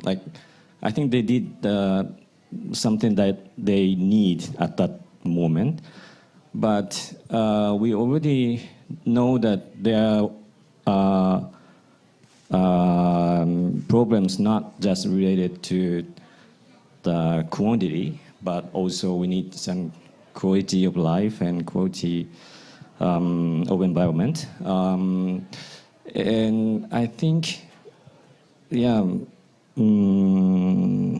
know, I'm like Shingo said that the recovery is too heroic. I mean, I kind of understand that feeling also, but I think we can also use this situation to update our knowledge and trial of architectural experiment. So I'm not heroic, but I'm not negative about the condition. And like in the disaster, I mean, earthquake in 2011 in Japan, I think that was a kind of, that earthquake bring us a kind of after party feeling. I think before 2011, Japan was still in the mood of party, kind of. There are many new construction was there, and I think it started from 2008, the economic crisis, but 2011 was like some very big event for us to shift our mood to like after party feeling, and we are now trying to how can I say it? We are trying to be conscious about the environment and more engineering side of architecture, but at the same time, we need to keep trying on the expanding the possibility of architecture.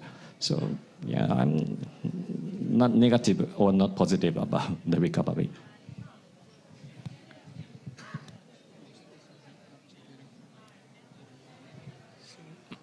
Actually, I just remembered one old joke. If you don't want, after party effect, you just simply not going to the party. So, but thinking about question of you, I think everything was changed when we were informed about life cycle of the sun. So we know the final date. This means we just have some limits, and that's all, and we need to live with what we have. So you always need to be conscious that it's your surrounding, it's your reality, and what you need to have courage to face it, and always try to know how to deal with this, because if you just start feeling guilty of something, so each period has its own, let's say, challenges, and we're acting just to survive, if to simplify everything. So we just surviving all the time. That's.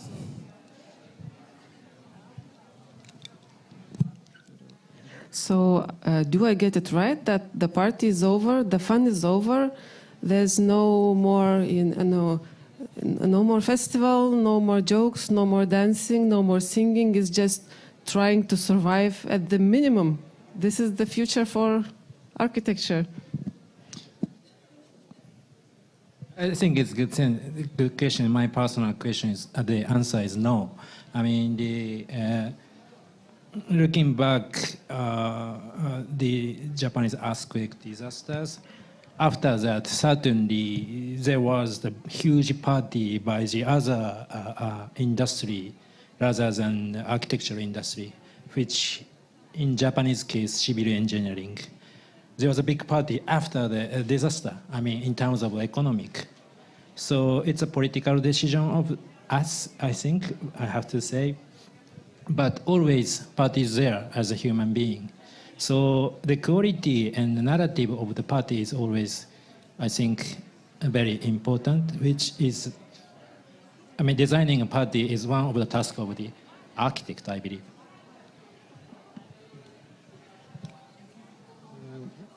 To respond to that first part of the question, I don't think that we should feel guilty that we kind of ruined the world or the nature, because I think as humans are also part of that nature, and this is how we do. And want something more to add? Yeah, and after party, also what we wanted to say that it's not, the information that we receive and all this weight that we are getting on, and because of how it spreads easily right now, it actually, it could paralyze you as a person, as how can you continue knowing all of that?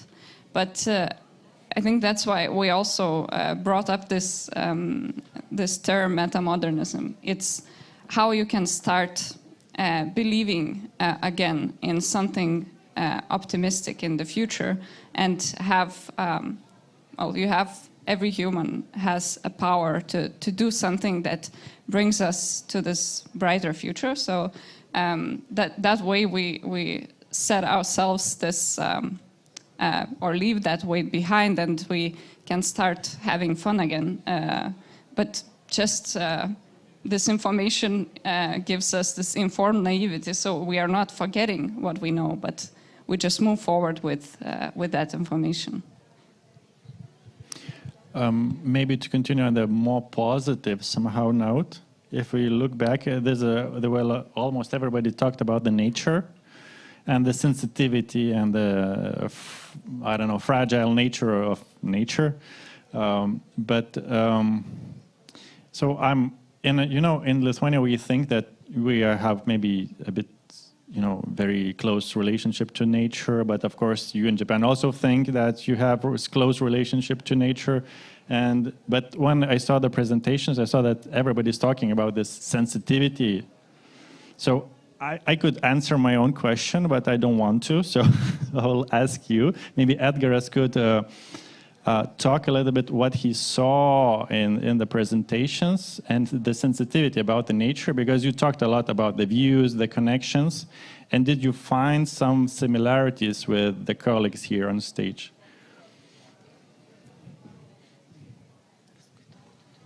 So sure, we are actually on the same wave. I guess just maybe some different words or maybe point of views, but actually that I felt that it's really everybody take care about this, and just architecture, as I always repeating that it's about human surroundings, about human environment, and as colleagues said, we actually, as we are, so we are responsible for our environment, for our nest. Yeah, so we're creating our nest, and everybody here just thinking about this, how to make this nest for this human cradle, how to make it as logical as possible, as comfortable as possible, as contextual as possible, just to have like real peace, not in the head, but in our surroundings as well. And we need not, I'm just reacting to first question about this, positiveness or not positiveness or feel of guilty. We have to be always positive, no matter what happens. Yeah, so only with this we can charge our project, because if you just make a project or environment with this feeling of guilty, so it immediately will be visible. It will be in this like an energy. Yeah? So you always have to add extra percentage in advance of this positiveness in the project. And I think, maybe we have, if anybody wants to ask a question from the audience, we have maybe time for one question from the audience. Okay, perfect.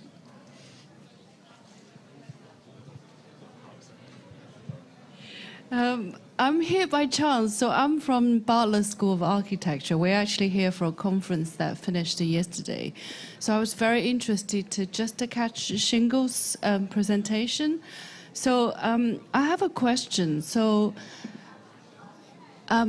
when your understanding of space and architecture come from a very different cultural background, so beyond this idea of minimalist Japanese aesthetics, which kind of is this tab that we can supposedly all understand, how do you find yourself explaining to an audience, and not just here, anywhere you go in the world, that people has a very different culture understanding of space, because you were discussing the, you know, the nature, the idea that the building and the space and the relationship, it is something, you know, I myself find very difficult. So I'm curious that how do you promote this idea that is culturally so different? Thank you. Thank you very much. Yeah, I think you found this, my project maybe very high context kind of project. But I think this kind of understanding of high context is interesting situation in this 2.5 years during COVID. I mean, I was talking with Yoshimura-san in Japan because by meeting all the architects from Spain and architects from the Scandinavian countries, we kind of discussed, like in the springtime this year when they started to come to Japan. They all was rethinking about their context, and the architectural theory or the structure to construct architecture, it's becoming like an archipelago kind of situation, and it's becoming more interesting and interesting, I think. It's like in between, like what Teramoto-san said about architecture without architects. I think it's like in between this kind of condition, I think. And it's not about, now it's not about like competing who made the newest world. I think it's how we connected the separated world into one in different contexts. And it's more precious thing to share this knowledge. So I don't know. It's impossible for me to understand immediately in different contexts, but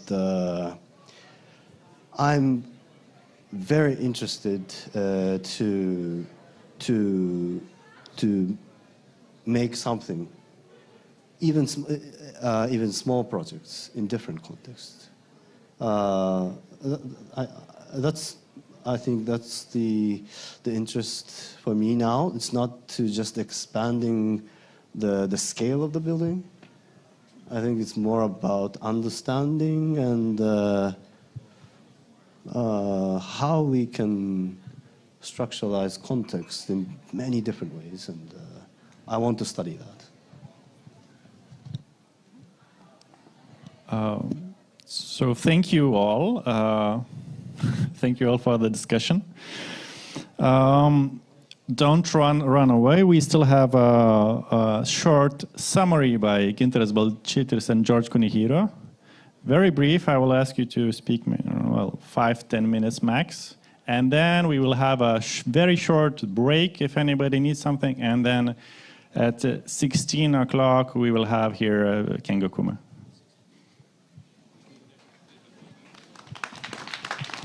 So, George, Gintaras, please come, and maybe we can, you can talk a little bit about the future and the present of East and. Okay. George, so what? Take your seat. Okay. Okay. What do we do? Should I? Are you going to ask questions, or how does it work? Okay, thank you. Thank you. If you will be silent, we will help you to talk, but I believe it will not be a problem. So, but it just, I heard from Gintaras thing about future of East, and maybe you can share this gossip. Okay, it's, in my point of view, it's very good beginning for our short review, because now we have East 5. For 4 of them we made here in Lithuania and just one in Japan. Maybe it's a good time to think that we should pass our meeting, for example, maybe not Tokyo, or maybe Kyoto, because Shinichi, our nice guy, is from Kyoto. What do you think about the future? Well, I don't know. It's time for me to retire, no? Look, in Japan, this young generation, I think, I just want to take that and kind of go into my summary if I can, yeah? The morning session had one character, and of course the afternoon had another, and I was thinking, why? And even in the afternoon session, those two had sort of a different opinion about recovery, the word recovery, because of the 10-year difference in their age. So it's I don't want to bring this sort of a generation gap kind of thing, but I, first of all, thought of that. But in the morning session, the key word that I felt was humanity and humanism. And also, again, the gap between, although it's East-East and Lithuanian architects and Japanese architects, the education background or system in Japan is, of course, we follow the Western architectural education. But as you heard in a session, morning session, most of them were very sort of not theoretical. It was more like, if you can go back to Osamu's or Suzuko's, very much sort of a scale, and also sort of intuitive. Intuitive in terms of Osamu giving the microphone to the users to come up with the programs, and Suzuko, kind of reacting to nature or to objects and to create space. And so, on the other hand, the Lithuanian architects were very logical. But at the end of the day, all of them has projects that are evaluated and thought of it as excellent. And where does that come from? And I think it comes from, and I think one easy answer is, okay, Japanese of Zen or Japanese minimalism or something Japanese. But is it true? I don't know. Look, he had to study this in order to come up with this forest and nature and so on.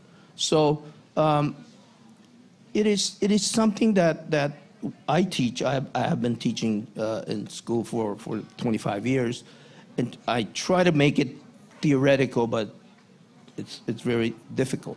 But at the end of the day, they come up with a really excellent project. So that was the morning session.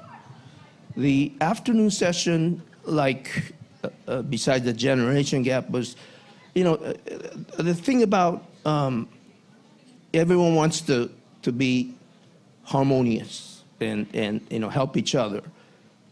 But if I could be sort of, I don't want to be heroic or what, but you're chicken. Go commit.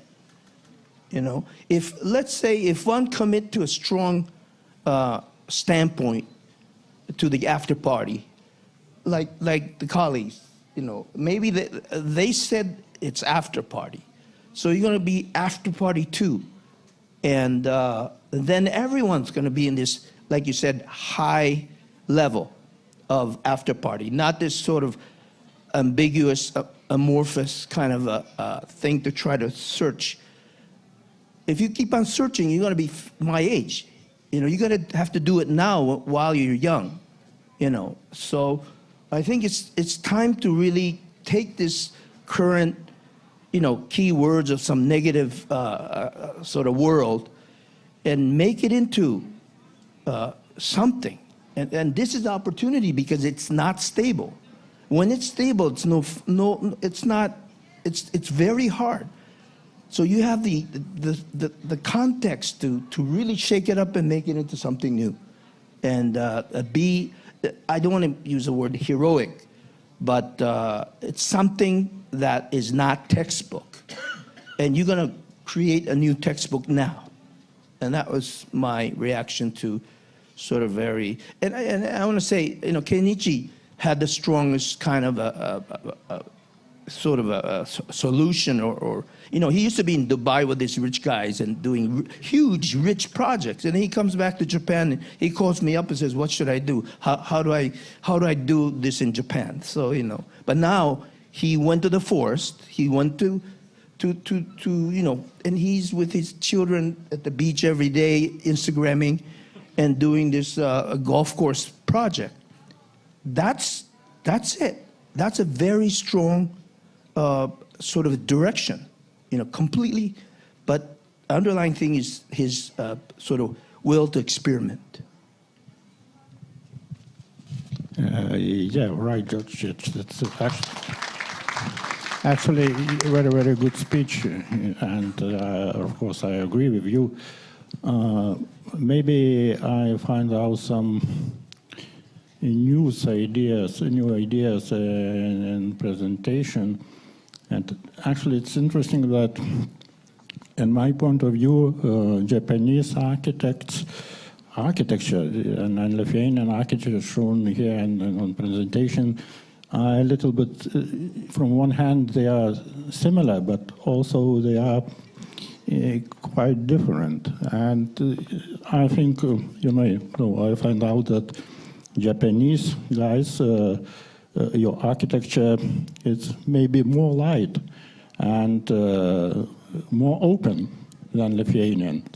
Maybe it's because of the climate or some other, maybe it's because good client, yeah. Every architect would like to get a good client, and if you compare our population, so 130 millions to 3 million, so you should have 50 times more good clients than me. So, okay, it's a joke, and actually another joke that it's very, very important to find a good title for the company, because after party, yeah, there you are on the top. So thank you for your reflections. I think we have a short 5-minute break, and then we all come back. Or if you don't want to leave anywhere, then just stay here and just wait. Thank you. Thank 16 you o'clock. George, one remark. Sorry, because you are here, so I have it's a present. It's book, yeah, about interview architecture, yeah, and Mr. Nishizawa already own it. Other good architects also from Japan own it. What does it mean? That from one hand, the book is very valuable, and from the other hand, yeah, all Japanese famous architects should own it. Thank you very much. Thank you. Yeah. Thank you. Yeah. Okay. Thank you.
Ladies and gentlemen, the moment had come, and I'm deeply honored to present you the keynote speaker, architect Kengo Kuma-san.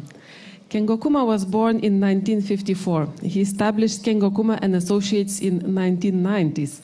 He is currently a university professor and professor emeritus at the University of Tokyo after teaching at Keio University and the University of Tokyo. Kengo Kuma and Associate projects are currently underway in more than 30 countries. Kengo Kuma proposes architecture that opens up new relationships between nature, technology, and human beings. So I will waste no more of your time. Maestro Kengo Kuma-san, the floor is yours. Thank you very much for inviting us for this exciting event. Today, I want to talk about the life after COVID, and also the importance of exchange between Lithuania and Japan.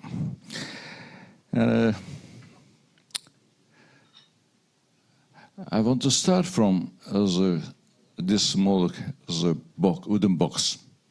This wooden box is actually designed by Bruno Taut, and my father bought this wooden box as 1935 in Tokyo, in Ginza. Okay.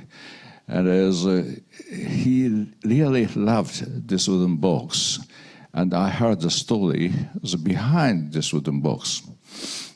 And the wooden box is a kind of the symbol of cultural exchange. And Bruno Taut really loved the craftsmanship in Japan. And he worked with Japanese craftsmen to design this beautiful wooden box. When I was a boy, I didn't understand the beauty of this wooden box. But after studying architecture, I slowly understand the meaning of this wooden box. Bruno Taut, he came to Japan in 1933, and he really appreciates the beauty of this Katsura Imperial Villa in Kyoto. And he thought this Katsura Villa is a masterpiece of the world. And as an episode, it's an interesting episode about him, is when he visited Katsura Villa, 1933, because 1933, the Nazis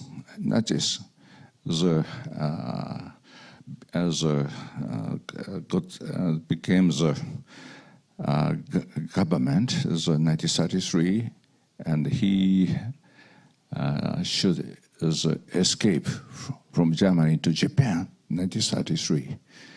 And as May 4th, he arrived Kyoto, and he visited Katsura Villa because Japanese architects wanted to show him Katsura Villa. And before entering Katsura Villa, he began to cry down when he saw the bamboo hedge. He thought, it is amazing design, he thought. And it is a living bamboo, and behind this hedge, the living bamboo was leaned down like that. And it is a very interesting mixture of nature and artifact. And he began to cry down. And he thought, it is a totally new design. It is a traditional design, but he thought it is a totally new design. And also, he was very much impressed by this bamboo terrace of Katsura Villa. And he thought, Katsura Villa is a very humble building. It is compared with the European palaces. Katsura Villa is very humble, small building. But the beauty of Katsura came from the relationship with nature and artifact. The European palaces, it is gorgeous, it is big, but it is separated, independent. Instead, Katsura is showing the relationship between nature and human. And he really loved this bamboo terrace. And after his visit to Katsura, 1936, he designed a small house in Atami. This is a section of his small house. Actually, the existing house, and it is on the cliff to the ocean, Pacific Ocean. He designed this part, and he tried to create relationship. And this is the interior of his house, Hugo House. And he tried to create the relationship. The windows is totally open like that. And this raise of the floors is also to create a unique relationship with nature.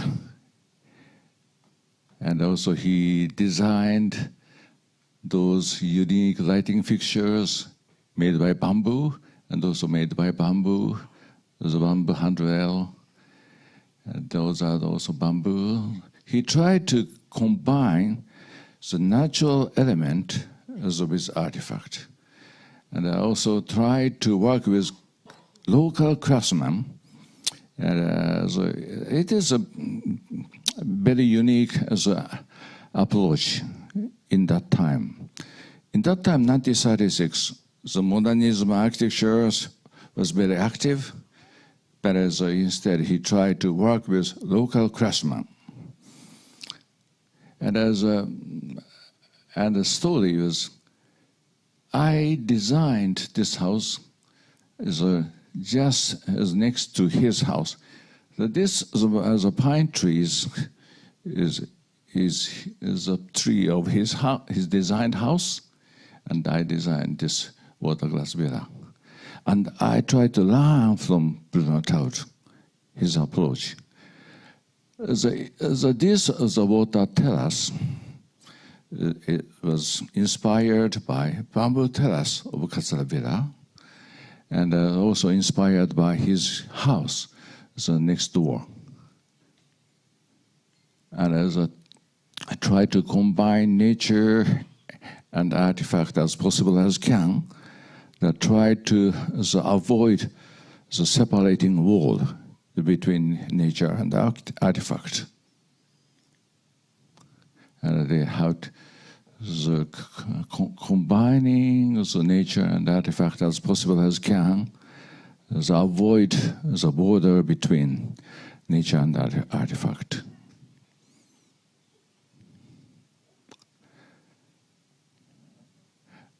And it is entrance. And also, I want to show another example of cultural exchange. This building was Hiroshige Museum.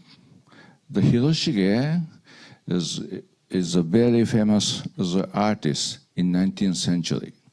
So ukiyo-e artist.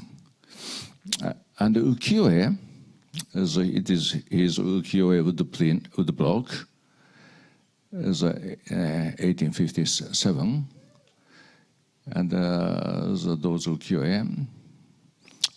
I want to show you the relationship between the artwork of Western artists and Japanese ukiyo-e painter. This is the evidence of that relationship. This, as a copy of ukiyo-e, was done by Vincent van Gogh, 1887. Just after 30 years, Vincent van Gogh made this is a beautiful as a copy of Hiroshige. And Vincent van Gogh respected Hiroshige very much. And he wrote that I have three mentors, Hiroshige, Rembrandt, and Cézanne. This is a very unique combination. The Asian artist, Japanese artist, and Rembrandt from his country, and also Cézanne as his friends. And it shows the influence from Japan to Europe. And what as a kind of influence? It is about relationship. The Hiroshige as a woodblock is showing the relationship. The bridge is the symbol of relationship, nature and artifact. He didn't want to separate nature and artifact. He tried to combine nature and artifact. And Vincent van Gogh learned that method, learned that approach.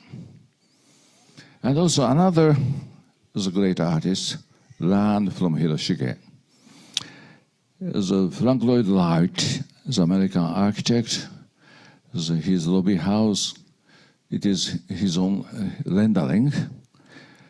And his rendering was very much influenced by ukiyo-e method and Hiroshige method. So because Frank Lloyd Wright was a big collector of Hiroshige. He loved Hiroshige and he loved Japan, and he learned the method of Hiroshige. And as this rendering, he wanted to show the relationship with nature, those nature and as an artifact.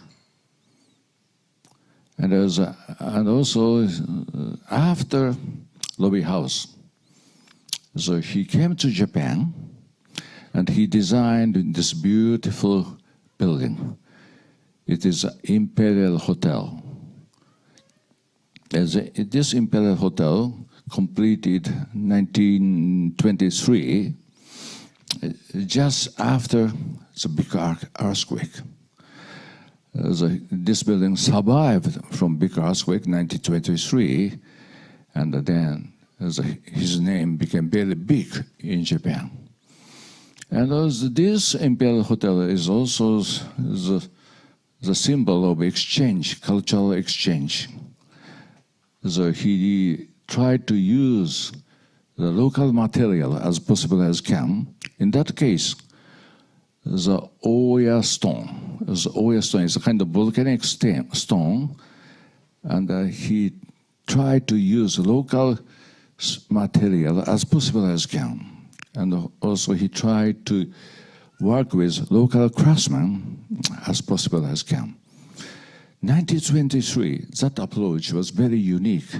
So 1923, and most of the Japanese tried to learn from Europe, tried to bring the modernism to Japan, but instead Frank Lloyd Wright wanted to work with locality, local craftsmanship, local material. So I really loves his method. And this is the Hiroshige Museum I designed, the Sema ukiyo-e painter. This Hiroshige Museum, I learned many things from Frank Lloyd Wright and from Hiroshige.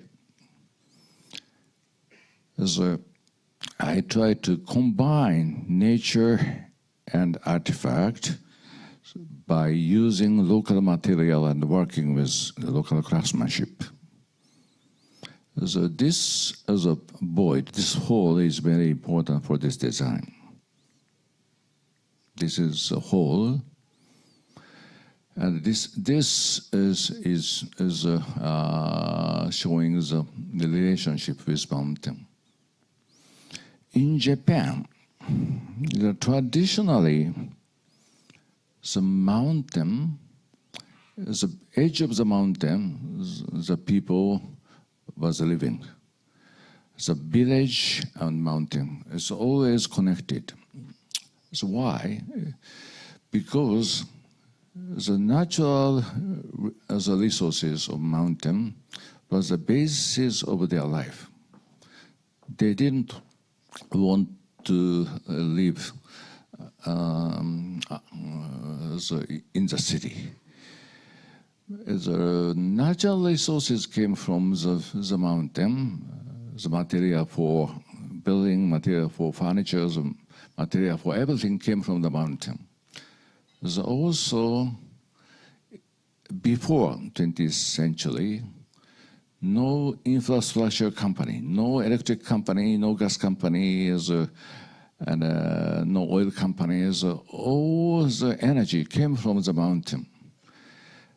The wood of the mountain, as they use for fires and also cooking and everything, came from the mountain.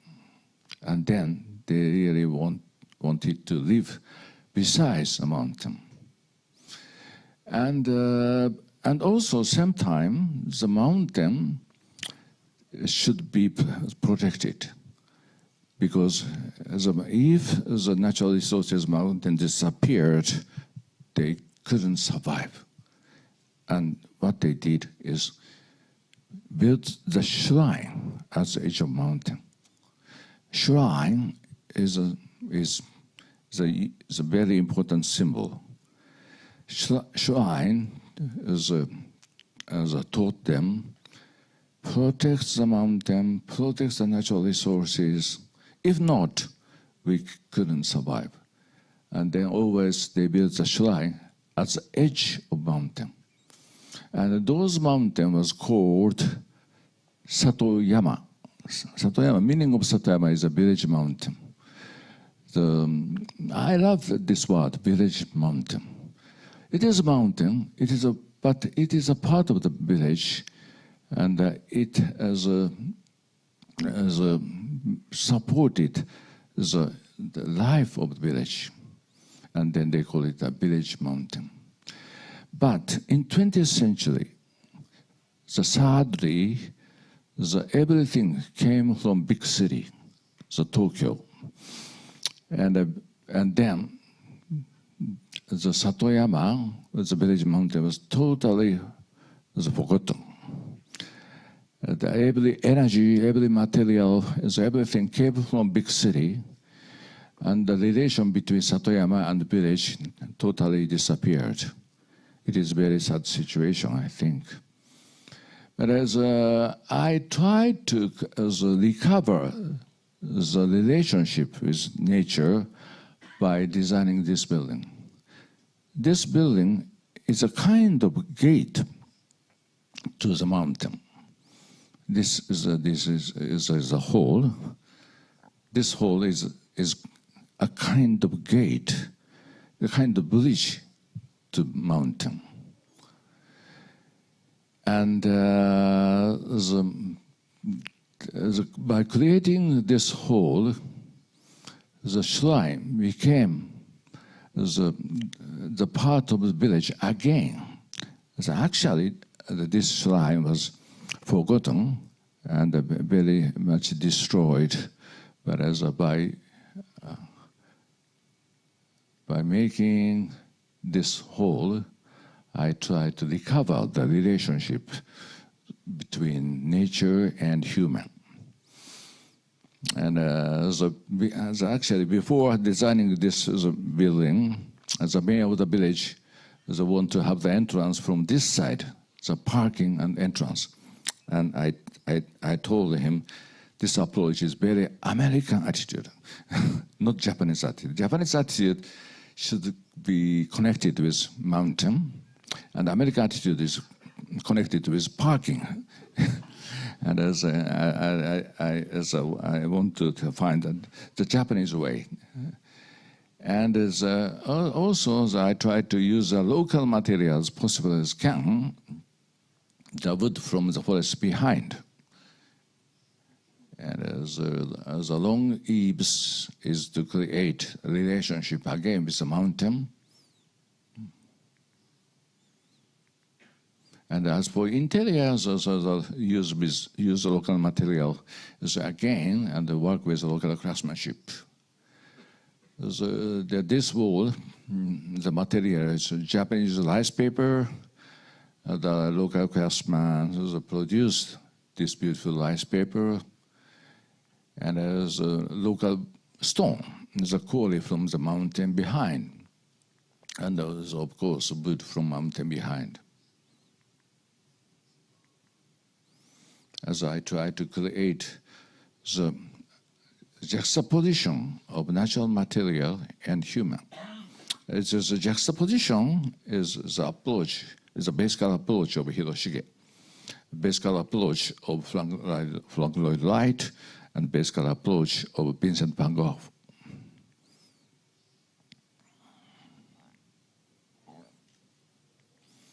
And as after designing Hiroshige, I had a project in China. There's a great bamboo wall, which is just besides Great Wall in China. And this is Great Wall, and this is my building. In 2002, China, the condition of China was very different. And my concern is China could accept this building. But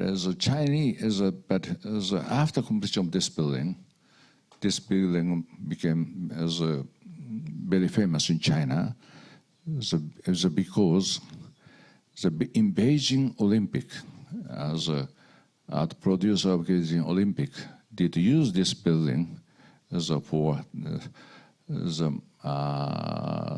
their opening ceremony of Beijing Olympic. They did use the image of this building for the opening ceremony of Beijing Olympic. And what I did for this building is preserve forest as possible as can, like that. As I didn't want to cut the tree.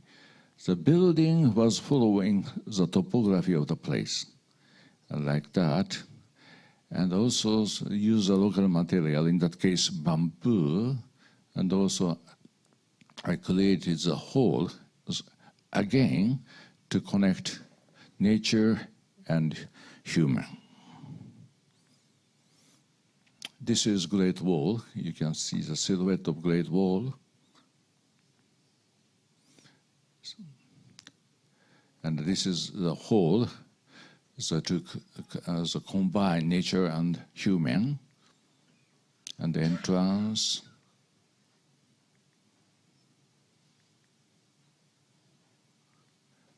And this is a tea house in the center of the building.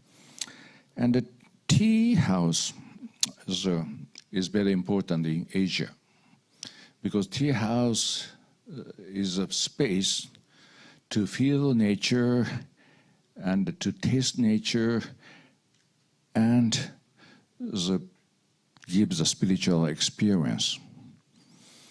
And this image was used in Beijing Olympic opening ceremony, and I learned how Chinese people loved this kind of space, this kind of tea house. And in 2007, I designed this small pavilion in Italy.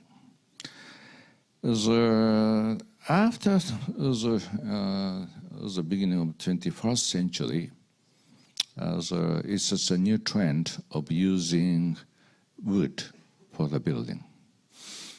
And I wanted to show our method to use wood. Traditionally, we didn't use wood for the decoration. So wood itself was the structure of the building, and we didn't want to use metal as possible as can. No metal, no glue, so no joint. Wood itself was a joint. And this is a small toy to create this unique joinery. This is showing the three type of joint to create this as a unique joinery.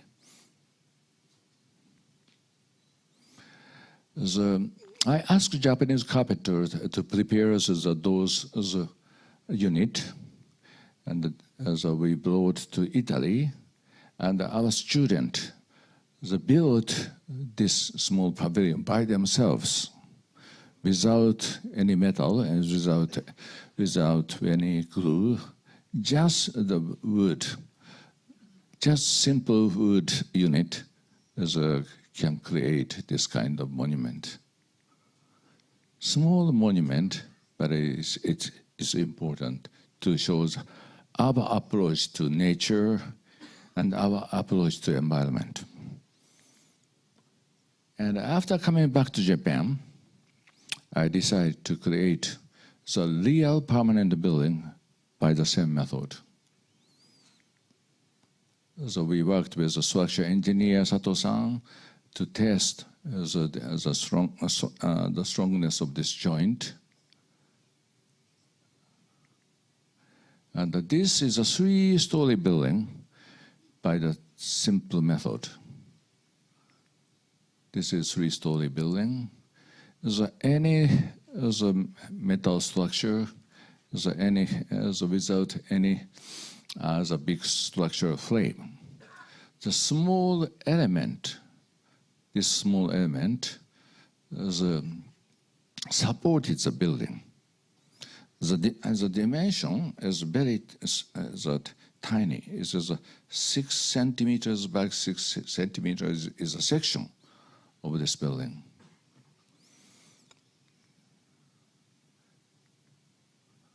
We look up the ceiling.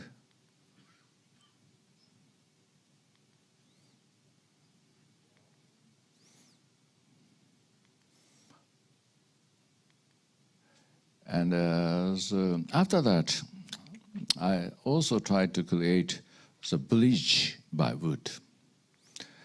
In 20th century, most of the building, most of the infrastructures were built by concrete and steel.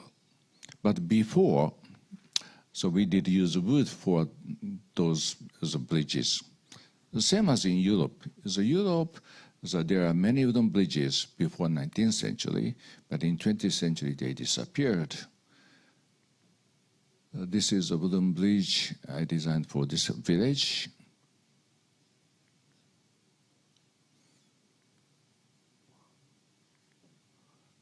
And wooden bridges are often covered by the roof to protect wood.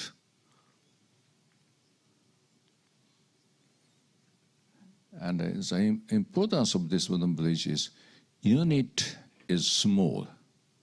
So I didn't want to use the big glue beam to support the bridge. The small element, small unit is the element of this, the big span the building. The smallness is important. And for the same village, I designed this small hotel, the Malaysia Yusahara, inspired by this thatch as a roof, as a hut. And this was used for the small cafe in the village. It is small, but I like the openness of this small hut. This is the hotel I designed, the same the material that was used for the facade, thatch. And the thatch is also came from the mountain, came from the village. It is important, not from outside.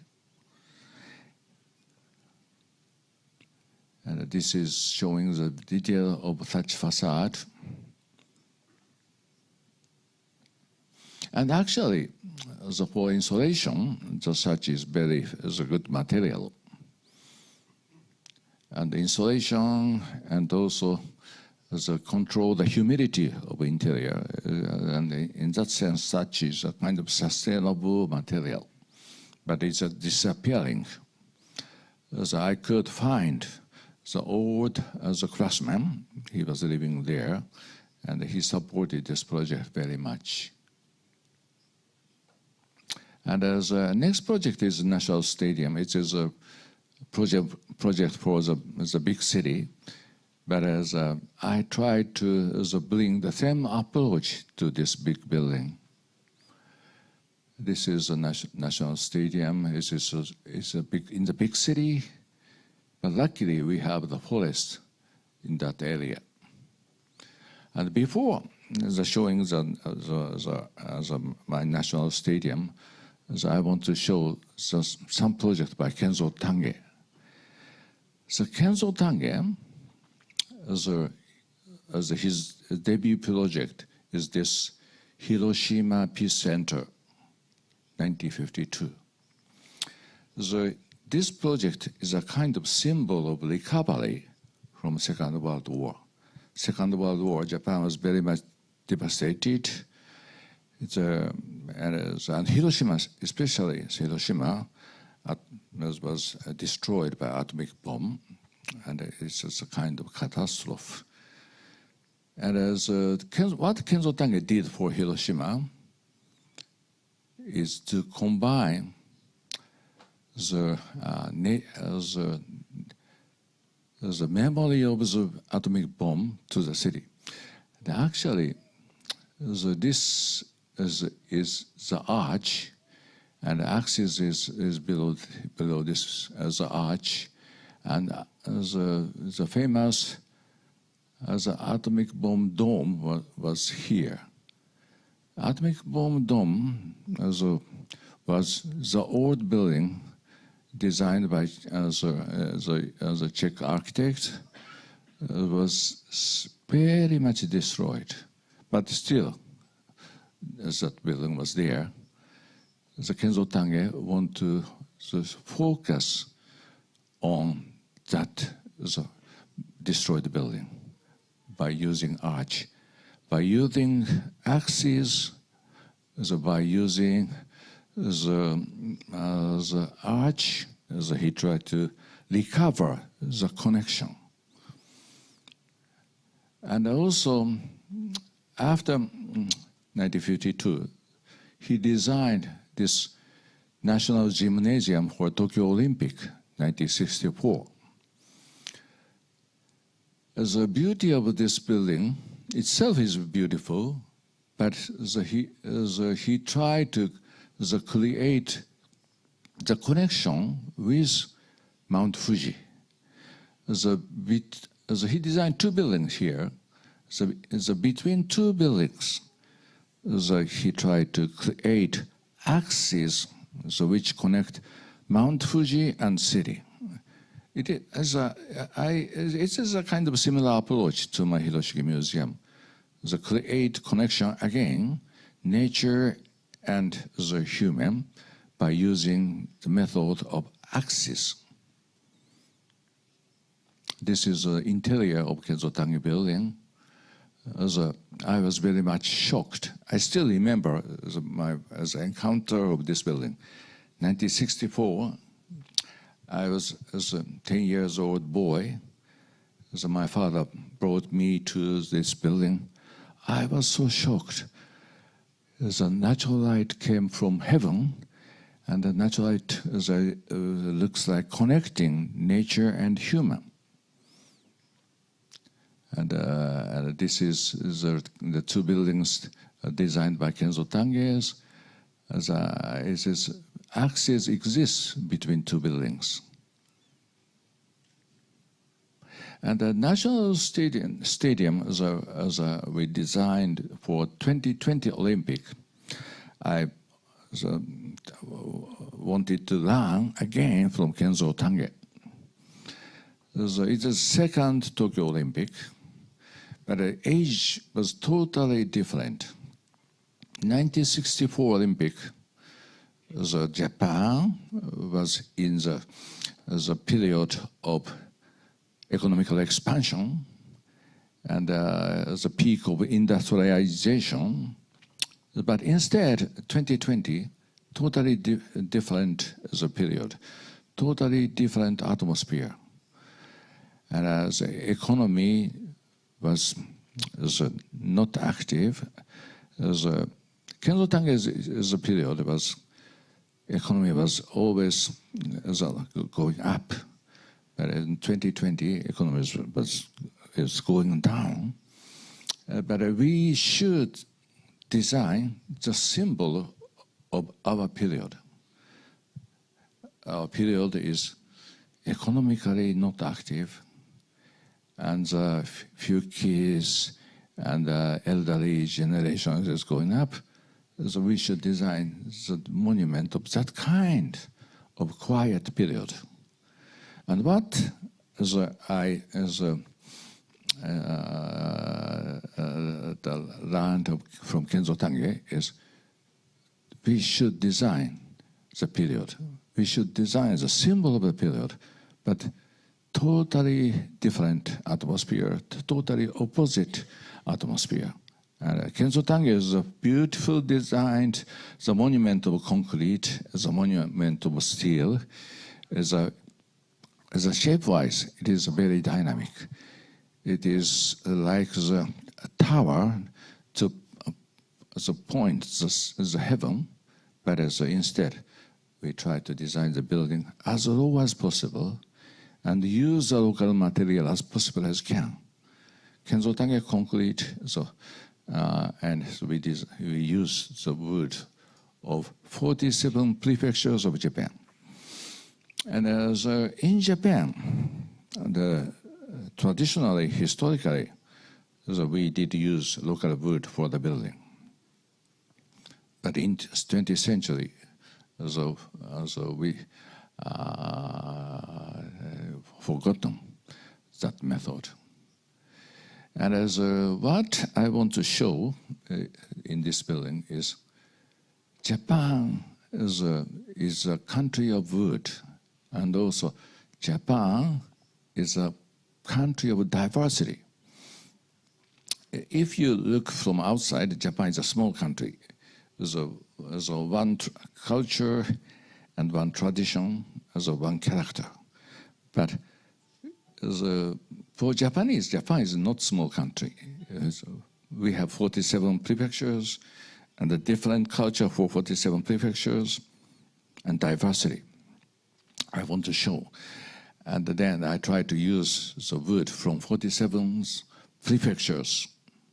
It was not easy because we did test the wood from 47 prefectures, and the color was different, and the strength was different, and we tested every as a wood from 47 prefectures.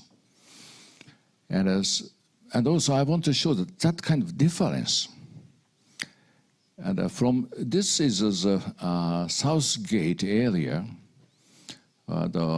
For this South Gate, we did use wood from south, so wood from Okinawa. And from Okinawa is more south, and Kagoshima is close to Okinawa, Kumamoto, those prefectures. So this is wood from Okinawa, Kagoshima, Kumamoto, so people can find the diversity of Japan. And such diversity is very important in 21st century.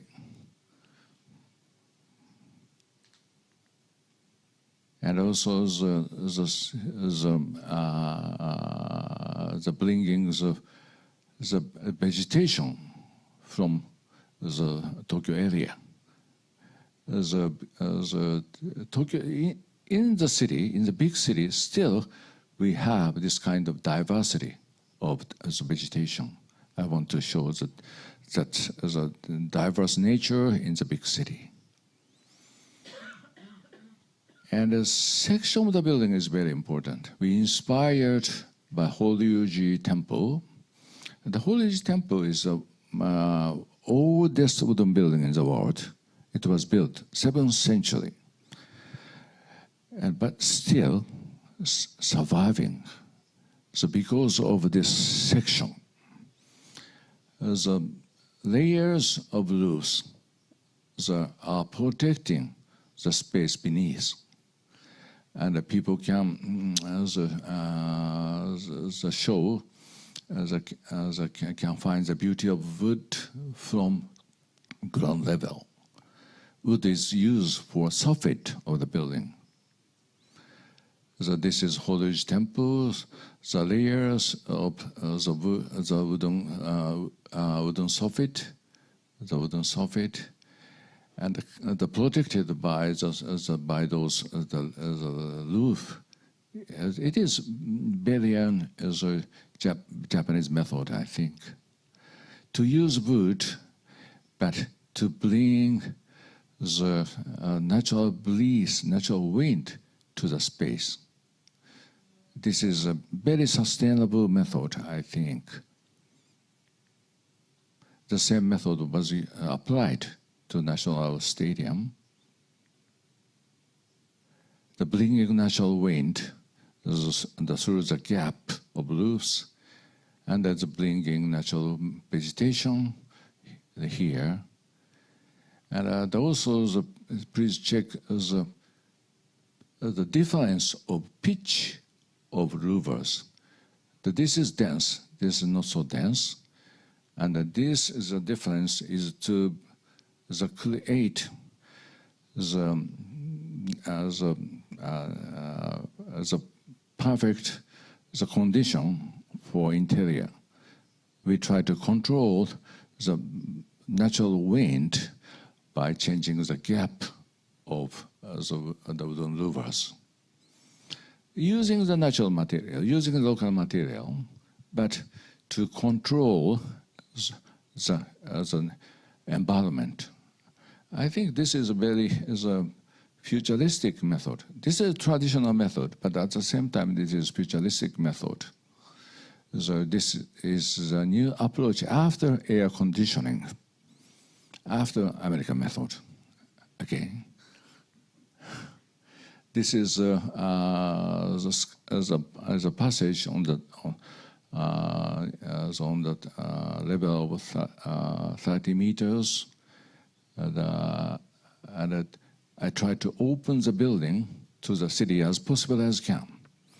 The normal stadium, normal public as a sports building, was separated from the city, but we try to bring this kind of semi-outdoor space to the city. The people can enjoy this space. As actually, people can do the remote work here in the stadium. Stadium is not only for sports. Stadium can be used for remote work after COVID. This is a nighttime view of this as a semi-outdoor space.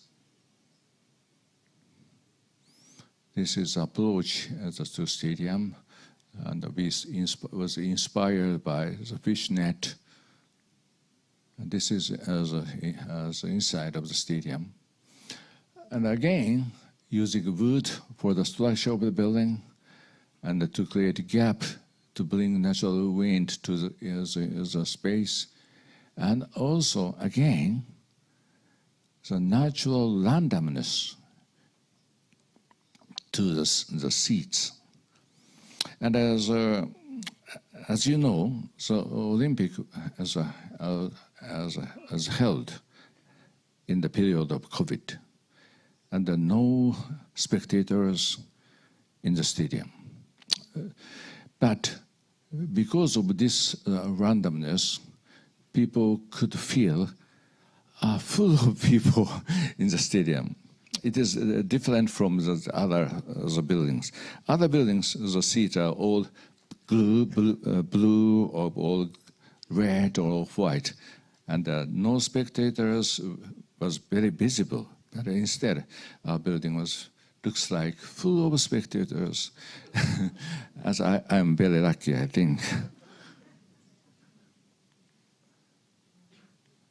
Yeah, look like full of people, but actually it's vacant. So but my idea behind this design is, in 21st century, so less people, so less as an audience is a basically situation for as a building. In 20th century, full of people, always full of spectators, but in 21st century, in that kind of few kids as an elderly society, the people is going down, and that situation is as a normal situation in 21st century. We should design the building for that kind of new situation.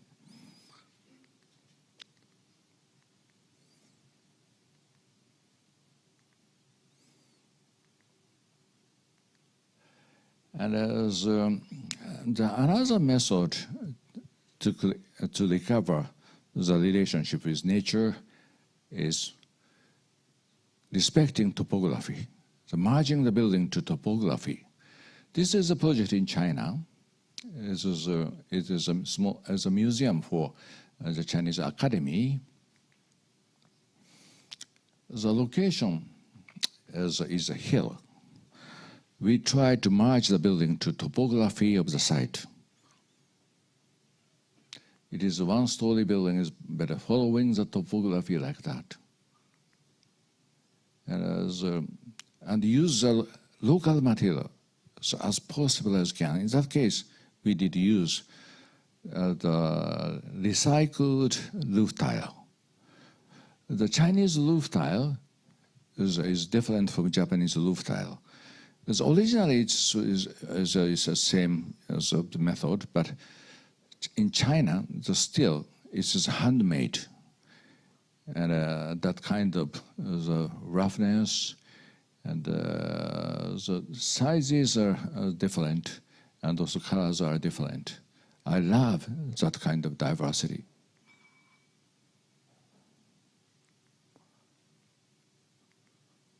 And detail-wise, so it is not traditional.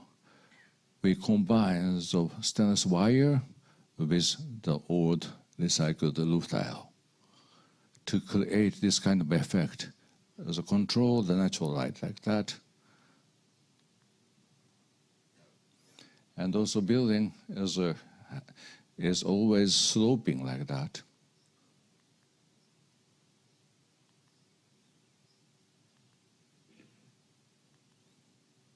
And so we try to bring that method to another project in Asia. In Singapore, so we won the competition of Founders Memorial. The founder is Lee Kuan Yew, he was a very important politicians in Singapore. Actually, he founded the country Singapore. And we tried to create the monument merging to environment, not outstanding monument, not separated monument. It is merging to the environment. Because the Lee Kuan Yew's idea is create garden city.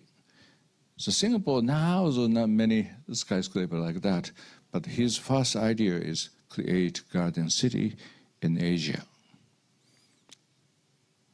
This is our building.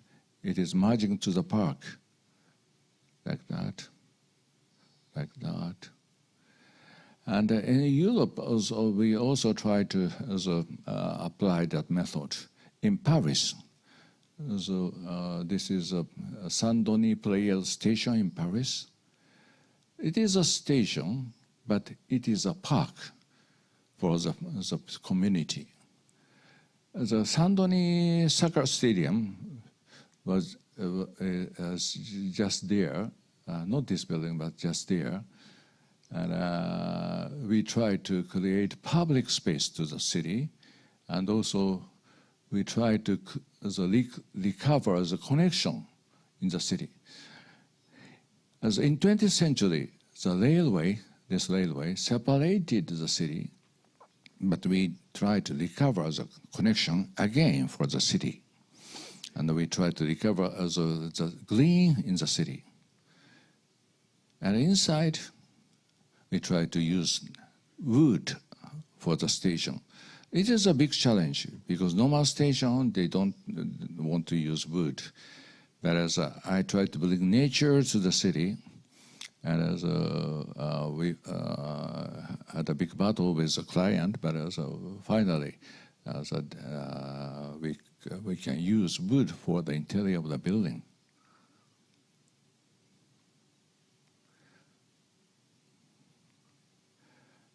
And the next project is about the recovery from disasters of earthquake and tsunami. And in 2011, so we had a big earthquake and tsunami in up north area. We are asked to design the master plan for Minami Sanriku's the town. And it was the destroyed town. It used to be the center of the town, but every building were destroyed like that. And as our master plan is to recover the connection to the Pacific Ocean. And as a first idea of the mayor of the town was to create a big shopping center. But as I didn't like that big shopping center in the small town. The small shops and the street, but the street is always facing to the ocean, and that is important, we think. And this is our first master plan. And this was designed based on my master plan. The street, the intimate human street, going to the Pacific Ocean, and the people always can feel Pacific Ocean. It is important for a town. Not separated from nature, always connected with nature is important. And use the local material as possible as can, and also to create that kind of semi-outdoor space. In Japan, that kind of semi-outdoor space is called Engawa space. The Engawa space is between exterior and interior. It is most intimate space. People always can feel nature in Engawa space. I try to recover that kind of Engawa space. And the daytime like that this kind of casual feelings happened in this Engawa space. And Pacific Ocean is always there. This is the aerial view. And after the completion of this building, so we designed the bridge. The bridge is also can be the symbol of connection with nature. And this bridge is directing the shrine on the hill. This is the composite structure of the bridge combined with wood and steel, like that. And directing to the shrine on the hill.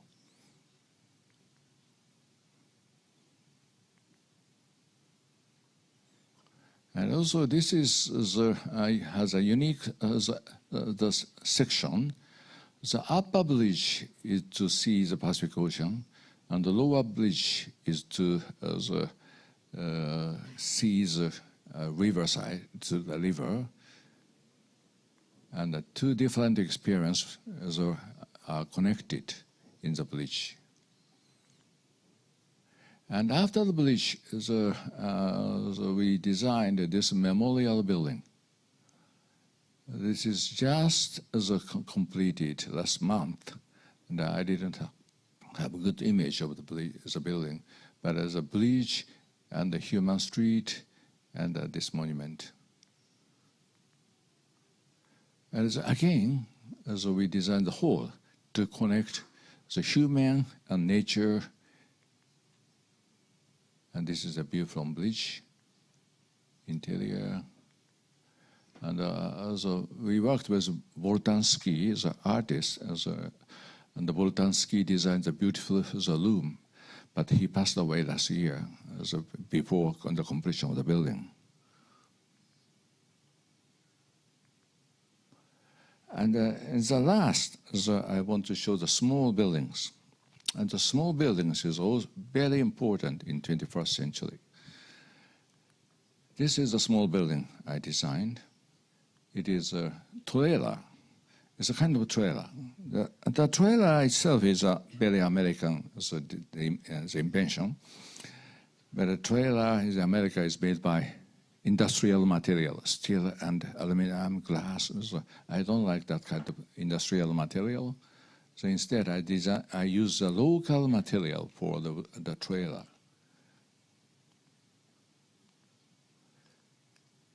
And I also try to create a very intimate relationship with the environment. Those tables is to connect nature and human.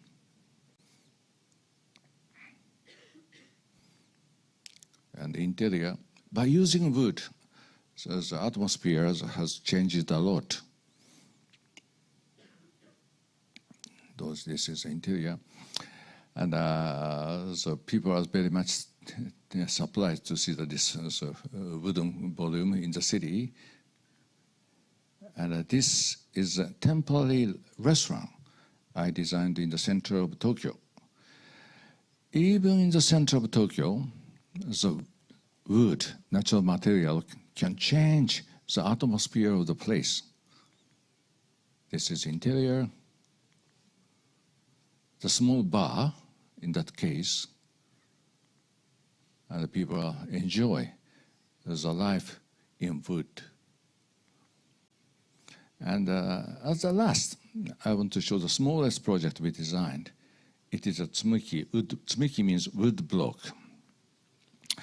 So I want to show the new method by designing this wood block. So we worked with Ryuichi Sakamoto, famous composers, and he is also very active to recover the Japanese forest. And he asked me to design a new type of wood block. And the wood block in Europe actually came from the idea of masonry. It's a kind of as a brick and stone, and the method is to assemble that kind of as a volume. But as I did for Tsumiki, the wood block is not stacking. It's a kind of woven structure by wood. And the Japanese wooden building is a kind of woven structure by wood. This is not stacking. By stacking, the building becomes very solid, very rigid, very heavy. But by weaving, the building becomes very light and transparent. It's a totally the opposite method. And by using this as a transparent unit, so we can create many type of transparency. The secret of this unit is this joint. And this point is a weak point of this structure, but we add the very tiny, strong wood piece for the joint. By adding that unit, so we can create the new type of wooden block. In 21st century, the openness is very important, and the natural materials is important. But still, we need design. Still, we should do some invention. And the cultural exchange is very important for creating new method. And this event, the cultural exchange between Lithuania and Japan, can be the big chance to invent that kind of new method. Thank you very much.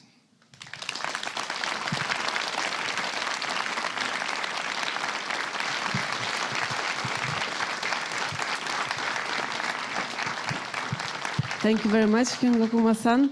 I think we still have some time for questions. So if you have questions, just raise your hand and we will come up with a microphone. And I will come up, if I may, with the first question. Your projects offer kind of very generous spaces and in most cases very nice visual relationship with the environment, which is nature. But what could you offer to those environments that are really densely inhabited and also, you know, when you look through the window, you see nothing, just the window of your neighbor, or even worse, some backyard of some industrial site. So how your principles could be applied to more hostile context? Yeah, in that kind of dense environment, still, so we can bring wind, still we can bring natural light to the space. Traditionally, the Japanese city, the street was very narrow. You know, the street of Kyoto is very, very, very narrow. But still, so we can live with nature and live with wind and natural light. And by controlling the relationship, and it is very possible. Thank you. And my next question, in fact, would have gone to the audience. Are there any fire protection officers here? No, there are not. So, well, I have to keep my question back because, you know, the projects that you showed to us, I would say that legally they are quite impossible in our country yet. But I think that if you come to any foreign country, mainly, you know, they say this is impossible. Yeah, to build in wood. Yeah, but the situation has changed after 2000. And the Hiroshige Museum I showed at the beginning, the wood is all fire protected by the new treatment. And it is a new technology. And as a French station, as a Saint-Denis station, also we did use the fire protected the wood. And regulations are different for each countries.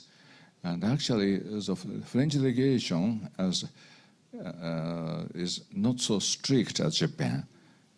But we can find a way to protect wood from fire. Thank you. Andres, maybe you have some question? And the audience, I'm just asking you, if just raise there's your hand. any hands for a question. Well, okay. Okay, Mr. Kuma, actually you're doing huge projects and also, as we see, very small things, like box on the wheels and other things. Why you are doing so small things?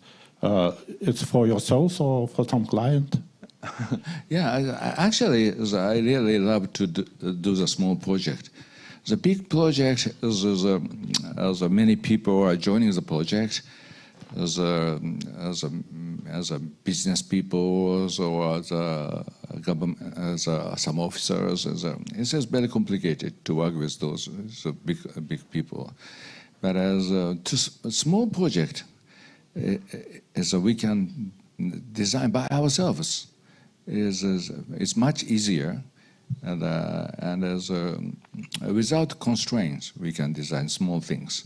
For the wood block, we worked with Ryuichi Sakamoto, It is, I like that kind of collaboration. Any other questions? Okay, okay, I see a hand.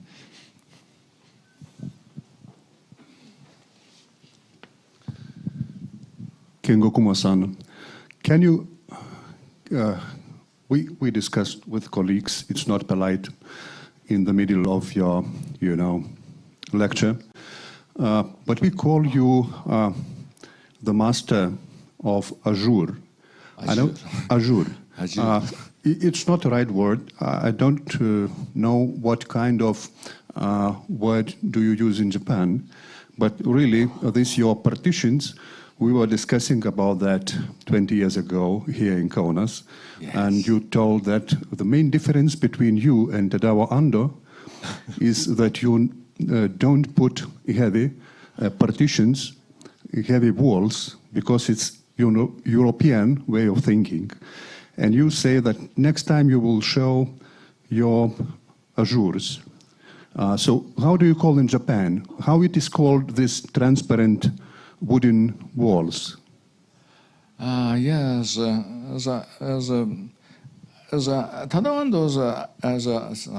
Ando-san, I respected a lot.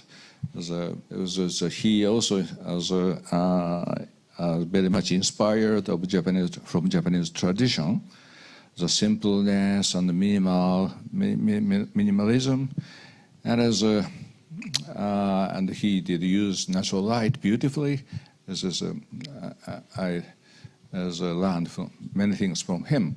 But what I try to do is to create the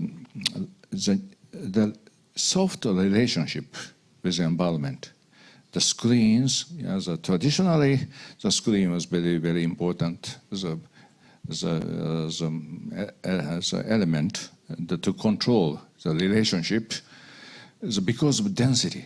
So Japanese cities were dense because Japan, it came from the condition of Japan, the special condition of Japan, that there are many mountains and no flat land, and we should live in the limited area. And then the Tokyo, the Kyoto, is a big population, but in the small area. And that we should control the density. And for controlling the density, so we developed the technique of the screen. And there's many types of screens, and it is very soft. For example, we did use rice paper for the separation between exterior and interior. And surprisingly, before the glass came to Japan, we only separate exterior and interior by thin paper. The thin paper is just papers, it is separation. And if a strong rainy day, we close by wooden sliding door, but normal day, we didn't use that kind of separation, just thin rice paper. And I think this is a very avant-garde. And as I designed a small building by this kind of separation. I didn't use glass for that building, just a paper. And the client was very generous, and I could use that method. But this is very exceptional in Japan, modern days. Okay. Maybe I can continue on this wood question. Mm-hmm. Often with wood is when you talk with a client or anybody else saying that maybe we need to use wood in a facade or some details or construction. Often the problem is that it's not really a problem, but I'm just interested, what is your answer to the situation that wood has to be treated more, it has to be taken care of more, and somehow it needs more labor than, let's say, concrete and so on. So, and how would you answer then to those people who say, "Oh, well, let's continue building from concrete because We build it, 50 years, we forget it. And wood, we need like every 10 years to treat it again. Yeah, I think that kind of the maintenance that is not bad for the community.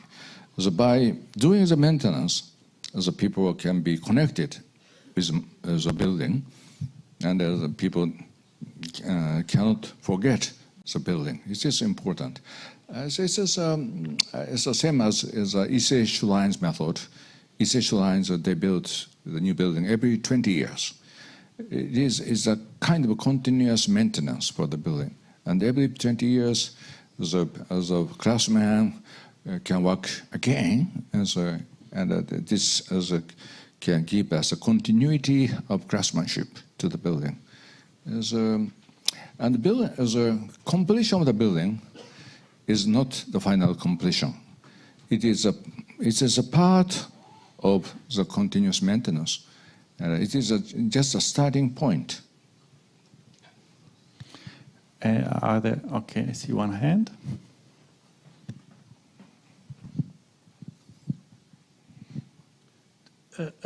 Mr. Kuma, I'd like to know what kind of house you live in and whether it's one you designed yourself.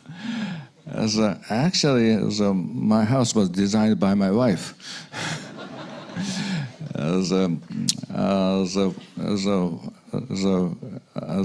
If I design something for my wife, there's always many claims can come, and I try to avoid that kind of claim. And she designed the house for us.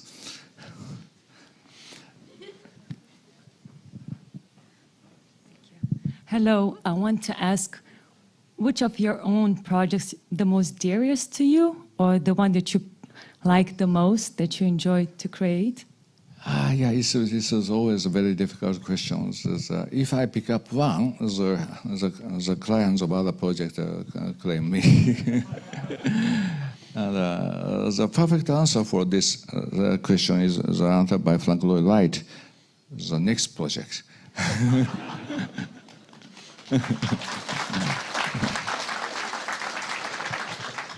Mr. Kengo Kuma, I would also like to refer to the discussion that we had today, and especially during the second session, the architects were debating whether contemporary architects should somehow react on the climate crisis that we have right now.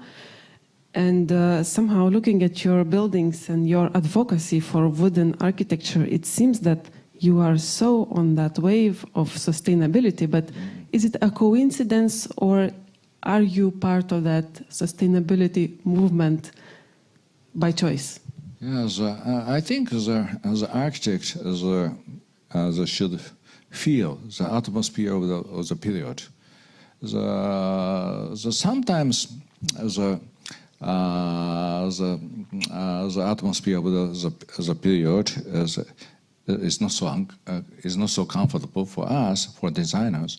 But anyway, we should feel the air of the world, and the sustainability is very important. I learned many things from sustainability and from those researches and those studies. But I try to create something from sustainability, not following the sustainability, but create something is important. Thank you. Any other hands? No? Then maybe I have, I don't know, one maybe final question. One more question, and then I will have a proposal. Okay, one final question about the future. In the beginning of your career, of course, you worked with wood, but then you designed the glass house, and then there was experimentation, maybe period in glass. There were some also concrete. Now it's wood. Is there a hint of maybe something else? Like I know that you're working with fabrics a lot. Yes, fabric is. I have been trying to create softness in architecture, and the concrete and steel is a very hard material. And the hard material is our body is not hard at all. It's very fragile. It's very soft. But as most of the building in 20th century was too solid, too hard. And I tried to create the softness. For example, the soft tent or something. As a Japanese house is a good example. It's a rice paper. It is very soft. And tatami mat is also very soft. So I tried to find that kind of approach to softness. And we did do some new approach by the softness. And I worked with a fashion designer to collaborate to create a new type of softness. And actually, the fabric, the jacket, this is my design actually, and inspired by Japanese sashiko method. And these patterns, as we call it sashiko, in Upper North area, as they invented that method. I can learn many things from those fabric. So I think that we owe a very big applause to our keynote speaker, Kengokuma-san.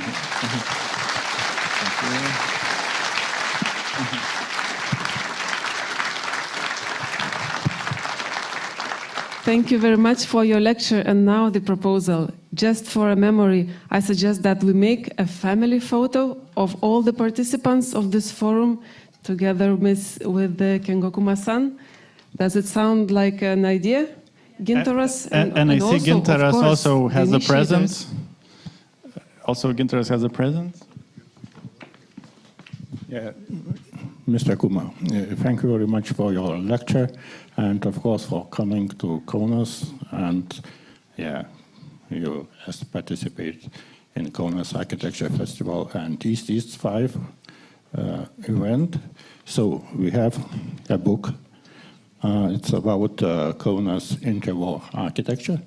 Okay, it's not wooden, but we believe it's the best what we have during 100 years. So thank you for coming and. Yeah, thank you very much. Thank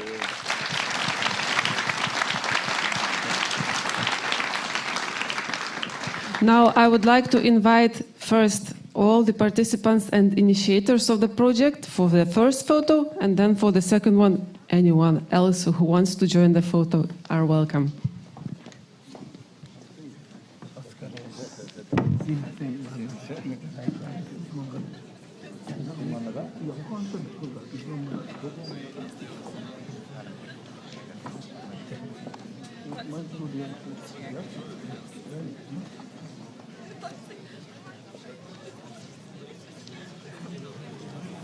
Yeah, all right.